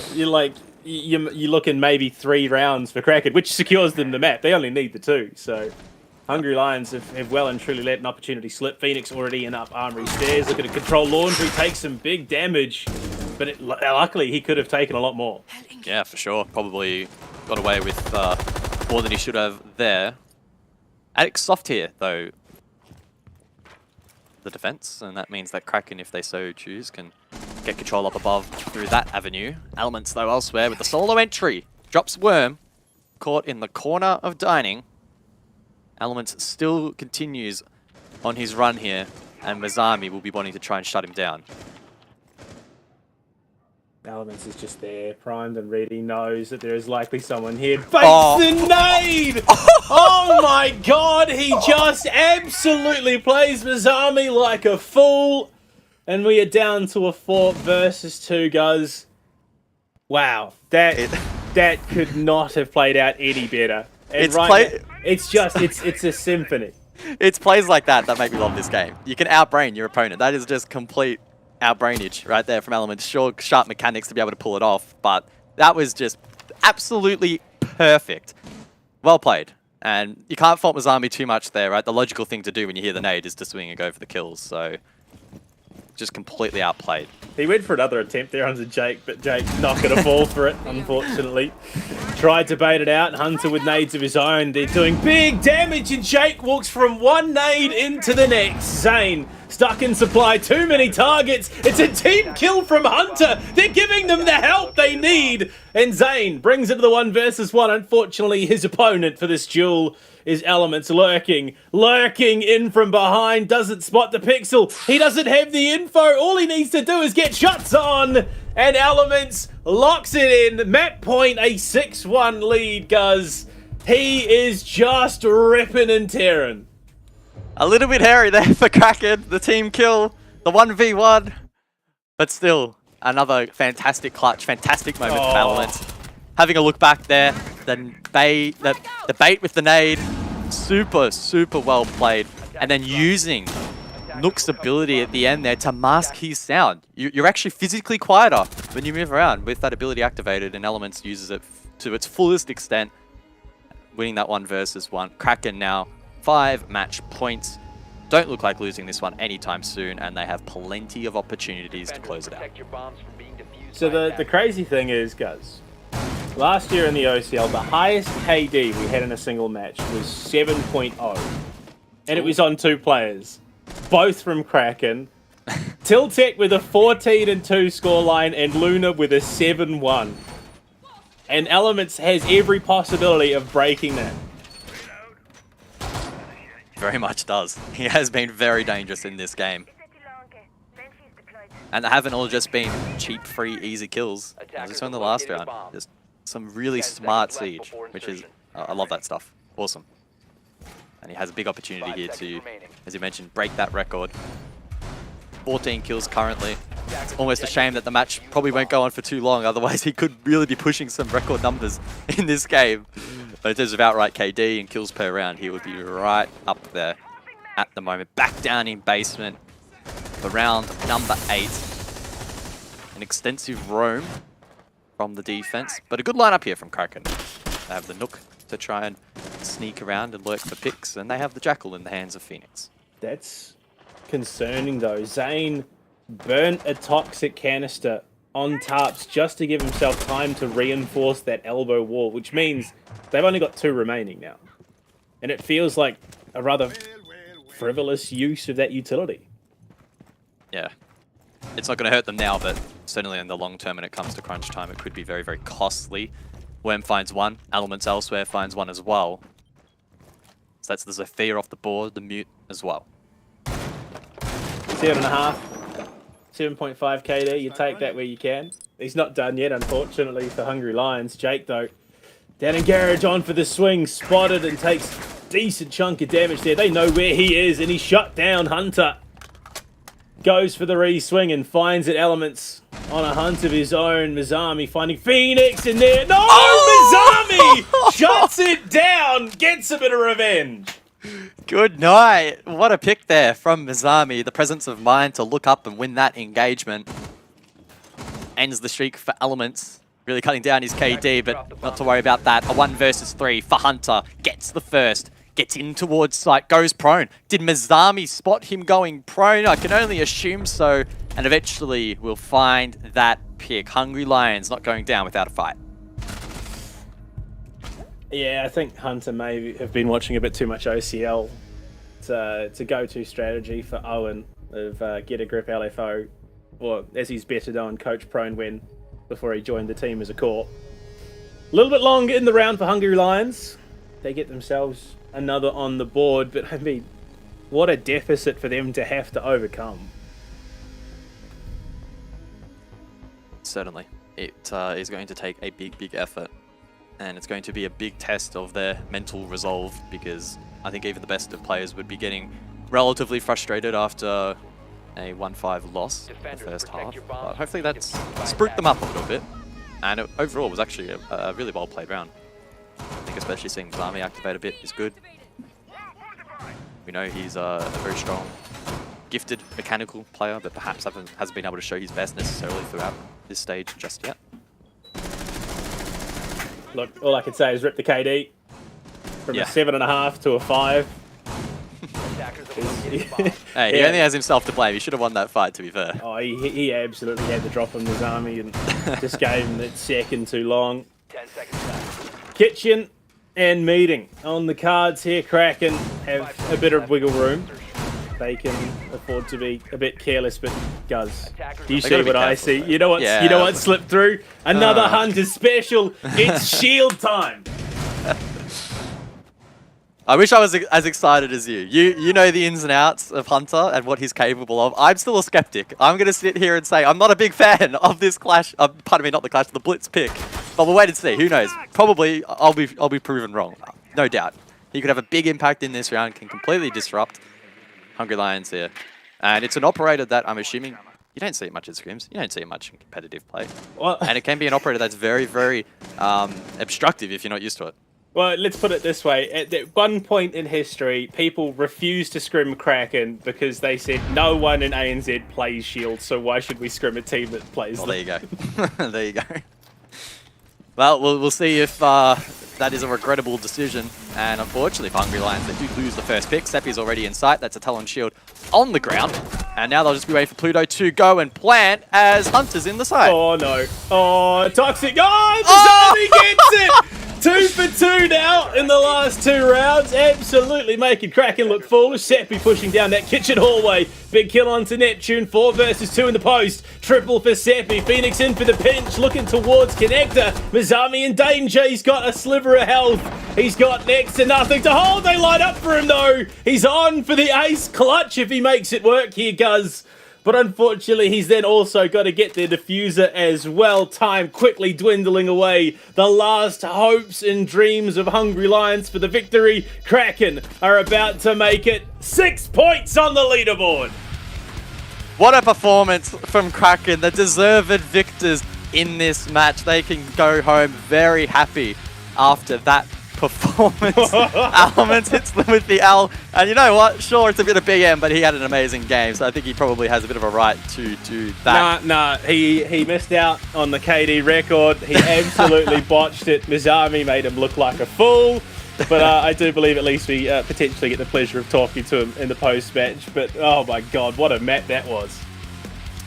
Well, it seems like before you know it, I'm back, 7-2. I didn't even get time to really finish my dinner there. That was a really quick one. It could have been, honestly, even a little bit quicker. Dominant performance from Kraken. Elements going absolutely nuclear as well. And in the end, in some ways, a little bit disappointing, guys, because I honestly expected this to be a lot closer.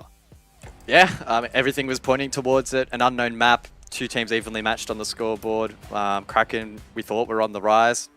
And they honestly just didn't show up today. On the other side, though, Hungry Lions were flowing with confidence. From the very first round, they were just continuing to win engagement after engagement after engagement. And they made their opponents look pretty second grade, which isn't fair on pardon me, it wasn't fair on Hungry Lions. I'm getting my names mixed up. This match went so fast. I'm absolutely confused as to what happened, to be completely fair. Yeah, Kraken played amazingly well and made Hungry Lions look second. Kraken, a team that has had some ups and downs this stage, Blue, but through sometimes no fault of their own. You know, when they had a whole Playday where they played with 2 subs, I think another Playday where they played with 1 sub, they've been waiting for Phoenix. It does kind of feel like, though, this iteration, this core roster, you know, for the foreseeable future is obviously the way that they're going to be going, and it's good signs for them. Yeah, I mean, it's not even like Phoenix was the one to shot. Like we said, we spent all that. Yeah, look, that was a minor blip in Elements run through the map. This one, not much better for Hunter, unfortunately. But I mean, it's that freedom. They put Phoenix in the role that Elements formerly played, put him on a more frag-centric operator in position, and just look what he's able to achieve. I mean, the guy at one point had a 7.5 KD. Yeah, I mean, that's something that you don't really see all that often, right? And that's a feat in itself, but really as a team for Kraken, getting all 3 points is something that they obviously really wanted to keep in touch with the top 4, which, you know, maybe is out of reach. They still play Ludovica next week as well, guys. I mean, you'd probably go into that, and off the back of the form we've just seen, maybe you back them in that. To close out the stage, they then have Wildcard. That's probably a bit of a tough ask, but still good signs ahead for Kraken.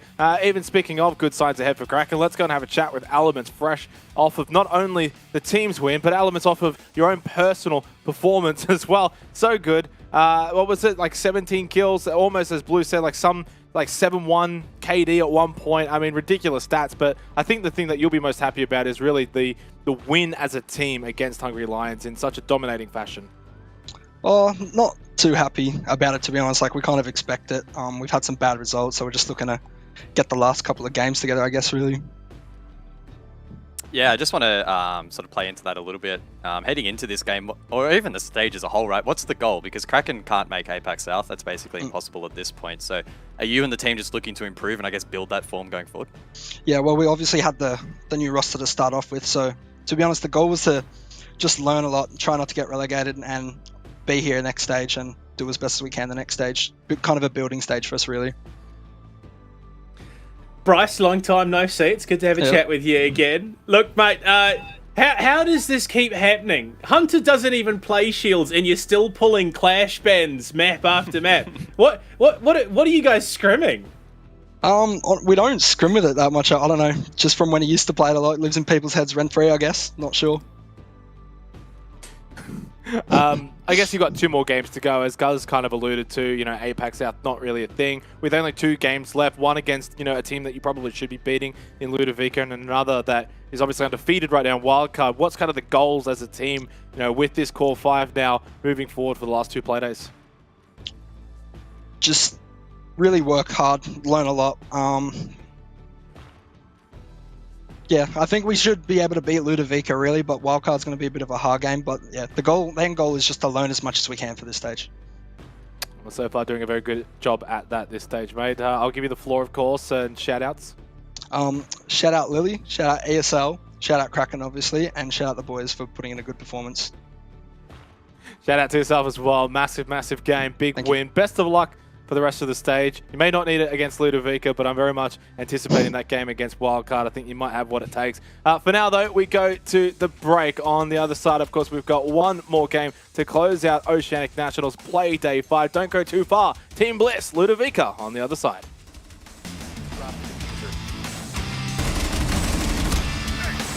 15 seconds to go. Attackers drop the diffuser.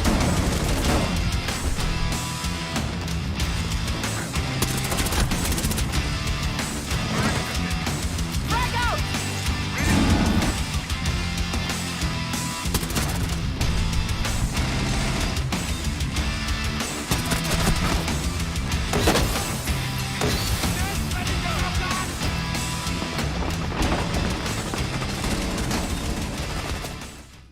You're horrible, man. Hit your shots.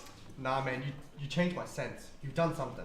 I What didn't have you change done? anything. But what have you done? I didn't change nothing. You literally changed. There could have been no one else. I'm across from you. You literally came over. You would have done this before I got here. I know I came late today. You came here, changed my 1.5, changed my 2.0, and I can still smoke you. My hertz is different. My frames are different. My keybinds are wrong. You've messed with everything. My keybinds, my sense, 1.5, 2.0, everything got changed, and I'm still smoking you. Nah, man. Seriously? Own up. I don't know what? I didn't do anything. Own up. You've done it. I don't understand. I don't know why did you change my shit, man? What is wrong with you? Are you stupid? Everything is why did you change my settings?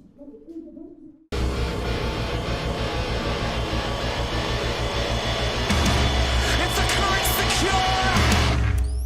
Light me up. 50,000!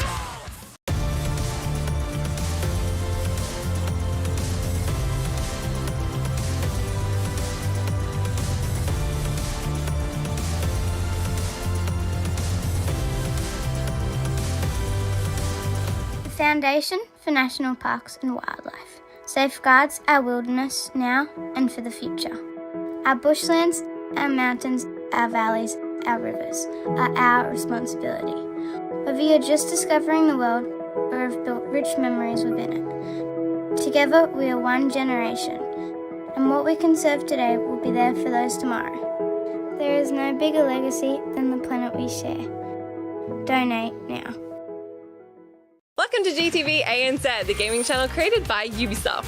Every Tuesday and Friday on YouTube, we'll be doing fast plays, game challenges, 1v1 face-offs, and so much more. You happy?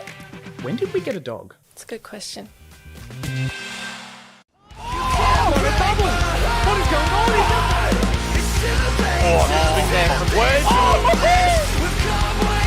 bank stone. 1 versus 3. Now 1 versus 2. You make it 1 versus 1. Got too many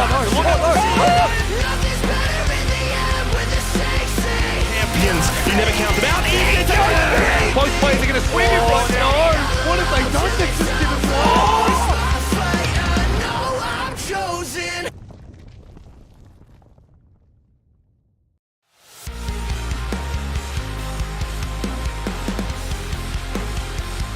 The Hungry Lions have been tamed by the ever-wild Kraken 7-2, rather convincingly led by Element with a standout performance. One game to go for Playday 5 of the Oceanic Nationals.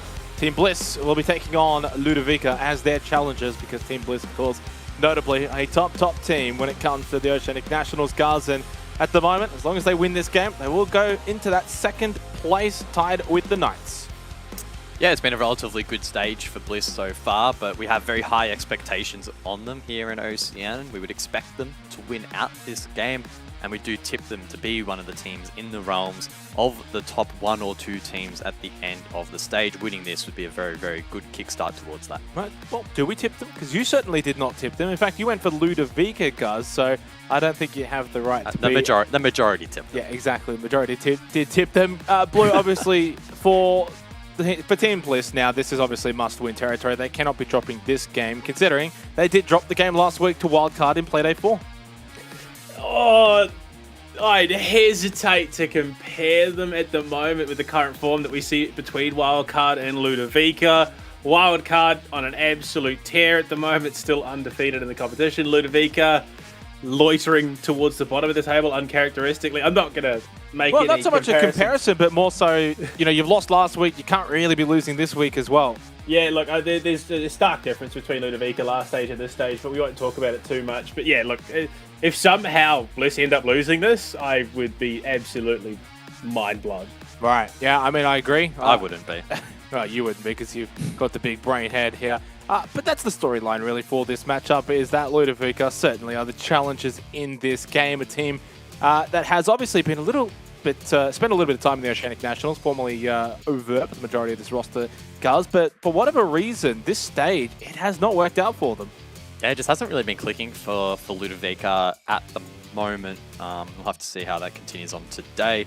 The promising thing for them, or the good thing for them, is they are secured for an APAC South promotion position at this point, I believe. So this is really just a learning experience for them, right? Bliss is the level of opponent they're going to be taking on in that tournament, and they need to have the confidence that they can take on a team like this. Sure, best of one, so it's a little bit different, but nonetheless, it's a match like this where they need to be playing and showing their best. Obviously, we don't know all of the inner details regarding the promo rallies for APAC South there, Blue, but I guess in some ways you do need to be capable of beating the teams that are going to be within that tournament, Bliss being one of them. Do you, though, go all out? Do you test whether you're really out? Or are you, going with the mantra of saving strats against, say, a potential competitor? Well, I mean, it's again, you got to remember there is no Stage 3 for OCN. Once OCS of Stage 2 is done, there's a huge cooling off period between then and APAC South promos. So I would be surprised if we saw, a team like Bliss or Ludovica hiding strats at this stage, given that there is so much time for them to revamp strats and get themselves prepped for it. And, well, talking about strats, this one could get a bit fun. Oh, it certainly could. We head to Vela for our final map of the night, courtesy of Ludovica, who could have sent us to Bank, but elected not to. A fun way to finish off the night, guys. We've had too much Oregon, too much Clubhouse, something a little bit different. Yeah, I'm not complaining too much, and I'm sure Ludovica aren't either. It's a map they've played quite a bit. This stage, it was also the site in which they narrowly lost to Wildcard in that 7-5. So at least from their point of view, if I'm Ludovica, I'm not too disappointed. Certainly not. Blue, how are you sort of sensing this one now? I mean, look, we can beat around the bush here, but Bliss, clear favourites, but does Villa do anything for you for Ludovica? It's a map that they have enjoyed. They've really enjoyed going to Villa. They've pulled out some very, very interesting approaches to the map over the last 12 months. So, I mean, if Border is tonight's that Bliss was able to pick up earlier on in the stage, Villa could be that map for Ludovica here over Bliss. Ooh, could be. I mean, look, obviously for Team Bliss, they should not be dropping the ball here. That's the storyline that we've obviously been trying to push guys in this pre-match discussion. If they do drop the ball, does that mean much though in the grand scheme of things? Look, my job is telling me that I should be saying yes, but if I'm not gonna cap. It means nothing, really. Let's be honest. The gap between now and APAC South Rellos is going to be ages. The game's going to change a lot. Could even be a map pool change or something in there as well. So it doesn't mean much. But on the same token, you shouldn't be going into a game wanting to lose. You should be going in expecting to win. That's a good attitude to have and a good mantra to have heading into the end of the year. And yeah, I think it's also good for seeding OCS, etc, etc. So I don't think it necessarily means much when we look in 6 months' time, but it does mean something at the moment. Blue, when I say that there's a way with which both teams can win, would you agree with me? And what I mean by that is, if Bliss wins, say 7-5, do you look at that as a bit of a moral victory for Ludovica to go the distance there? I mean, look, in the current state, I think both teams are quite happy with where they are. They've booked their spot in APAC South, from what I understand. I think Bliss not 100% locked in, but I'd say that it's probably near enough that it doesn't really matter. I think this is just going to be, a bit of ego testing. I think a bit of chest bumping. Let Bliss show that they're the better team and prove that they're the best in the region outside of APAC South at the moment. Well, there is the other storyline to it as well, which is sort of the top four. At the moment, when you look at Chiefs, Knights, Wildcard, Team Bliss being sort of the fourth one there, guys, they're the only one that's not in APAC South, right? So they're kind of part of the big four, but in some ways, not really, right? They're kind of like the ugly stepchild that's just kind of hanging around. For them to obviously sort of remain in that group, it's all about winning and continue to win. So I guess there's that part of the equation. I mean, yeah, we'll be looking at these sorts of results and standings heading into relegations, and posing the question, right? Have Bliss proven themselves to be good enough to be in this position in the first place? And secondly, are they actually going to be a chance to make that leap? Because I think people often forget the leap from OCN to APAC South is huge. Yeah, it certainly is. I mean, obviously, if the Team Bliss iteration of yesteryear Blue couldn't quite make that jump, who's to say maybe it won't happen for them again? There's so much that goes into it, so much planning. They've been there, done that before, of course, for the majority of that roster. And I guess these games, in some way, need to be treated as preparation.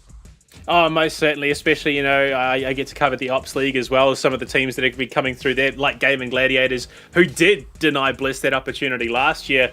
And there is some hot competition coming out of Southeast Asia right now. Bliss, they can't even just be on their A game. They need to take it to the S tier. Yeah, I mean, obviously, we know what Team Bliss are capable of at their very best, Guz, but do they still have a bit of that very worst about them at times? Well, it's hard to say. We haven't seen them at their best in this second stage, I would argue, but it is best of one. They've already secured their spot, so...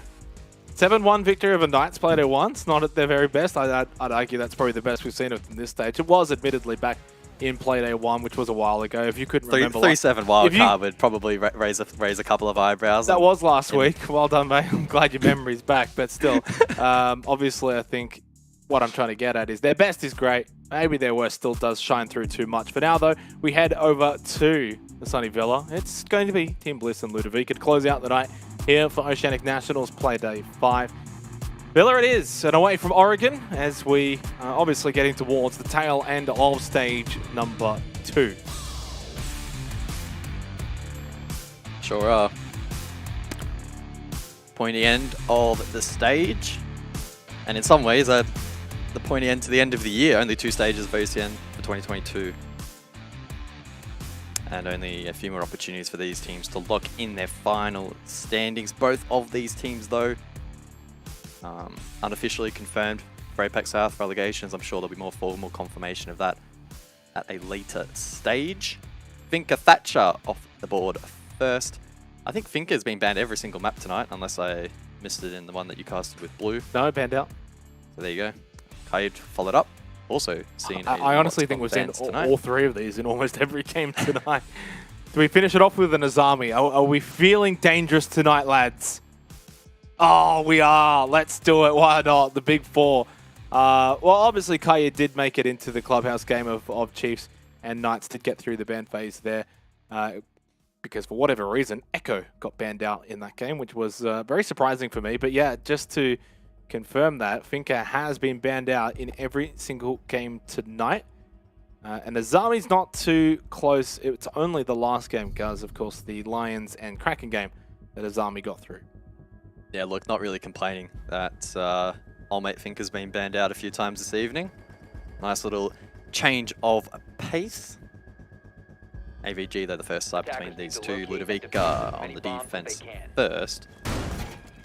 And in terms of the compositions heading into this particular site, nothing standing out as being very adventurous at all. And that's probably really what should be our expectation heading into this game. Again, there's really no reason to do anything silly. It's just going to be playing defaults, trying to play your fundamentals well, and backing yourself in for that to be enough to get them. And just quickly, finishing it off on this bans discussion, just because I've seen the statistic and I can't help but bring it up. 2 most banned attacking operators for Oceanic Nationals so far, and you know, we're pretty deep into the stage now in Playday 5. Thatcher and Finca are 1 and 2 by a hefty margin, and then for defenders, it's Azami and Valk with Kaid in 3rd, and then a massive gap. So there hasn't really been a whole lot of variety when it does come to the bans this stage. There's basically, 2 to 3 on both attack and defense that have been rotated around. So make of that as you will, as we head into our first round of this game. Ludovic on the defense, and AVG is where we head. Can't help but notice that Twen hasn't placed his deployable shield yet, so hopefully that gets on solid ground soon. Nothing more irritating than when someone doesn't place down their utility. Also, fun fact with Xenox, Villa is now once again the most played map this stage. It was tied with Clubhouse when Clubhouse got played earlier this afternoon with Chiefs and Knights, but now retakes the lead. Played 6 times in 5 playdays. Thanks for that one, Jake. Twen confirming that shield, so thanks to him as well. Slow start to this round, a minute gone. Bliss getting control on the northern side, and Brendo having a look-see over towards study window. See if he can find an angle in sight. Repix progressing forward quite nicely in stat, but does need to be mindful. Valkyrie is on the board, and you can see they're being cautious, making sure they're not exposing themselves to any potential nitros from below, but Shade will cut down Edamame. Yeah, Nook, the third most banned attacker, and has shown sort of evidence why it has been quite a little bit more prevalent over the last couple of months in selection, and especially on a map like Villa. Does give Team Bliss the early advantage.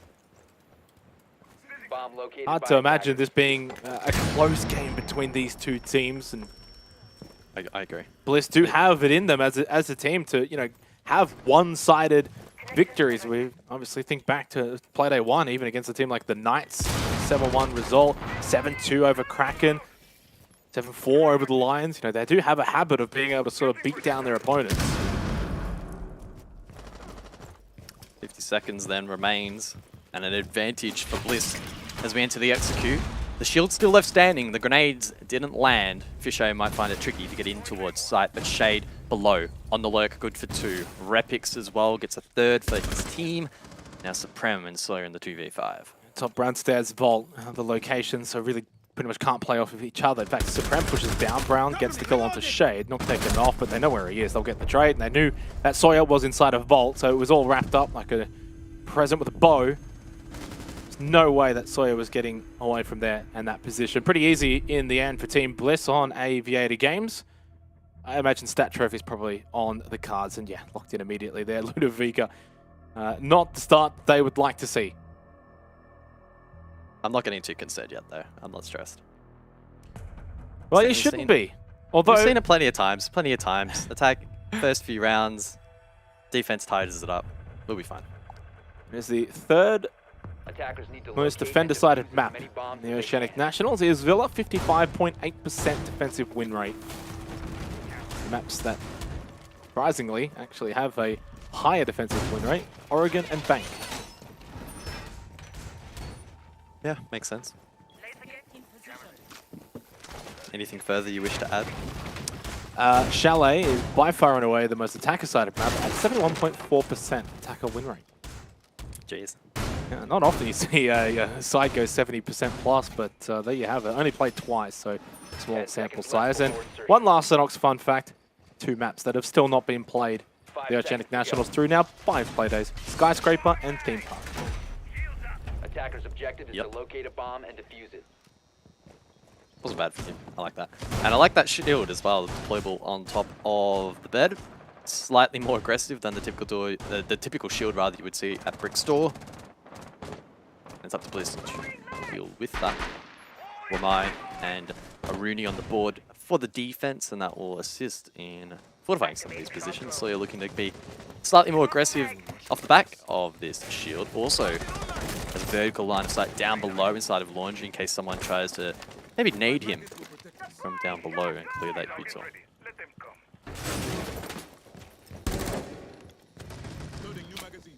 I can't say though for Ludovica, I mean, there's obviously not a whole lot of expectations, but for them to be the team to try and make something happen, and yeah, sit down Repix, nice peek shot onto him.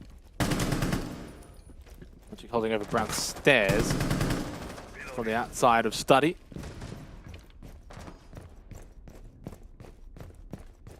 But yeah, they're the ones that need to make something happen, as Repix did get brought back up. Supremacist sitting inside of Aviator watching. Pushed out pretty far for a stat trophy defense. It's got to be patient here. Don't get droned out though, and is. Drone off the board, and Supreme able to escape. It's half the round gone. Team Bliss don't find a response. And that's actually a pretty decent little victory for Ludovica, and I think they'll be pretty happy with how that round's played out. Little victories do need to be snowballing though into big victories if they want round wins. Shade just creeping his way through cellar. Minute remaining in this second round. It was all too easy in the opening round on APG, but Stat Trophy proving to be a bit more of a task here for Team Bliss to crack this defense of Ludovica. They change the approach. Shade still making his way up backstairs. Have not cleared out Astro. Don't even really have control of Astro's stairs at the top end. This is a little concerning right now for Bliss. 30 seconds remain though. Shade cracks it open. Fisho, Repix, both low, however. Ludovica should be able to form a response, but it's two swift blows once more from Bliss. Logic though up close, drops the diffuser, forced to swing and taken down. Brendo, good for the last, and it's two straight for Bliss. I mean, when you think Ludovica's kind of in with a chance, cuz, and you're sitting back and you're looking at the game. Can we get a replay of your reaction there? Is that possible, production? Can we just like blow that up full screen? If someone at production could do that right now, I'll pay you $10. Because that was something else.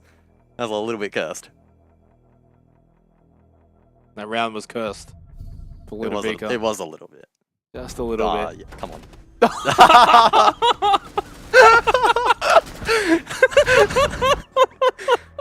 Whoever's on replays, let me know what your PayPal is. I'll get it sorted. Oh, there's no shot. That was worth it. I'd do that again. The best thing about that, Guts, is that's not a rarity. That's not a one-off.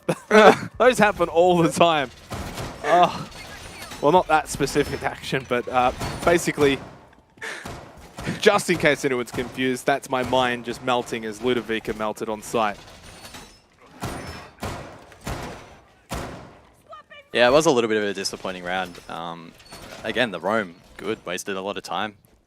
Ludovic able to cut down some Jones, but through that final push, Bliss were finding kills, there were grenade picks, there was even a Claymore pick in amongst that kill feed, and it just sort of fell apart a little bit.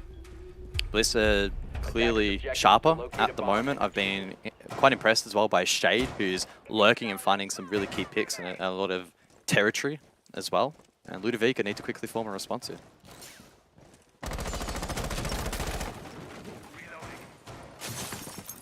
Especially considering the bender-sided nature of this map. Oceanic Nationals. But there was a match earlier this afternoon that felt was going to be defender-sided on Clubhouse and was not to be. It turned into a very attacker-sided club.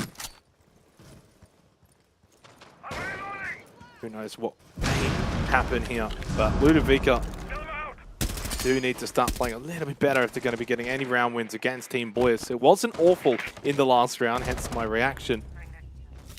Had an okay start, they wasted a lot of time, they got a couple of kills, and then, well, as I'm sort of rehashing the last round, with 2 minutes to go, they're on site, and they've just completely obliterated them. There's only Logic left in bedroom up above. He's not on site. The rest of his team's dead, in fairness. There's not much he can really do, but what?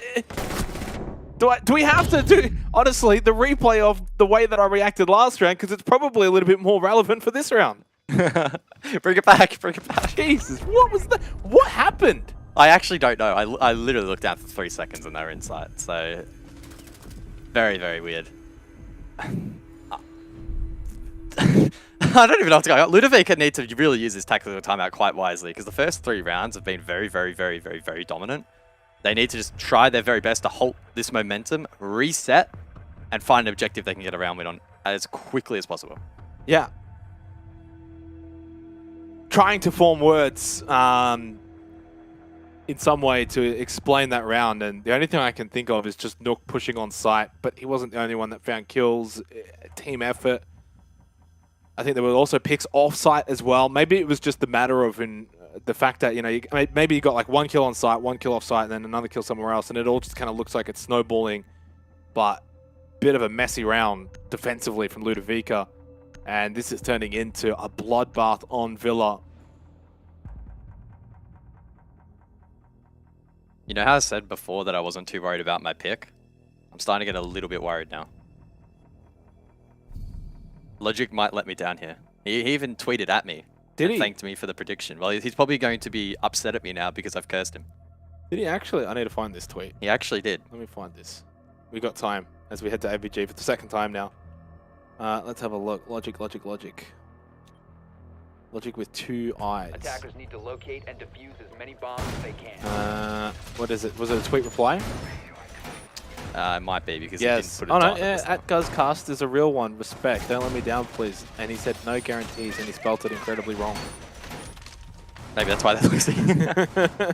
Top tier analysis. Well, look, he did say no guarantees, so doesn't owe you anything, mate. He doesn't owe you anything. Look, Team Bliss are kind of just also doing what we expected them to do, right? I mean, this is the kind of game where you win this game 99.9999 times out of 10 for Team Bliss. There's just never a world they lose this. There's never even a 0.1, not even a 0.0001. There's just no chance they lose this game. Ever. That's just another thing for the replay operator to queue at the end of the game. They did lose this game last stage, but not this stage. Honestly, from this position, I would be very, very perplexed if they did. These have been an incredibly dominant first 3 rounds. Yeah. That said, Oda on the tactical Ying? timeouts can do weird things. When So does Oda play Ying? I don't know. Today, apparently. Man is reinventing himself. Maybe. We can ask him in the interview if they win. If they win. It's a matter of when they win. Do we finish before 11? Or do we go into 11 with an OT comeback by Ludovica? Interesting call from you. Anyway, see what happens. See how much of an impact the Ying and her Candelas may have in around number 4. Good drone set up for the clear on the side of Team Bliss. We're back in AVG, of course. Brendo posts himself up on the study balcony. Fisho on the Skull Rappel. Thought maybe that outline was a little bit closer than it really was. He has the diffuser in hand, and Bliss being very patient here. Just encroaching around the site, seeing if maybe they can find a pick or two. Yeah, but we need to see Ludovica doing something. Can we get their point of view? Who's on ops tonight? Who's on camera? Is it Mandy? Or is it? I think it's Mandy. If it's Mandy, do a spin. Nice. Yeah, it's Mandy. Figured so. Honestly, the obs tonight have quite been, a little bit poor. Stick to casting, maybe. Yeah, stick to casting, Mandy. Well, there really hasn't been much to comment on. Bliss are just setting themselves up for this push. 70 seconds now remains. Very few duels. Sawyer's taken a little bit of a hit, so is Fisho, but now's the action. Ooh. Supreme over towards Top Brown, bombarded with utility. He survives though. Twent elsewhere does not survive. He's down and smoked down early. Sometimes spell disaster. Oh, that is a tight angle. I respect Supreme for even attempting those shots, as Repix don't know what that was. A bit of a nonchalant push on bottom brown stairs. And Ludovica are cleaning house here. Shade does eventually get rid of Supremacist on brown stairs. Is there a comeback here late for Bliss with Brendo low on health over towards Study side? I think 30 seconds left and finally shoots out that 90 camera. Brendo is in now into Study with the diffuser as Shade just continues to go big. He's up to 6 whopping kills down for Shade on the Nook. Brendo trying to buy as much time. You gotta take your left side here. Oh, the spray! I honestly thought pre-fire spray onto the bomb chassis gets that kill there. Shade's not gonna be able to salvage this. Surely not. Surely not. He's got the quad, but he's got a plan. There's no way Edpan allows this plan. No, he doesn't. The wallbang! Oh my god. That almost gave me a heart attack. Shade almost hit the wallbang there in the last second of the round in red time. He fell off the plant and almost ace clutched through the wall. Jeez. These rounds, I gotta say, are so hard to call because it's just absolutely What all an over effort. the place. Can I just say, what an effort though from Shade. Yeah. Gets a quad, is having a massive game individually, and obviously a good team effort. Good shot from Supremacist, who I actually thought played Brownstairs pretty well, was battling with Brendo for a while outside that study window. But yeah, at that point, 1v3, Shade finds his 3rd kill, and he gets the quad while also recovering the diffuser. Tries to plant default behind vault door, but obviously knows Edpan has to go and deny that. And he goes for the play, goes for the shot. It's the right play. In my honest opinion, it is the right play. Because as soon as time runs out, he can't get off diffuser, and Edpan just swings vault door, gets the kill. Well, it seems like the tactical timeout has performed a miracle here for Ludovica. They get around back, stay within reach. Certainly not the most convincing defensive round I've ever seen, but a big step up from the first 3. Have you heard of the story of the Ludovica comeback? Going forward, they need to keep shutting down Shade. He's by far been the biggest threat. Keeps lurking, keeps finding ground, keeps finding picks. Started with a Shade quad, the 4th round. Attackers are moving out. But Ludovica still won the round anyway. Wasn't that the game in which Jake said it was impossible? As Kara, 0.0001%. as the wonderful, ever intelligent Kara says, anything that's impossible is possible. It does have possible in the word impossible. That is true. Bomb located by attackers. But these opening rounds, I gotta say, have been just so uneventful. Yeah, they really have been. 2 minutes of nothing. It's been very slow ground gathering. Not by this Bliss. one. Yeah, a little bit quicker. He's in. He's just, hang on, this is rapid though from Rapix with the EE1D. Sawyer's just standing still. And the Kendala's also going out as well. This is a little bit different. Oda, you got to get him in through the window, mate. Come on, jump on in and welcome to the party. You got to check for that prone play right behind you. It's Twen. Oh, Oda's missed him completely. Prone play. And the blitz attack from Team Bliss has come undone, but here's Shade. Maybe looking for another quad. He's got 1, 3 to go. Cooks a nade over towards Astro. We'll need another big round. Turn it back in his team's favor. Edpan on the Astro stairs pops up, but he misses the shot. Shade's still alive. Oh, Fisho, hello. And they've got info on Edpan down below. They know there's only one up. They know there's only one up. They can 2v1 on site here. Edpan, has he been able to make his way back up? No, still bottom skylight. Minute 20, so there's time, but he needs to make his way up onto the 2nd floor. Bliss have site control, and they have Diffuser. Shade and Fisho. The dynamic duo. Never mind, Supreme. Now, allowing Shade to make a big play. Not happening. Supreme gets them both. Ludovica on the charge back. I don't know what I want. I really don't understand what is going on there in the 2v2 for Bliss. I know they had that BPC up to deal with, but it looked very slow and very messy. They knew Edpan was down below. They did not capitalize. Fish over-aggressed, got taken down, couldn't be traded. Very weird. Supreme though, great 2k. 3-2 the scoreline. Over to kitchen dining now. So Ludovica on the tertiary site. Still within a chance though to even out the half. But yeah, look, overall I'm starting to get a little bit more convinced that let's just say neither team's really playing at 110%. Put it that way. No, I generally believe Ludovica's going to win this game. I've changed the tune, mate. Two wins in a row. You're back to your flip-flop era. Back to back, and they're going to make it another back on top of that. Looking for 3 rounds in a row to close out the first half here for the final round of the half. Team Bliss shot out of the gates, but they have stumbled and fallen and have grazed their knee as Ludovica is chasing them down. 10 seconds to go.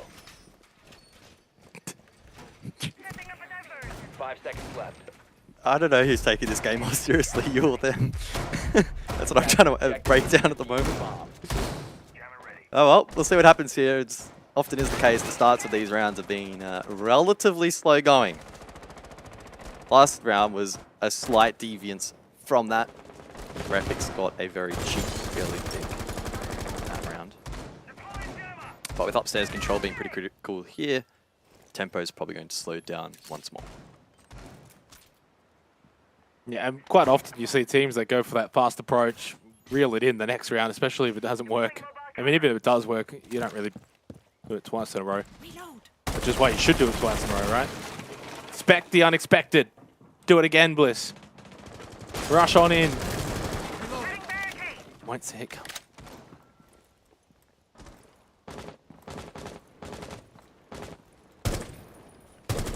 Well, it's slow and calculated for Bliss. Jackal is in play for Brendo. He's over towards the study side of the map down to the south. He can sweep across with the Inox scanner. Oda as well. Watching that rotation to the northern half of the map. And that's the Inox in play, Brendo, gathering information for his team. And I think with this information now in play, Bliss will start making some moves. Brendo over top red stairs finds the kill onto Logic. 2 charges as well in the Inox scanner. He wants to a little bit more information here in the mid round of this 6th round.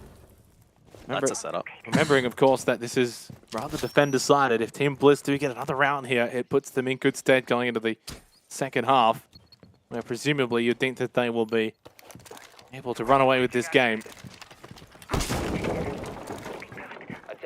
Vertical play now, critical for Shade, and that Sledgehammer can get to work. Cut off lines of sight, Memorial, expose players in kitchen, dining as well. Vika now under pressure, maybe forced to produce a player. They're already a man down, of course, with Logic falling, and make it 2 as Brendo pops off. As he so ever does. Supremacist, though, has been popping off as well in this game, but unfortunately the rest of his team falling by the wayside. Gets the shot in the back of Shade, shuts down the champ. Should have got Oda. He does get Oda! No! Sit down! Oda, sit on the ground with your legs crossed! Gets sent to the naughty corner. Sawyer keeps this alive. 2 versus 1. 15 seconds. Brendo and Rapix still need to deal with Sawyer. Still need to get his plant down. Rapix with the headshot. Cool, slim, like that mustache. And he gets the job done to close out the half. Come on, Oda. What was that, mate? You just got absolutely destroyed. Can we get it in slow motion here? I'll just make the noise. What was that? He actually got slapped. Maybe I can play Pro League. Maybe I do have what it takes. No. You struggle to cast it. I don't think you'd be able to play it. That's true. Defenders, protect your bombs from being defused. True. Hey, not bad from Ludovico, right? It's 4-2. Certainly could have been worse. Obviously could have been better, though. Don't know why it really changes our expectations though, heading into the second half. Bliss are favourites. They remain favourites, and unfortunately my Ludovica pick, I will finally admit it, not looking too good right now. No, you did. You obviously went for a bit of a long hope and a prayer. But I mean, let's be real though. Should it really be a long prayer? Both of these teams are going to Apex South relegations, and at the moment it feels like the discrepancy between the two is massive. Oh, it's huge. They should be close, but they're not. And that's concerning. Now, big opportunity for Ludovica to step up their game. They're going to have, I don't know how many months, I don't know, I'll guess 4 to 6 months or something to practice and get it together for relegations. But at the moment, it's pretty clear, I think, that Bliss are the better team. Definitely. I agree.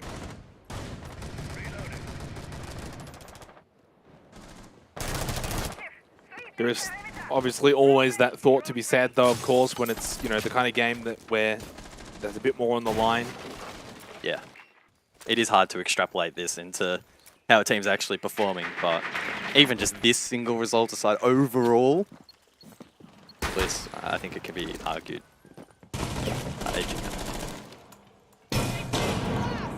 Well, now that Ludovica's on the attack, can they show their attacking prowess? Trying to break down this Team Bliss defense.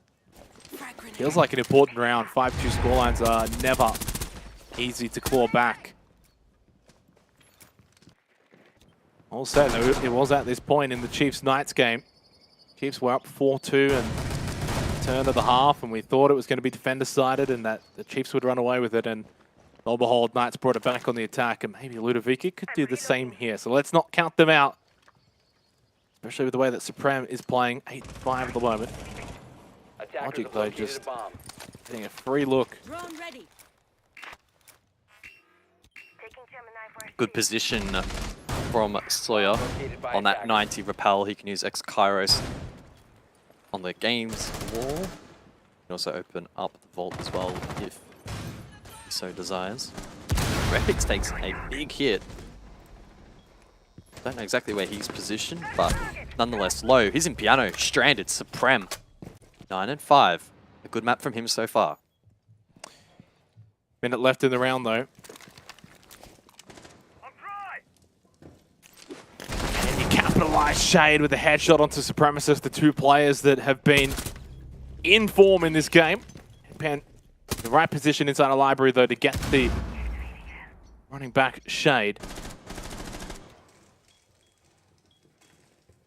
The attackers bomb diffuser 40 has seconds been remaining in the round, and Ludovica close to keeping this match alive. Looking to force that 4-3 scoreline. Attackers recovered the diffuser. 30 seconds, 4v3. Signs looking good here for Ludovica. Provided Oda can be cleared up close, he can do so much damage if he's allowed to swing. That's exactly what he does. He's good for 2. It falls apart at the final hurdle, but the sweep around late leaves Fisho in the 1 versus 2 with 10 seconds on the clock. Both attackers low on HP. Will the canister land? It does perfectly onto Sawyer, forced off the plant. Will need to reattempt. Gets it down in time, it would seem, but now it's a 1 versus 1. Fisho too sharp. He gets the second as well. Able to get up Oda. Ticks all the boxes, and that will be a Bliss round. Such as the strength of Fisher Guy as well. Late round, he is always calm in those moments. Allows Oda to get the counter defuse as well. Team Bliss get a big round. It was close. Felt like Ludovica could have really taken it, but not to be.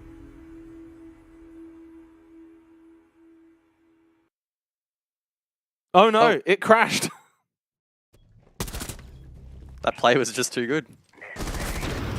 I did notice when the plant was going down, typically the player box fills with yellow. It has the plant timer. Didn't have it, so I don't know if that's actually related in any way, shape, or form. But yeah, interesting. And overall, a really nice clutch from Fish, who we know over the years has been a very strong, hard support player and pretty renowned for pulling off plays like that. 683 hours played for ESL Australia. Not bad. That's a lot of hours, guys. Not as many hours as you've got, though. Definitely not as many as me. Do you want to take a guess at how many I played? So I played, just a bit of context to help you out a little bit. I played when the beta first came out on Xbox. So I've been playing since then. 3,500? I think it's about that. Yeah. I actually don't know for That's a sure. I tough think one. it's somewhere in the realm of like 3 to 5k, somewhere around there. Yeah. Just a few hours. Well, big round win for Team Bliss has them, of course, edging out ahead. Now, 5-2 is the scoreline, and obviously a slight little rehost here. And from there onwards, we can probably assume it's going to be a Team Bliss win from here. I don't sense we're going to be seeing Ludovica be able to bring it back from these kind of depths, guys. It's probably too far gone at this point, but maybe about saving face. If they can get a couple of rounds, 7-4, 7-5 losses, a lot better than, say, 7-2. Yeah, for sure. Again, it really depends on how much these teams and how much these players value the match. They know the position in which they're in. They know that this match doesn't really heaps, but I think it is still important to be competitive against a level of opponent which you'll be playing in relegations. Now, without knowing the exact format and how that's going to play out, who knows? They could even take each other on at some point in that tournament, and you would hate to discount this game and then head into that one and end up losing it out. So we'll obviously just have to wait and see. Disappointing, I think, for Ludovica there. They had a real opportunity to win out that round. Obviously, Oda stepped up, then Fish. So probably unfortunate. Statistically, they should be winning out that round, and they just didn't.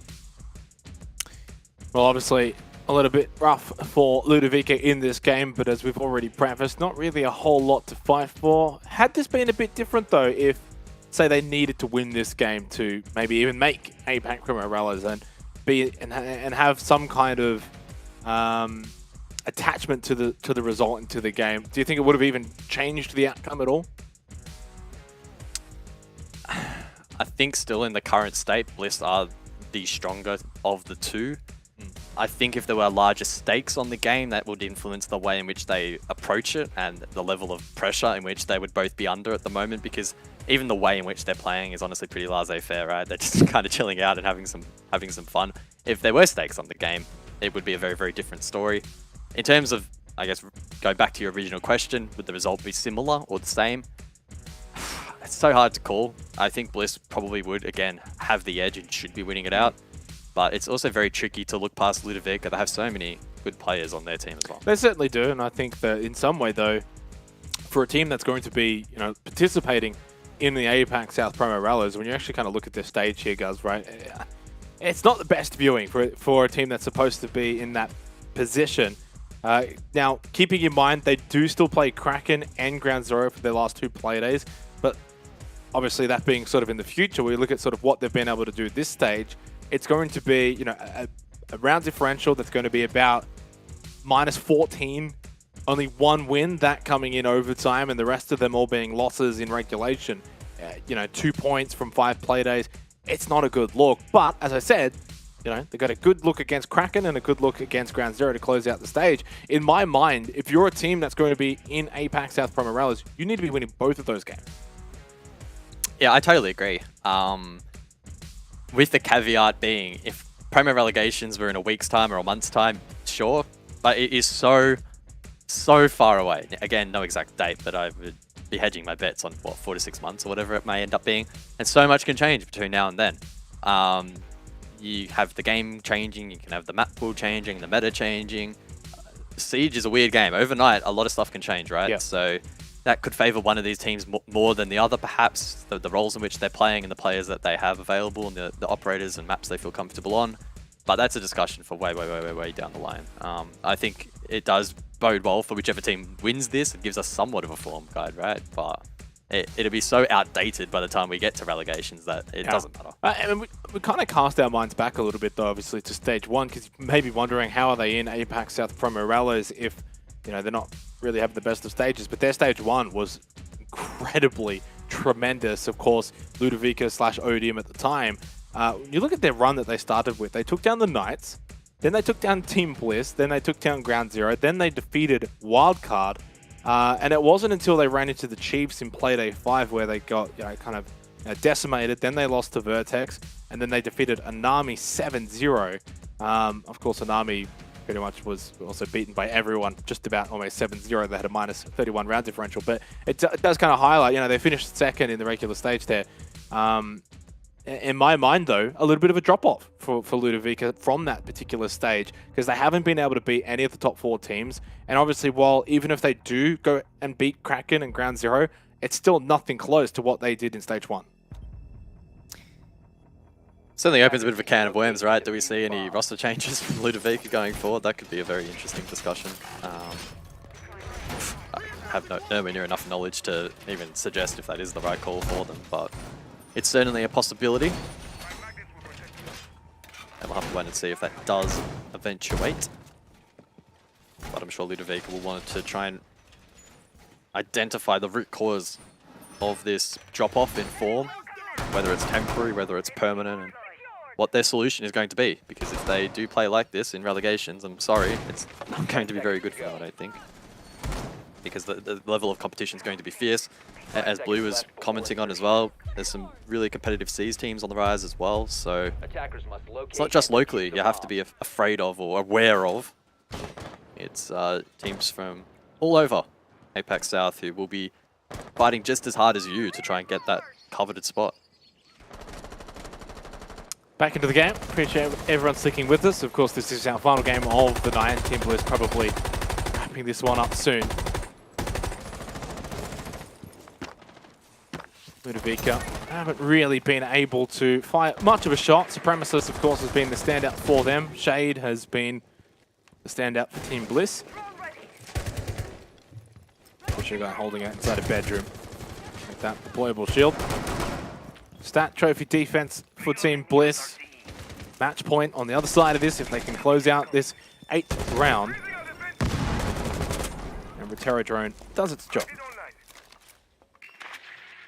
Sure does. That's the aggressive shield on the bed, taken care of, completely negating the magnets from Oda on the Wamai, and even other forms of projectile denial in the Sawyer Gates from Shade. But well played there by Slayer, and not a particularly difficult drone to get in position. Oda now retreats to the triple wall. The first impact lands. The second, though, on the bottom of the wall does not. Repix lands his shots, however, and that's Logic. The Sophia taken down, and Oda looking very tasty. His timing, though, awful. Probably wouldn't have mattered. Supreme swung bricks. Fisho, though, for the trade. It's been a bit of a rough one for Oda, unfortunately, but the rest of his team are great, and they're good enough to stand up. Sawyer sits down Repix, though, top of Astro's stairs. Do it. He's going to kill him with a Rotero. Down it. Down it. Oh, he gets denied. Oh, I like the idea, though, from Sawyer. Surely he just makes the run across and just flushes out Repix. Why not? I think Shade's going to go for the res, maybe. Have to wait and see. Twento aggresses. Oh, Fisho. Is he prone on site? He got both of them! Fisho guy! Just prone on site! Match point for Team Bliss! Yeah, this has certainly been one of the more interesting games I've seen in a while. Well done by Bliss. Dining Kitchen for what may be the 9th and final round. Not only of the match, but of the night as well. Things just not falling the way of Ludovica. Team Bliss really making them look second grade in this match. And although I picked Ludovica, I did expect them to be the underdogs, but certainly not to this extent. Defenders, protect your bombs from being defused by attackers. Yeah, just turning into a very one-sided affair, which probably is not too surprising. Attackers have located a bomb. Team Bliss have really got a lot to prove this year after a disappointing campaign in the APAC South Promo Rallos at the end of last year. The only problem with that is they've already kind of proven their own dominance in the Oceanic Nationals. All of 2021, guys. The entire calendar year, all 3 stages, they were great. They made playoffs, they won a lot of games. It was all about preparing for APAC South Promo Rallos, and then, well, they caked it. And it's a long, long year waiting. You know, it's a long time when you really do think about it, especially for esports and the lifespan of a sort of professional gamer. You're not around for very long, and a whole year just to kind of do it all over again. It's a little demoralizing, but credit to Team Bliss. They've just bounced back. They've made a couple of changes, of course, whether voluntarily or not, and they're still going to be there again. And I think that's a testament to these guys and to this organization. Yeah, I would certainly agree. Fortunately for Shade, though, that one doesn't go his way. Twent also with a quick entry up above, and certainly looking a lot better here for Ludovica.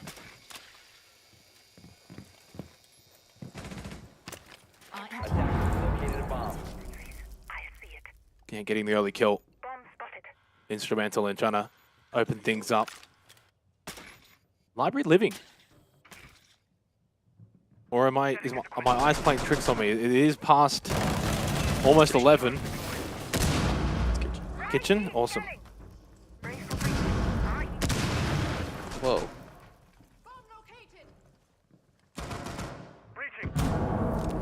So slow in these phases of the round. Ludovica testing above. Repix sets himself up for a potential flank up through the 90 hatch on the Oryx. Certainly something to watch later on. Will Ludovica be switched on and ready? No more second chances. Match point for Bliss. Ludovica, though, with the advantage in this round. Quiet from Team Bliss in this round too, but Repix is ready to sort of just jump up and make a bit of a late play here.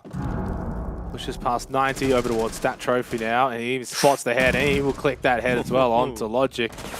But fortunately, and for whatever reason, Airpan outside, and Repix would not be expecting that with 50 seconds to go. Yeah, certainly a little bit intriguing, but is rewarded. And now Bliss on the back foot. Ludovica haven't found too much on the vert, but they have good presence, good control, good pressure. 35 seconds remain. And still the one-player advantage as well going into the last 30 seconds. Make that 2. Another big kill from Adpan. He gets rid of Brendo. Now it's only Oda and Fisher Guy. But if there's one player you want alive in this kind of situation, it's Fisho. Not so much Oda. Oh, never mind. Well, all down to you, mate. 15 seconds to go. Let's see what he's got. Oh, they know where he is as well. He's just stuck in pantry. He literally can't get out of here. Attackers are activating the bomb diffuser. Plank goes down. Oda. Gotta make a move, mate. You gotta make a move. He gets one. He waits for them to just run in front of him, but no. Got a little antsy. Not a bad effort to at least get one there, but it is Ludovica that keep this game going into the 10th round now. 6-3. Still match point for Team Bliss, but much better from Ludovica. All honesty. Look at this headshot, though. This is tight. Woo. That's pretty crisp. Onto the scalp.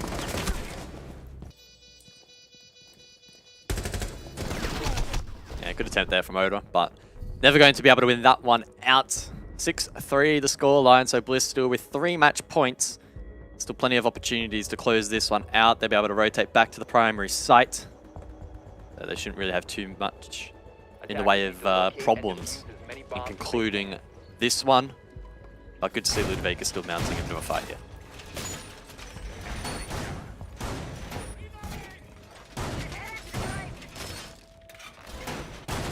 That's really all you can ask for, though, right? Even if you fall short. You know, losing 7-4, 7-5 is quite a bit more commendable than losing 7-2.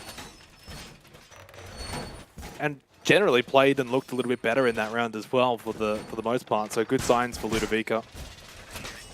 Team that had such a tremendous stage 1, but has not been able to back it up in stage 2.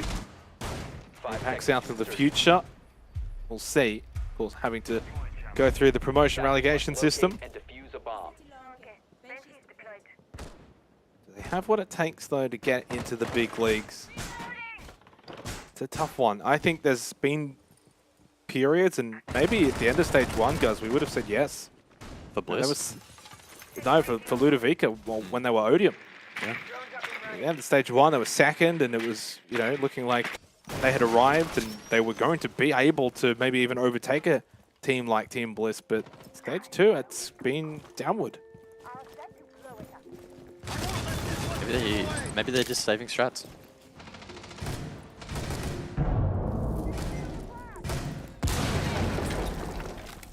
Attackers have located a bomb. I can't even say that with a straight face. Anyway, 2 minutes now. And North control for the attack. Jackal on the board in hands of Twent. So I don't think Ludovica should have too many issues in the way of roamers. That said, there are some lurking around. Brendo below in a library. Repix all the way down in basement. No dedicated flank watch operator on the side of Ludovica. So certainly something to keep our eye on. Activating core.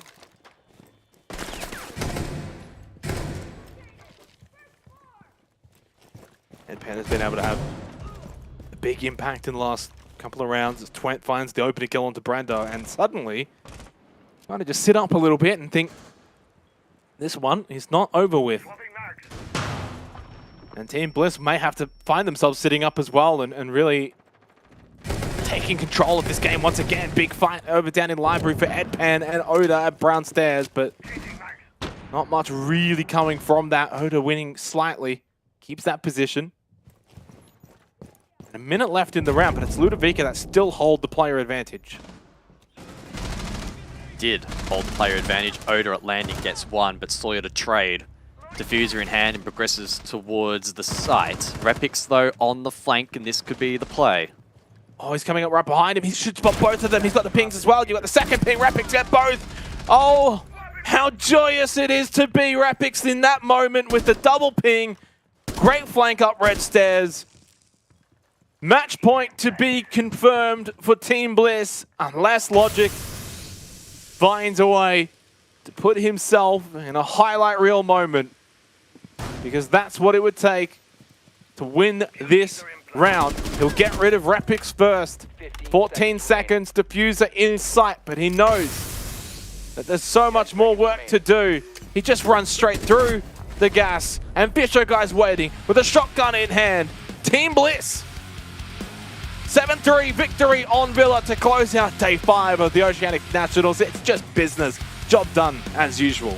Yeah, that's what we needed to see from Bliss. Just continue on, get through the match, get a convincing win on the board, and as we stand today, I think it's pretty fair to say Bliss are a better team than Ludovica, so it's going to be very, very interesting come promo relegations whether or not that changes. I've never seen a team with Shade lose a game. I mean, he's perfect, incredible, good aim, intelligent, handsome, and I just honestly don't see Shade ever losing a game. 7-3, he remains undefeated, and we close out the night as probably the way we expected with a Team Bliss victory over Ludovica, which, well, there's that Bliss hoodie for Blue. Had you said to me that you were going to do that, we all could have honestly put our Bliss hoodies on and we could have synchronized. I think Guz has got the white one. I think I've got the black one as well. We could have done like a mix and match. But Blue, in the end, job done from Bliss, really, and that's all you could ask for. Yeah, I mean, a team that comfortably takes down the Knights shouldn't really struggle with Ludovica in their current form. Bliss, with the addition of Brendo, have looked like a completely different team from last year. I mean, last year, it was a team that arguably was built around Jigsaw and his ability to have impact on a game, whereas you look at the team now and its current standing, it's a team. It's a five-man team that is coming in, playing day in and day out, and finding some real success. Is it? I disagree. I think it's Shade that's replaced Jigsaw. Guys, no, I'm joking. Of course, I agree with Blue. They do look like the sort of full unit, but in some ways, it's a little bit disappointing for Ludovica that it feels like the two teams that, well, maybe back in Stage 1 were a bit closer, are now sort of further away on the spectrum. Yeah, for sure. Certainly a disappointment. I think the one positive takeaway for Ludovica in this match was Supremacist. Actually, he had some really good moments. It was clearly topping the scoreboard for them and having an impact, but outside of that, just really wasn't clicking. And Bliss were playing relatively default, having a bit of fun here and there, and we're just really sharp, making plays that should have probably been punished a little bit more than they were, but made them stick, and unfortunately for Ludovica, probably made them look a little bit more second grade than their roster on paper really is. Well, surprise, surprise, we've got Oda in for a chat off of that victory for Team Bliss. Firstly, mate, what are they feeding Shade? What's going on? He's just cracked out of his mind at the moment. Shade's eating the cows, mate. He loves his beef. He lives on a farm. He's doing pretty good. Obviously, big win tonight for you guys against a team that, you know, may or may not, I don't know how it's all going to work, we don't know. And it's in so many months regarding APAC, South Promo Rallos and whatnot, but to really just stamp the authority against them must feel good. Yeah, it's good. You know, they're the other team competing for Rallos, so getting like a pretty dominant win over them like just shows how good we are. And they were better. Yeah, I guess, was the approach heading into tonight to really give it your all and try and prove that point, or were you perhaps in a little bit of cruise control mode knowing that you're already locked in? I think tonight was more just being switched on more from last week because we didn't play the best, so we wanted to flip that switch around and pick up the mistakes from last week and perform a lot better tonight. And obviously, two play days remain. You got Ground Zero next week, and then Chiefs' final play day at the stage. Is that really where your mind's at the moment? Take down a team like Chiefs to round out the stage and sort of establish yourself as a top team? Oh, 100%. We want to finish these two games.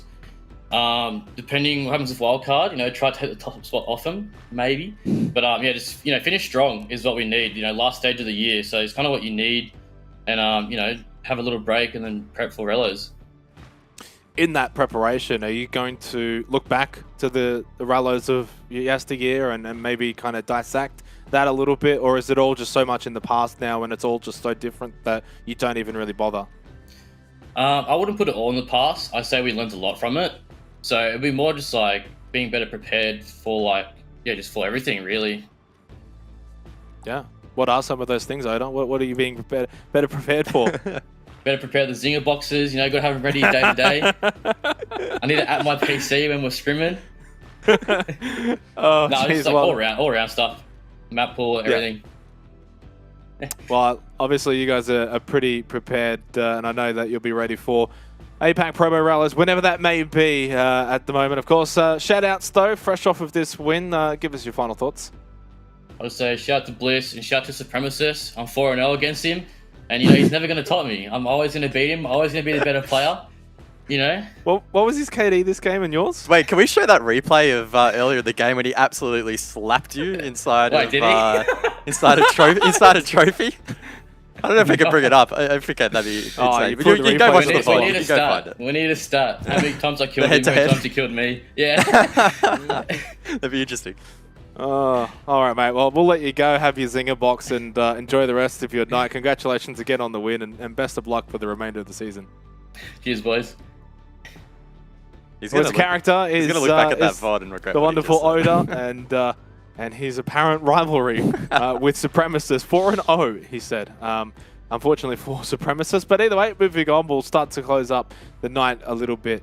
For what has obviously been a great night in the end here for Oceanic Nationals. Always really is. Blue, we'll go over the results. Anything that maybe stood out to you the most?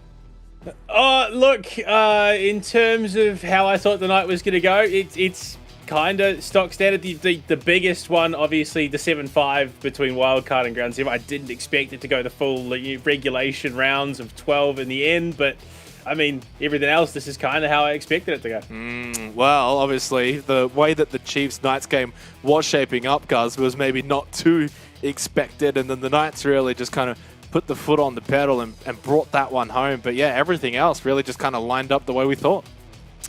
Yeah, well, except for my prediction in the final game, I genuinely did think it was going to be a lot closer and Ludovica might have been able to edge out Bliss, but clearly not the case, and sets up a very tantalizing storyline at the end of the year to see if perhaps Ludovica can get the back when it really matters.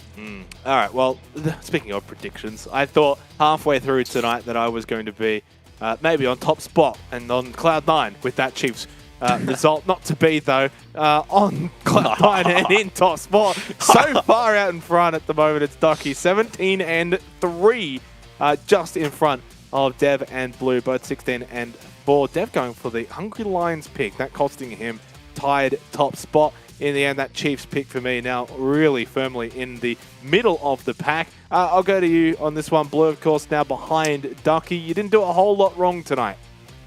Yeah, look, shout out to the boys at Kraken. You got to have their back. I knew they had it in them. But, I mean, look, it's kind of just set in stone. It was probably the biggest toss-up match between Hungry Lions and Kraken. Like you said, Xerox, you went for the coin flip.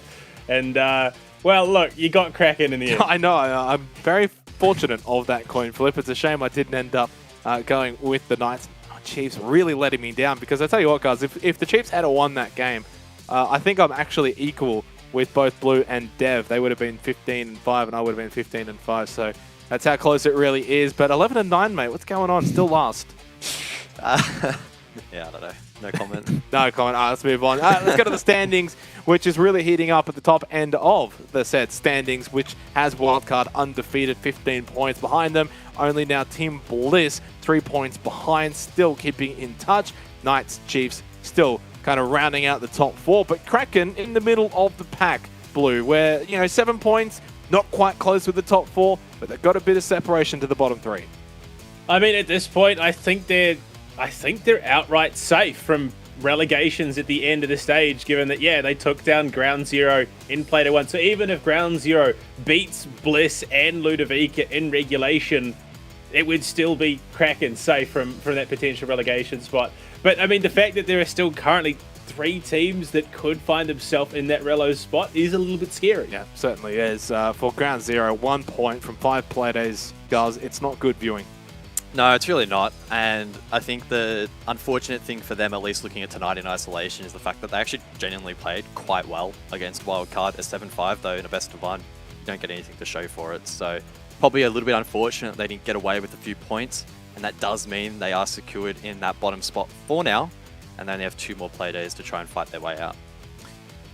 Well, let's go to our schedule for Play Day 6, as I should mention, by the way, Knights on 12 points, so they are technically tied second, and the reason why I bring that up is they take on Wildcard, so in some ways, it is kind of a first versus second battle to close out the night there for Play Day 6, but going towards the top end of that game, of that night, Blue, Ludovica and Kraken, a big game there. Obviously, Kraken in some good form. Phoenix is looking like a good pickup. Elements is great. And obviously for Ludovica, it's all about preparation for APAC Promorellos, and you'd have to say they need to be contesting a team like Kraken. Yeah, especially given that they're not secure from avoiding that OCN promos Relo spot. So yeah, you'd kind of want them to take tonight's loss as a bit of a jump start. They should realistically be a team capable of handing Kraken an L, but I mean, the consistency shines through, which unfortunately it hasn't as of late.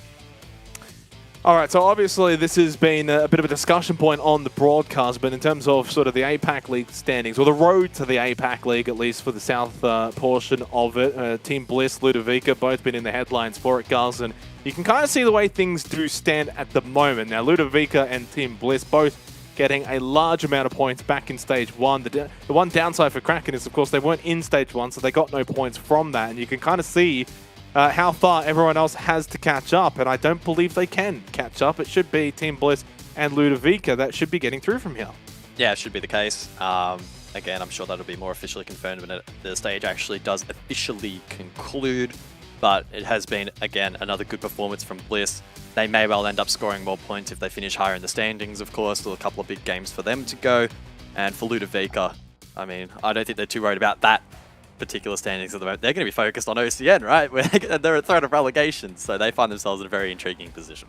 Yeah, certainly so. All right, we'll start to wrap things up, Blue. Obviously, another big night here tonight for the Oceanic Nationals. No real upsets. We got kind of the games that we expected to play out, but any sort of other key takeaways that maybe you wanted to touch on?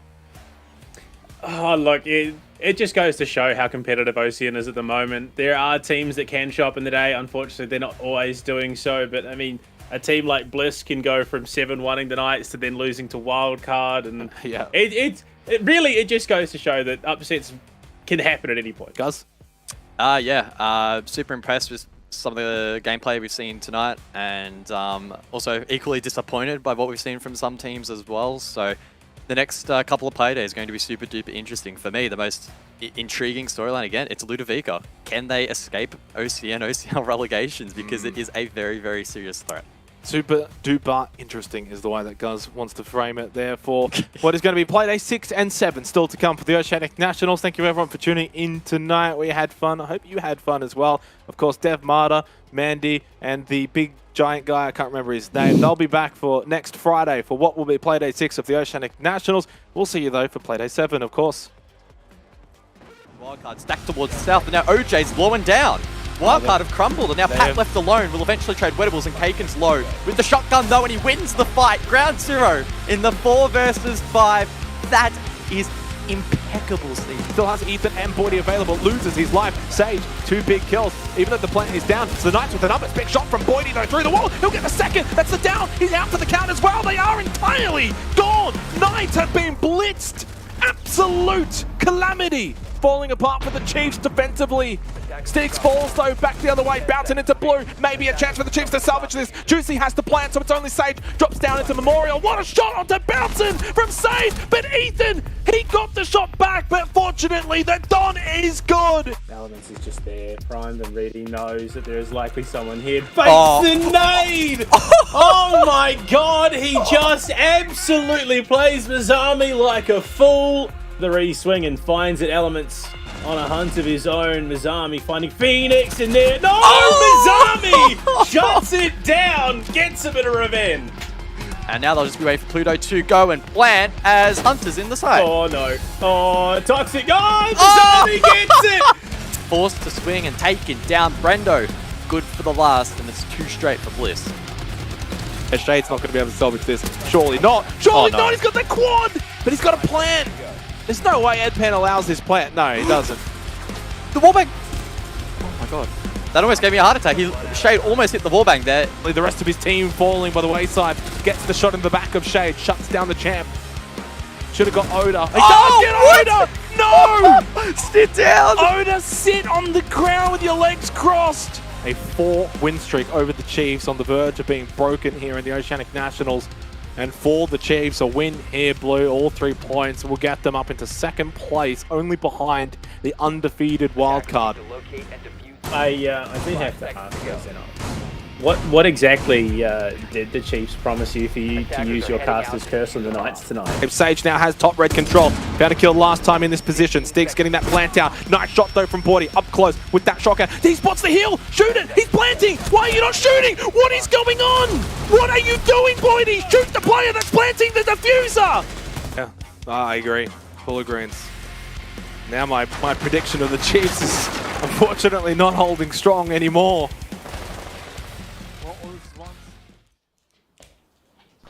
To be honest, OCN is really annoying around the office. He walks around constantly just tapping and whistling, and he just clicks his pen non-stop. He just chews with his mouth open. He doesn't change the toilet roll in the toilet. He goes AFK mid-game. Yeah.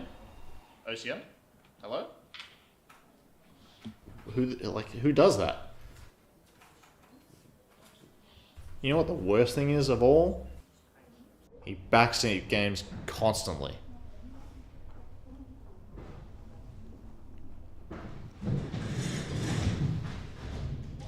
But, you know, we still love him. The Foundation for National Parks and Wildlife safeguards our wilderness now and for the future. Our bushlands, our mountains, our valleys, our rivers are our responsibility. Whether you're just discovering the world or have built rich memories within it, together we are one generation, and what we conserve today will be there for those tomorrow. There is no bigger legacy than the planet we share. Donate now.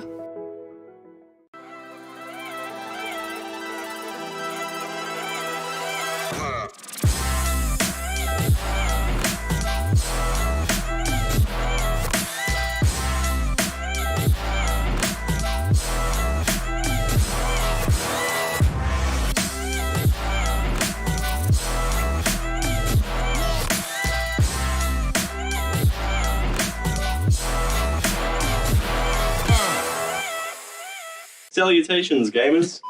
Hey guys, we're Banks Arcade. What's up? Hey guys, we're Banks Arcade, and our album Future Lovers comes out on July 29th. Pre-save now. It's not even funny. Bro, you sure it's the 29th, bro? It is. And our album comes out on July 29th on all DSPs. Pre-save it now. Pre-save it now.